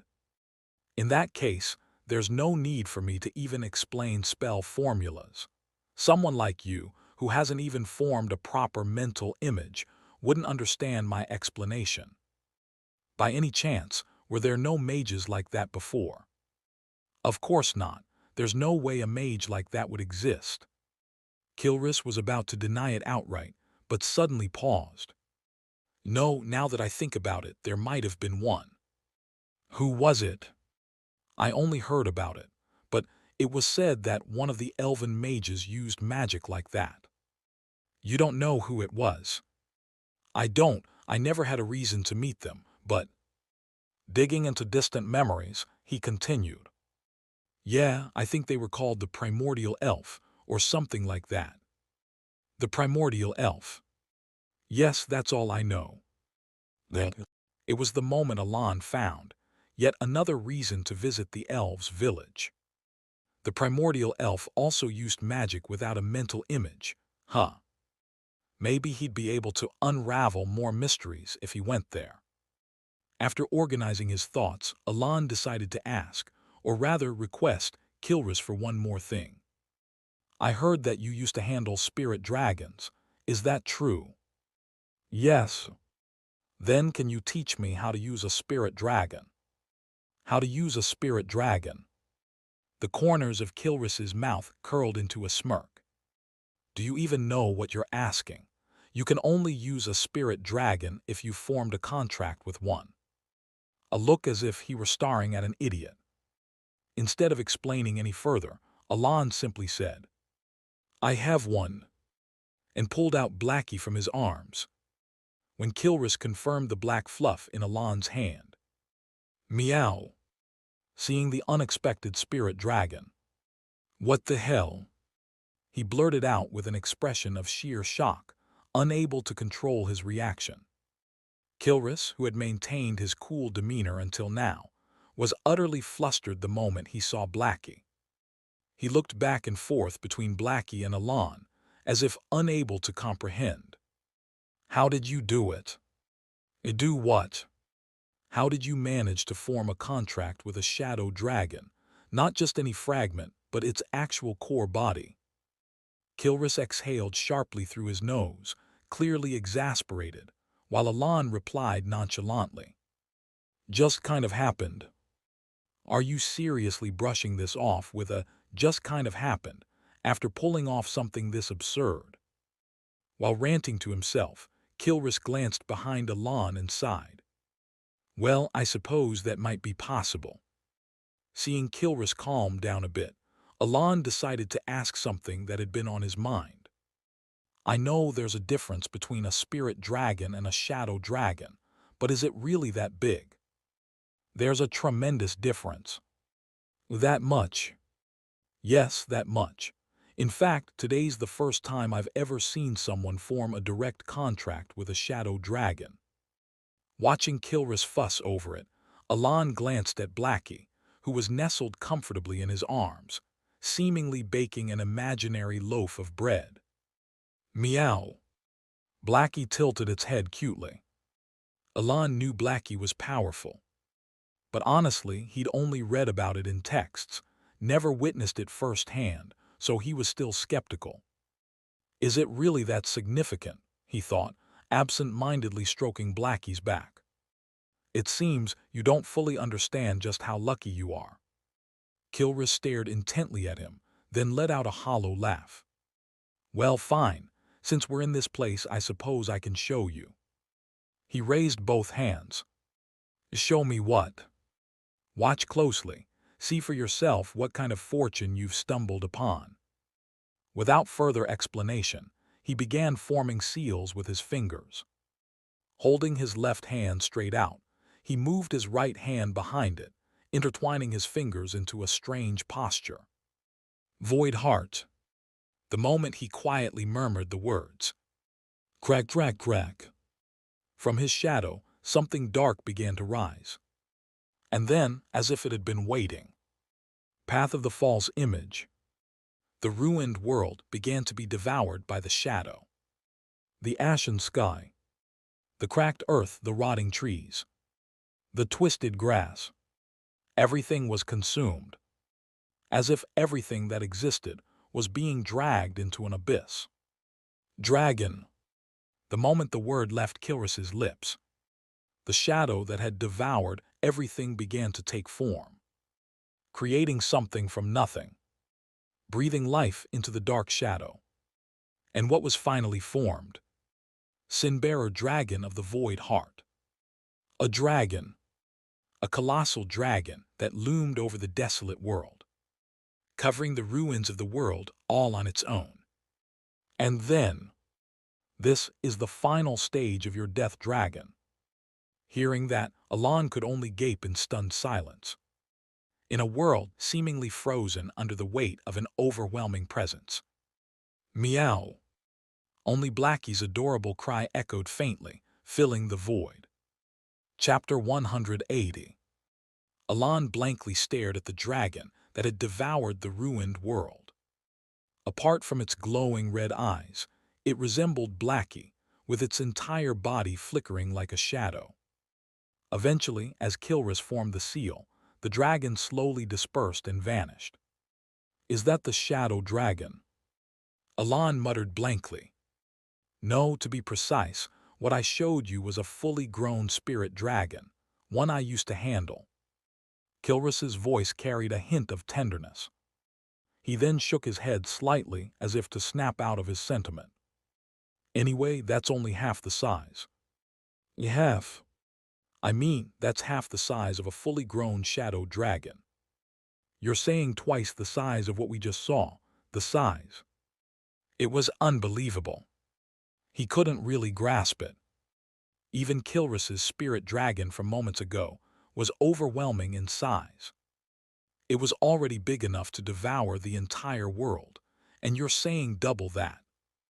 Unconsciously, Alan looked down. For some reason, Blackie was looking up at him proudly. "This tiny thing is really that powerful. By the way, Brat, where did you get the egg of the shadow dragon, or rather, the spirit dragon?" Snapping out of his daze at Kilrus's question, Alan explained what had happened so far. After a brief moment, "I see, so that's what happened." Kilrus muttered as if something made sense, then looked at Alan. "You've inherited the legacy I left behind." "The legacy you left behind?" Kilrus nodded at Alan's question. "That's an item I left to the last remaining mage." "The last remaining mage?" "Yes, though it seems you've received the legacy instead." Suddenly, a thought popped into Alan's mind. "The last mage you mentioned, could it be Duke Colmelin?" "Duke Colmelin? Sorry, I don't know that name." The question itself had been misguided. "I did meet a half-baked mage once." "A half-baked mage?" "To be honest, I'm not even sure if that's the right term. He just called himself that." "Tell me more, Brat." After a moment of hesitation, Alan recounted everything from the time he first met the artificial god. Listening quietly, Kilrus finally spoke a name. "It seems the one you met was Dyad." "Dyad?" Kilrus searched his memory. He had more pride as a mage than anyone else, but ironically, he never inherited a true mental image. Also, he was a disciple of a close friend of mine. He couldn't participate in the mage's battles. He hadn't even properly inherited any techniques, let alone a mental image. That's probably why he managed to survive. His voice grew subdued, perhaps recalling distant memories. He murmured softly, "So, he's been clinging to life all this time, just to follow the words his master uttered for mere consolation. Did that master tell him, 'Slaughter humans to keep the darkness from rising'? I doubt he wanted to do that willingly. It was probably a choice he had no other option but to make." "No other option?" "Yes, in the end that's all a half-baked mage who didn't fully inherit his power could do to survive. Well, I'm no different." Kilrus clicked his tongue after saying that. For a brief moment, a strange mix of discomfort and regret flashed in his eyes. That look reminded Alan of a past scene. The sight of Kilrus mercilessly slaughtering people. After a stretch of silence, "Hey, Brat, didn't you say you wanted to learn how to handle the spirit dragon?" "Yeah." "All right, I'll teach you." "Really? But first, I need to ask about your goal." "My goal?" "Yes." Kilrus stared straight into Alan's eyes. "What do you plan to do after learning how to control that shadow dragon?" By the way, don't bother with idealistic nonsense. That's not what I want to hear." Alan fell silent, deep in thought. To be honest, even without spouting idealistic talk, saying something that would please Kilrus wasn't that difficult. Based on everything so far, he had a rough idea of Kilrus's worldview. However, Alan decided to reveal his true purpose, just as Kilrus had asked, rather than giving the answer Kilrus wanted. "For a peaceful life." "For a peaceful life." "Yeah, that's all. I want to learn to eliminate the threats that lie ahead." A simple answer. However, Not bad. Instead, Kilris nodded with a satisfied smile. All right, I'll teach you the technique. On top of that, I also made a contract with Lanisius. Alan shared the details of his conversation with Lanisius. So, like it or not, you had to be informed. Kilris let out a chuckle, looking at Alan as if he were an intriguing creature.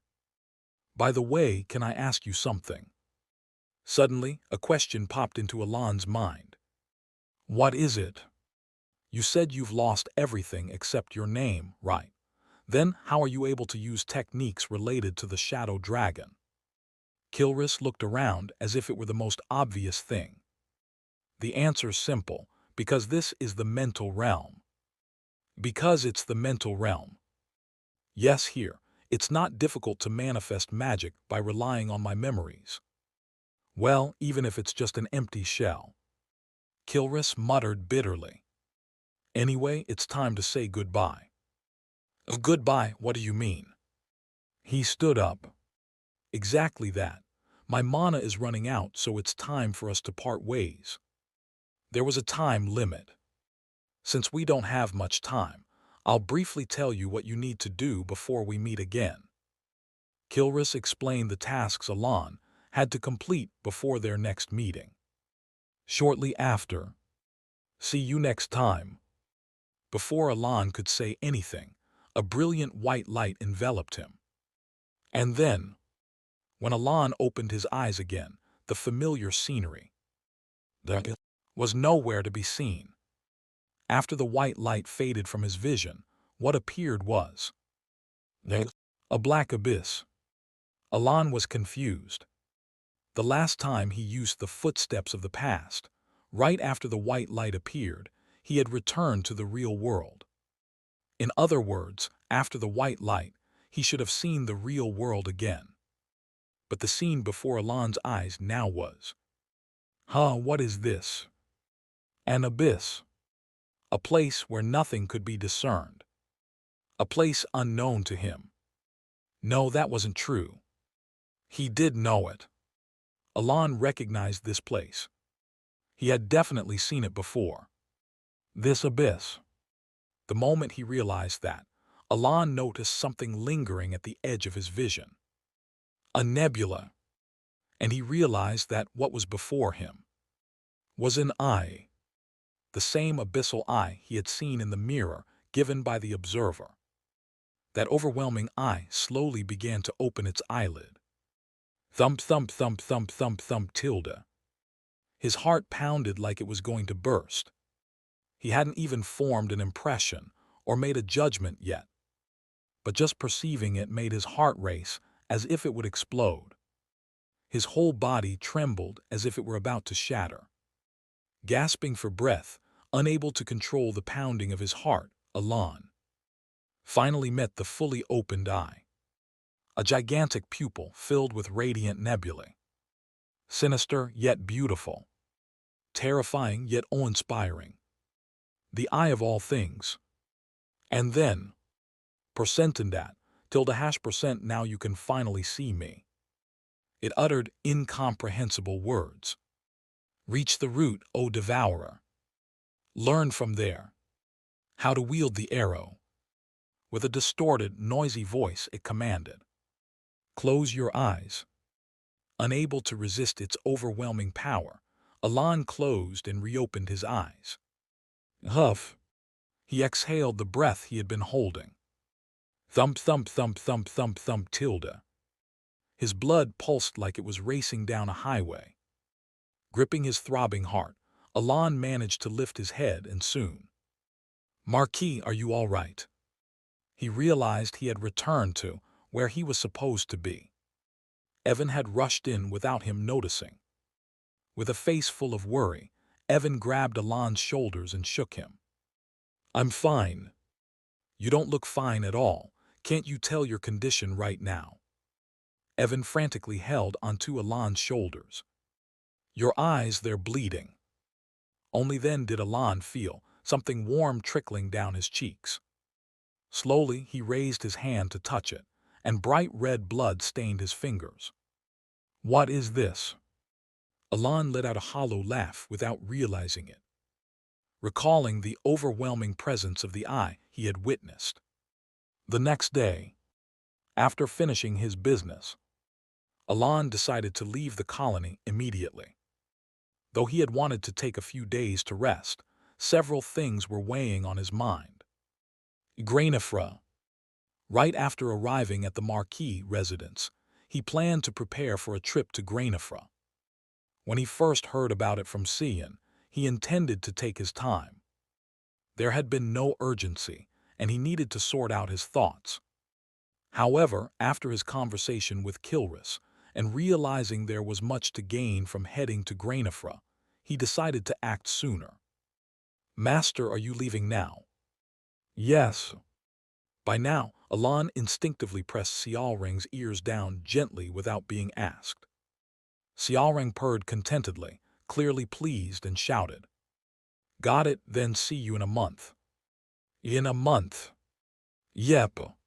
Surprised by the sudden promise, Alon mentally reviewed his schedule. I don't have any plans to come back to the colony in a month, though. No matter how he thought about it, there was no plan to visit the colony. I know, that's because I'll be the one visiting then. Xiaoreng, you. Yep, master, it's your birthday then. Alon let out a low hum of realization. That's right. In a month, it would be his birthday. Are you planning to give me a gift in person? Yep, this gift has to be handed over directly or I can't give it. You have to accept it, master. I'll be looking forward to it. Xiaoreng's tail wagged excitedly, thrilled just at the thought of giving a gift. A soft, fatherly smile crept onto Alon's face without him realizing it. Maybe I should stay until after my birthday. Considering the unexpected change in plans, Alon's carriage departed the colony. At that moment, it's finally done. Is this the gift for brother? Yeah, isn't it awesome? Oh, it is, but... Luna Blood Sail, the ruler of the second archipelago, barely swallowed the words. Isn't that a bit too much? Starting with the proud gift from Latin, the birthday presents for Alon were being prepared, one by one.